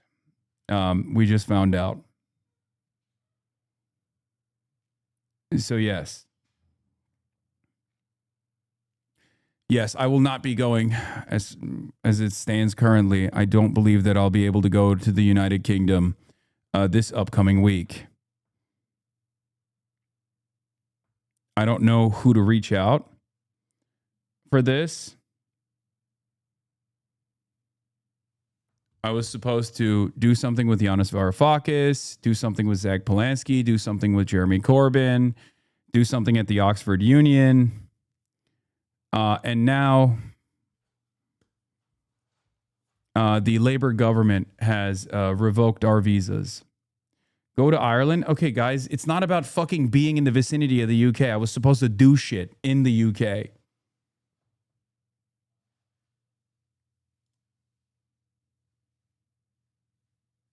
Yeah. A sad state of affairs where obviously the interests of Israel take the highest priority. And it's sneak into the UK. No, you can't do that. That's not a thing.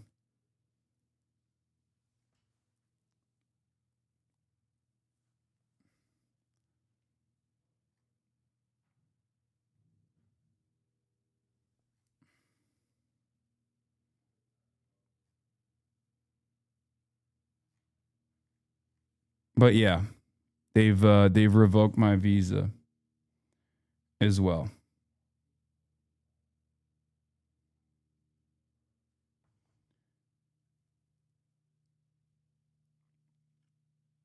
It's a 40-minute flight is what I meant. Politicians fly over there all the time for press stuff. Dude, what are you talking about? I had like actual things to do in the UK.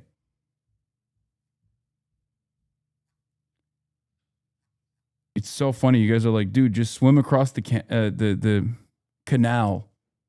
Take a boat and enter illegally. Yeah, I'm not going to do that. I'm not going to fucking risk getting deported and not entry into the country for 10 years. Can Jeremy Corbyn do anything about it? Probably not. I mean, I don't know.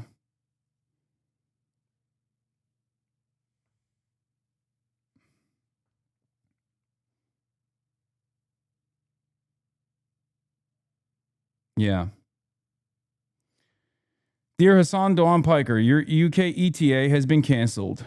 This means you cannot travel to the UK without a visa. This is because your presence in the UK is not considered to be conducive to the public good. You cannot appeal this decision. Apply for a visa. If you still want to travel to the UK, you need to apply for a visa so we can consider your circumstances in more detail. Having your ETA canceled does not mean you will be refused a visa.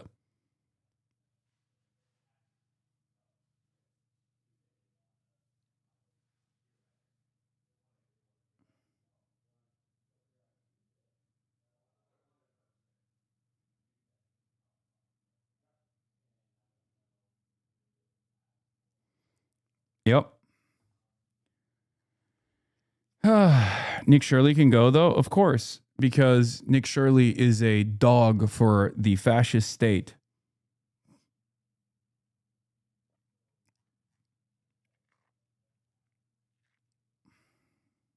So,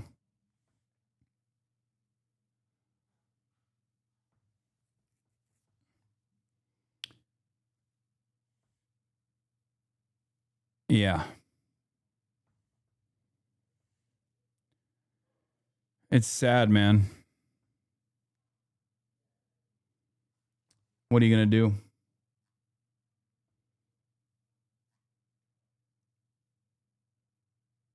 The other day, someone said, watch Labor Party do this a couple days before your trip, and it happened. Yeah.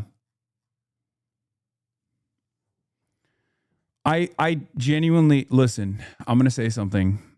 This is a warning. I hope you guys understand. The Western world and liberal democracy is a sham. And all of the supposed things that they claim to care about, they do not actually care about. We are moving into a very different timeline. Okay. This is why I constantly reiterate that fascism is here, right? Like the administration trying to deploy subpoenas against political dissidents in the United States of America, or the UK that's like completely captive to the interests of pro-Israel advocacy organizations. Like they are moving in a way, and this is the liberal government, right? The Labor government is supposed to be the liberal government doing this, and the American government is the right-wing government doing it. Like we are in the 1930s era where I think that the administrations in both the UK and the United States of America, regardless of like their supposed ideological differences, are absolutely moving as a uniparty, and things are going to get even worse from here on out. Yes, I was supposed to fly to the UK Tuesday.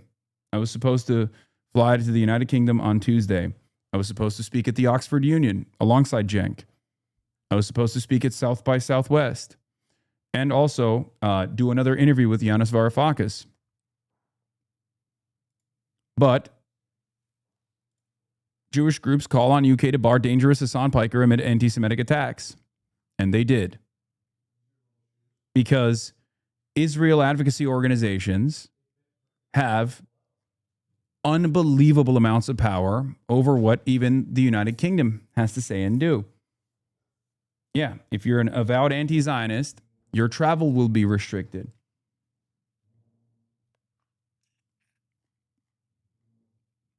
It's totally fucking ridiculous, dude.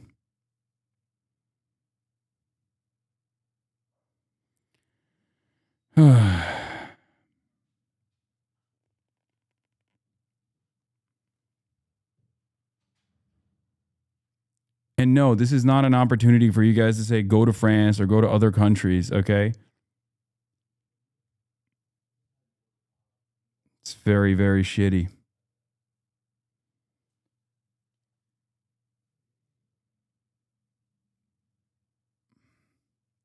I genuinely did not think this would happen. I'll be honest. A visa is required for U.S. citizens? Yes, this is a new restriction. You have enough clout now to set the narrative if they turn you away. The UK arresting its elderly for protesting in support of genocide wasn't enough for Keir Starmer. Now the pro-genocide Labour Party is denying entry to anti-genocide tourists. If anything, you should fly out and make it a major news event. What are you talking about, brother? No. I'm not going to fucking... They won't put me on a flight if I don't have a visa. You don't know what you're talking about. If the Labour government is actively denying a visa that they already issued to me, because we got the visa, okay? And they revoked it. You can't get on a fucking flight. It's not how that works. You can't just like fly. I've been banned from the UK. I tried to get on a flight from London to attend South by Southwest London and give a speech at Oxford. I've been banned for criticizing Israel. Are we free anymore? This is oppression of Western citizens by our own governments on behalf of a different country. Yeah.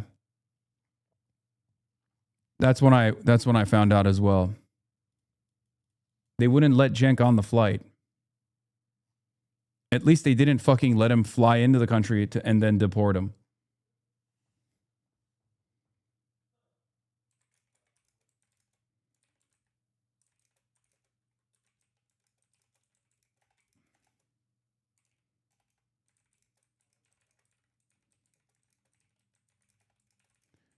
The West is betraying liberalism for a fascist foreign, betraying liberal values for a fascist foreign government.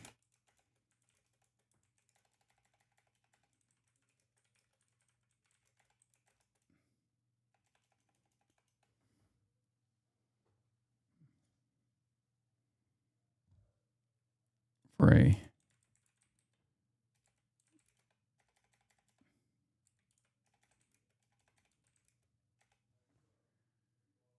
Listen, we set you up with a parachute and a giant trebuchet. Okay, guys, shut the fuck up. Okay?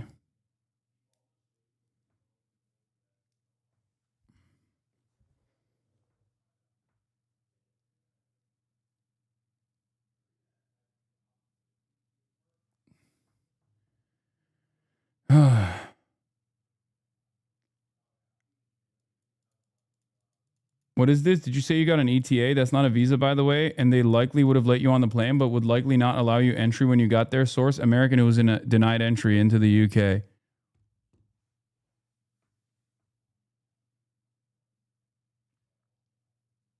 If you can't address Oxford Union in person, can you not interact via Zoom? No, it's not the same. And I don't know what these guys are going to do anyway.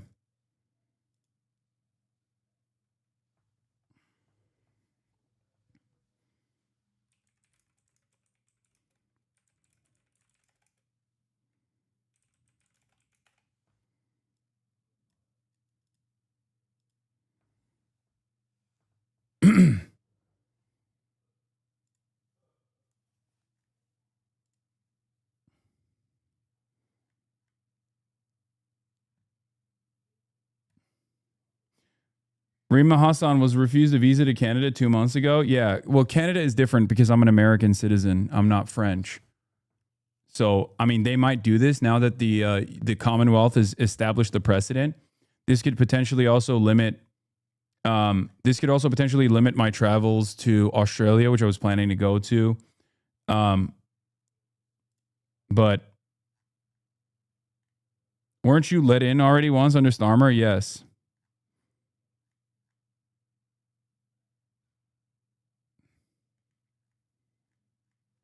Yes, of course. I've been to the UK on numerous occasions, and all of the stuff that they're complaining about, I said and freely entered the country. Like all the stuff I said prior, the things that they're like complaining about were things that I had said already, and they didn't have any issues with my travel into the UK.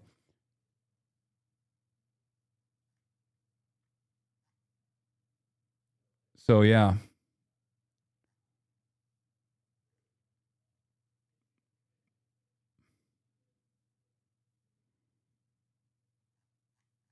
Hold on, I gotta send some fucking text messages.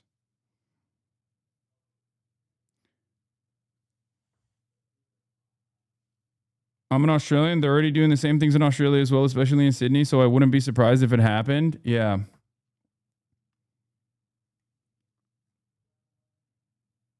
Who are you texting? Why do you give a shit? Why am I? I'm not going to tell you anything. I'm texting my UK peoples.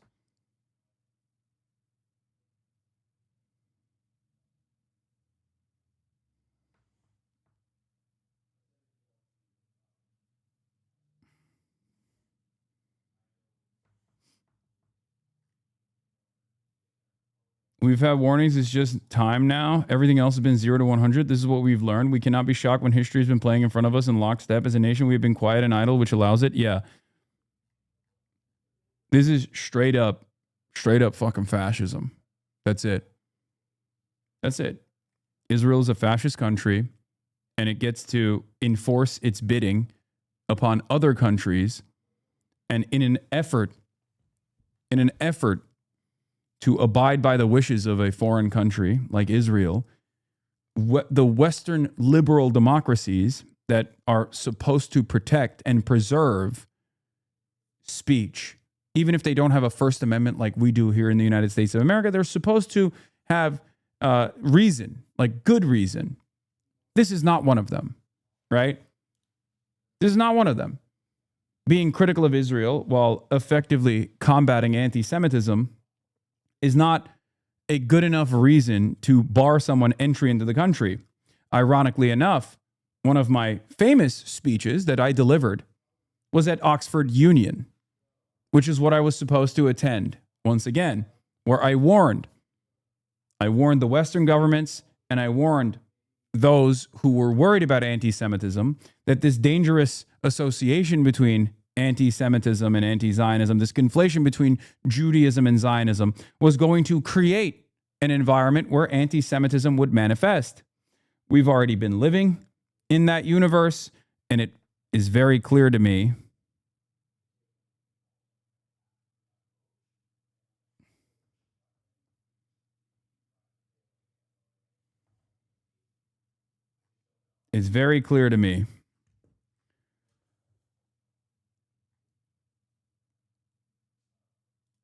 that this is happening. I urge you not to succumb to nihilism, because there are many other crises out there, especially including the crisis that the Palestinian people face every day. Damn, my speeches have gotten so much better than this. It's kind of crazy.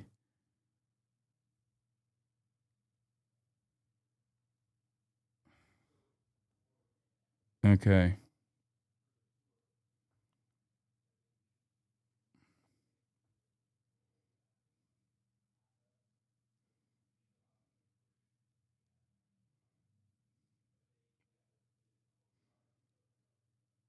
Hold on. Article on Shaky Gurga's visa revocation already? Yeah.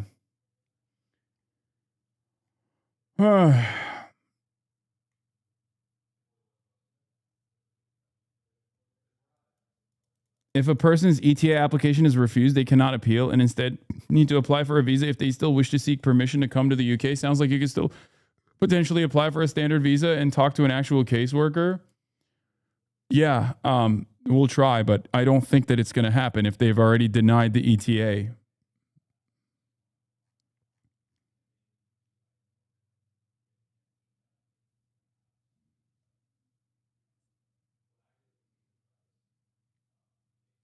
So, yeah.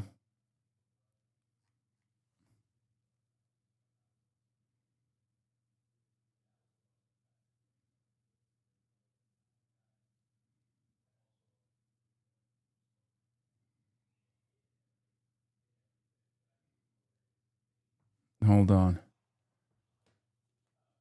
My food is here.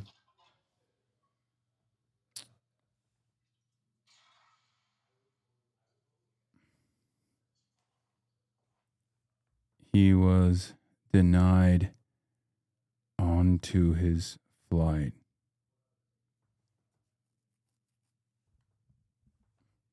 The reason to do this is to make the news story bigger. This story would have motion, especially with the recent headline grabbing potential. You need to just aggressively set the narrative. This is Labor doing what it's been doing since October 7th. Yes. Yes, I know. We're working on it.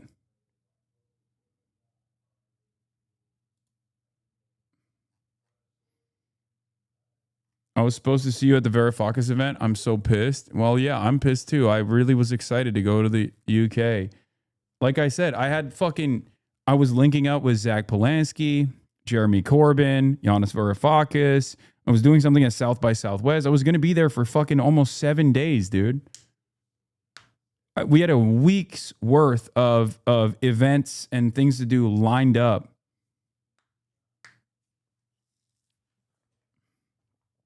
Yeah. Oxford Union.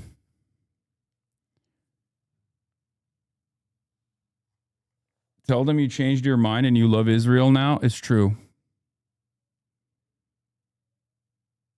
It's true. I do. Am Israel Chai, guys. Yeah. You're a member of the media. Attack against the free press. Oh, 100%.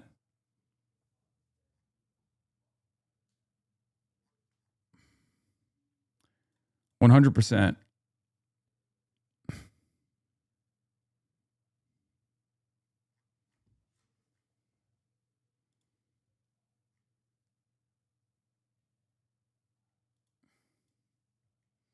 Left-wing YouTube pundit Cenk, we were banned from entering the UK. Turkish-American book to appear at South by Southwest London is travel authorization revoked by Shabana Mahmood after concern over comments about Israel and grooming gangs? About grooming gangs? The fuck? Yeah, they banned me too. I'm surprised that they went after Cenk too. It's very obvious that it's like, it's not even just, the fact that it's not just me. Dude, I can't believe it. I cannot fucking believe how much motion Israel has over other countries. Like, what the fuck? Meanwhile, speaking of motion Israel has over other countries, we were just talking about Connie Chen. Obviously, Israel is subverting American democracy once again. Bezalel Smotrich is in the United States of America. Okay, let's take a look. Israel Day Parade in New York City with Senate Minority Leader Chuck Schumer. Far-right Israeli Finance Minister Bezalel Smotrich and other far-right Israeli lawmakers and American politicians march on Fifth Avenue. New York City Mayor Zohar Mamdani decided to skip the event.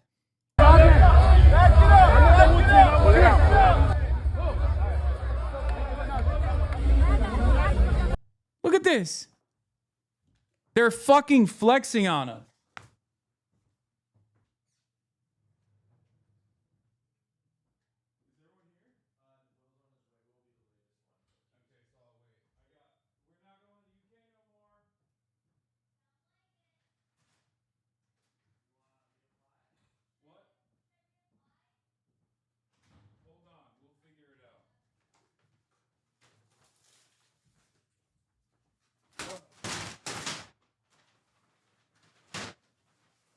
Fine that Will's a little late. I gotta eat anyway.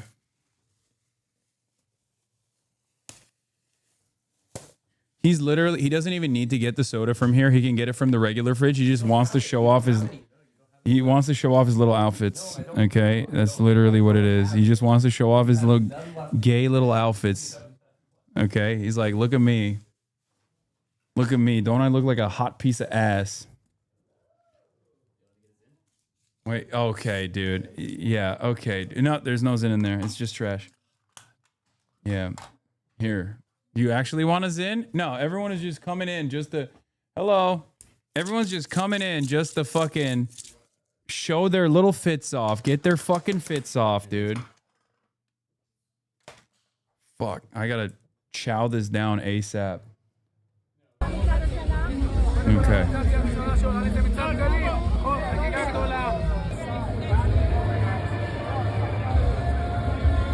Am Yisroel Chai.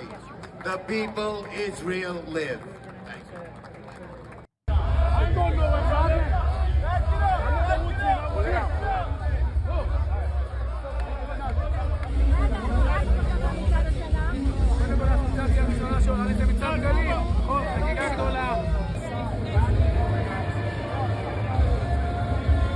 Am Yisroel Chai. Dude.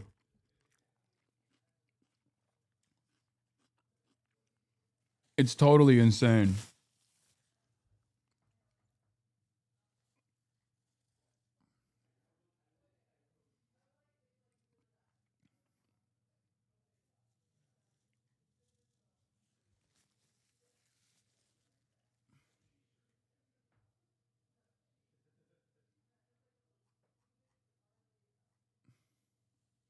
This is the grooming gangs thing they mentioned for Jank. Piers Morgan guest storms off furious. Uncensored row explodes. Disgusting lies. They joined Cenk Uygur. During the discussion, Dom brought up a claim that 250 various police forces, grooming gangs, Rotterdam. However,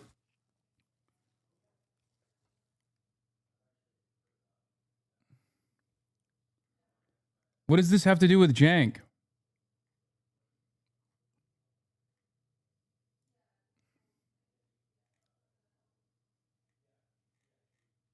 What the fuck does Cenk have to do with this? Did you just type in...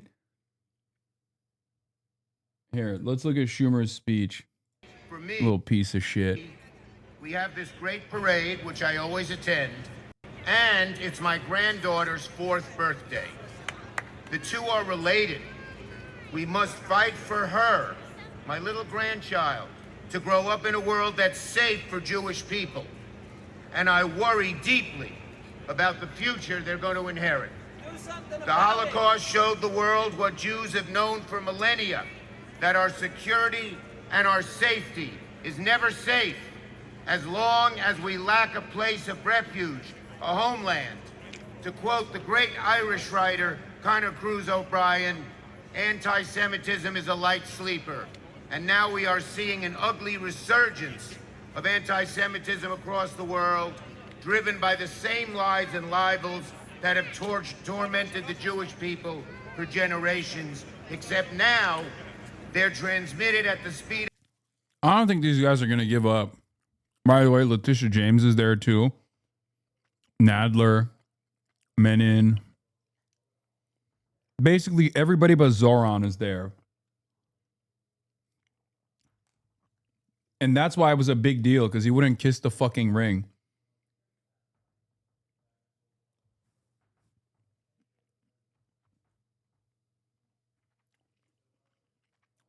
What are we doing, man? What the fuck are we doing?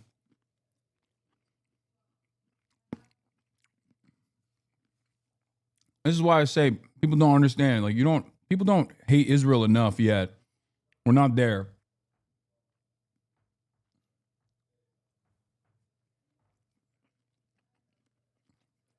These politicians should be ashamed of themselves.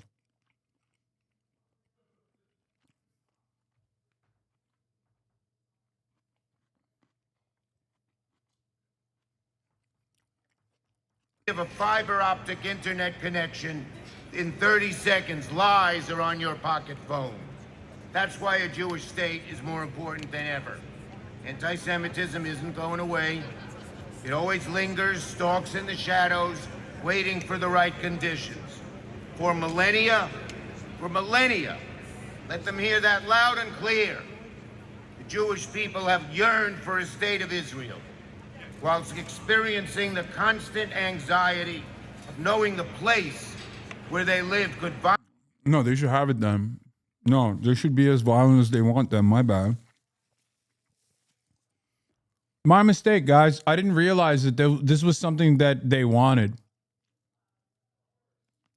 I didn't realize. It's so exciting. Oh, if that's the case, then fuck it, you know?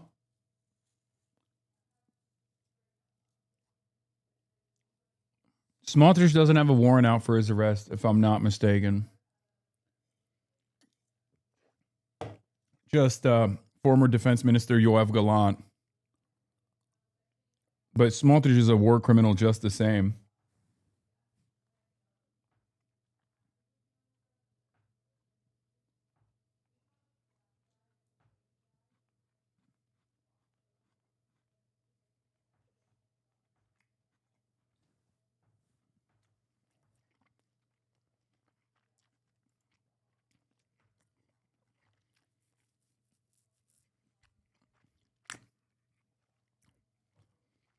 He's under sanctions, including travel bans with Australia, Canada, Netherlands, New Zealand, Norway, Slovenia, and the UK. Reportedly, the IC prosecutors have requested a warrant for his arrest. They're currently seeking out a warrant, so he doesn't have a warrant for his arrest. Not that it matters, because America doesn't give a shit about prosecuting that. They would never follow through on that.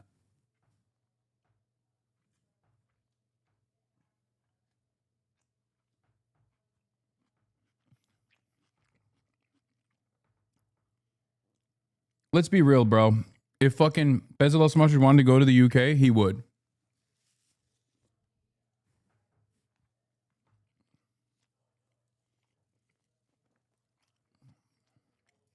Buddy,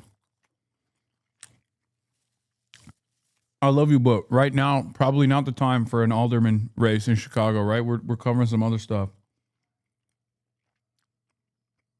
Respect to the DSA cadre. Please. Okay, Illinois 4. Not regardless. Just anyway. I'll get to it later. All right? Any updates on the subpoena? No updates on the subpoena. It's so exciting to be here at this 66th annual Israel Day Parade. The energy is incredible. We're about to start marching, and it's remarkable. Almost every elected official in the city and the state of any consequence is here, except for one. I think you know who that is. But I'm proud to march with so many Jewish and non-Jewish New Yorkers to celebrate the state of Israel, to celebrate living here in this amazing city, to celebrate being here in this terrific country, proud of my heritage as an American, as a Jew, as a Zionist. It's going to be a great day on Israel side. It's so exciting to be here at this 66th annual Israel Day Parade.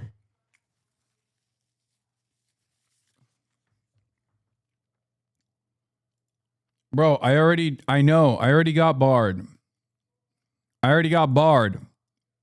The UK banned me from entering the country. David Taylor demanded Kneecap be banned from Glastonbury for criticizing Israel, demanded Bob Villan be banned from Glastonbury for criticizing Israel, and is now demanding Hasan Piker be barred from entering the country for, yes, you guessed it, criticizing Israel. That's a Labor guy, by the way. That's a Labor guy. It's a Labor government that banned me. I've literally been to the UK.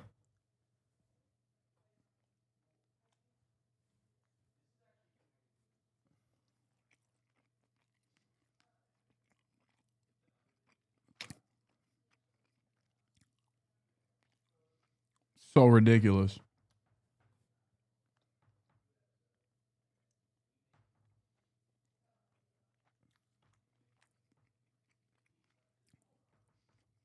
Liberal democracy is dead.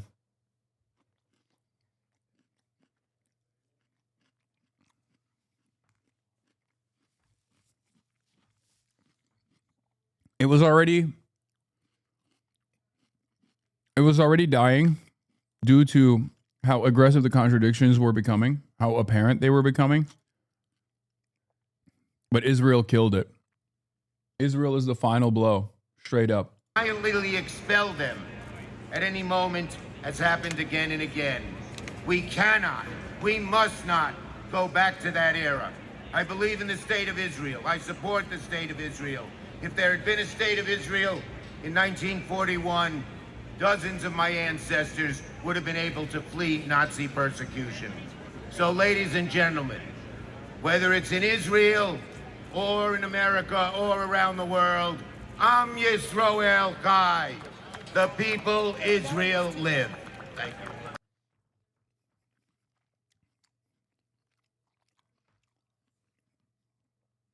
Yeah, you know, you're an American.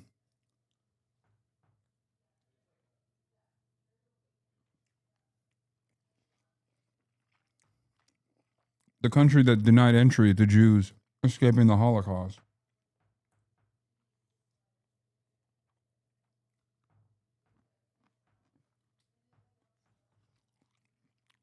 Which now is demonstrably a safe haven for Jews.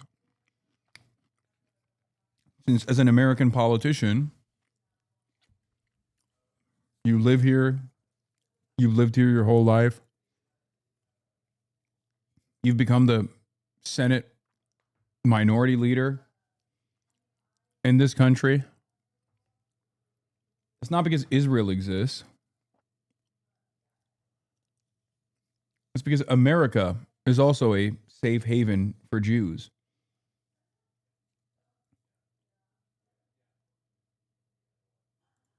Yeah.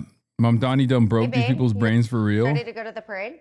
I'm ready, but I invited a new couple. They just moved into the neighborhood. They love Israel. Oh, Lizzie, amazing. Oh. meet our new friend. The name is Mom Donnie. Mom Donnie, you're in my house.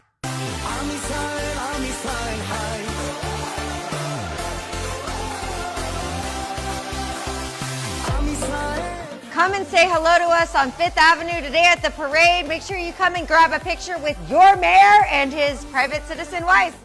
Hey, babe, you ready to go to the parade?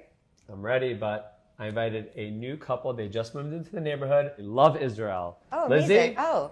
meet our new friend. Rapey.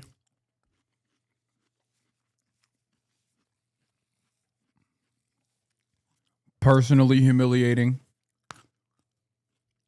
Hysterical to the onlookers that don't have any sort of pre-established loyalty. Classic Zionist Hasbara operation. It's just like, I mean, it's funny.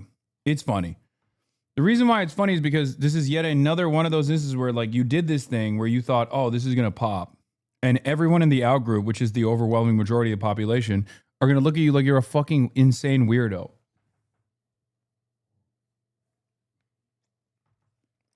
Because you are a fucking insane weirdo.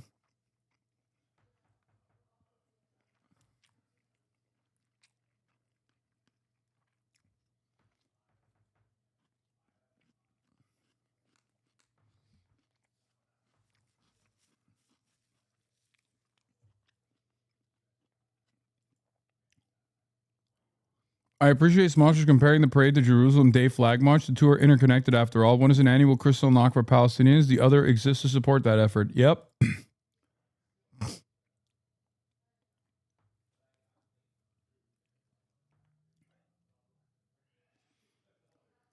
The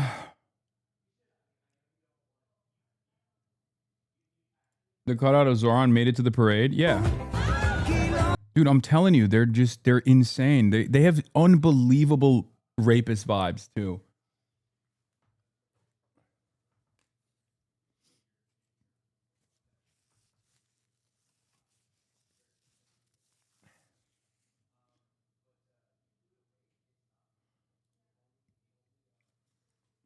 New York Congressman Daniel Goldman refuses to speak with his own constituents in his district while marching in the Israel Day Parade. Is this what representation looks like? Dude, what is going on, man? What the fuck is happening?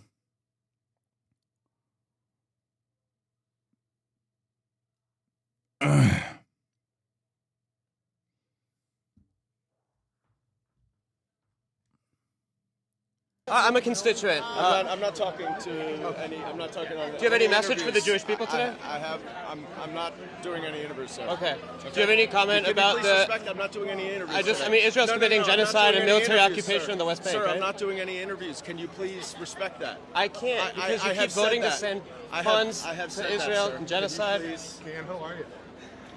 Are you with the media? I'm a constituent. I'm not talking to any. I'm not talking on. Do you have any message for the Jewish people today? Oh. If he was a member of the media, he'd be fine. Hey man, look, I got the ribbon on. I'm celebrating genocide and apartheid. Can you let me do that in peace?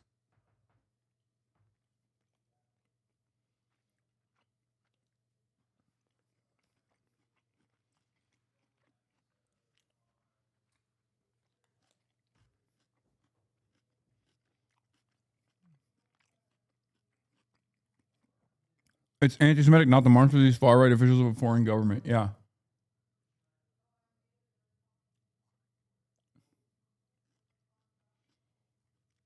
Bro, they banned Jank from the UK. What the fuck? Bro, they banned me from the UK as well.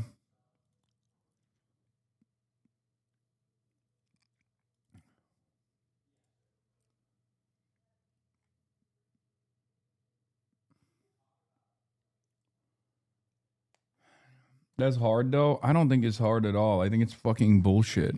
To make America.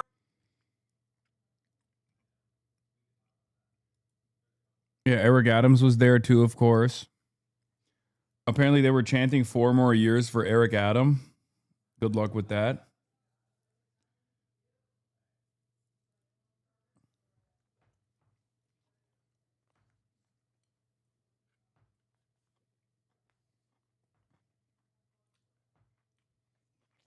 I'm gonna be honest, though. Maybe I'm wrong. But I think they're fucking playing with fire. I think all this stuff is just... like, you're literally damn near demanding that people learn.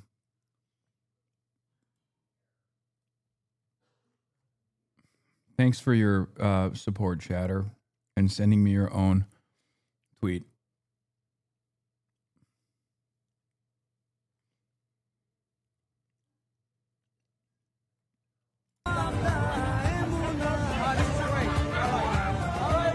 Wemby takes a...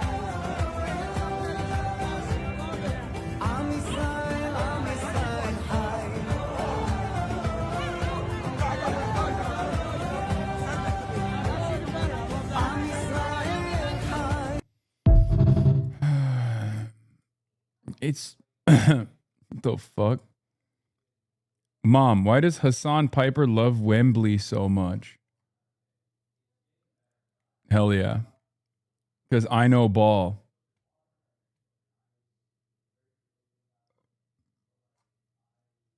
I thought you were taking the day off. I missed the first 4 hours of the broadcast. Well, guess what? You can subscribe and rewind, chatter, and see the entire broadcast in all of its glory.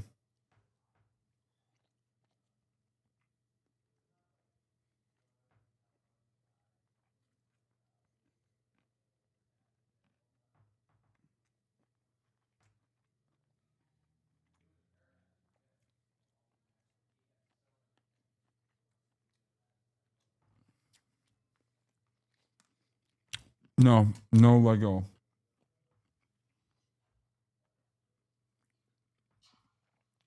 Anyway, I'm done for the day. I'll see y'all tomorrow. Will's here. So I gotta go. I gotta go do the podcast. We'll talk about it all and more. We'll do the Lego thing tomorrow. Okay? Bye, everybody. Stunning lo-fi introduction, starting off the day. All the chatter's trickling in, hustle people hate. Sunny in Los Angeles, California, says Hasan. Stun luck to the stun luck to the topics just begun. 'Cause there he is again, Hasan is streaming. Hasan is streaming. There it is again, Hasan is streaming. Hasan is streaming. Reviewing a Chinese train, telling Kaya place. Sun and Asmin chatter loves, giving grinning's grace. Zoran winning NYC, woke two back with the force. The Rogan of the left, to me a dumb himbo still of course. The Charlie Kirk assassination, the Fear and Online show. 8 full fucking years of this, and plenty more to go. Doing fun stuff tomorrow, throw PBS up on the screen. A man-made horror reaction brought to you by this life's dream. 'Cause there he is again, Hasan is streaming. Hasan is streaming. There he is again, Hasan is streaming.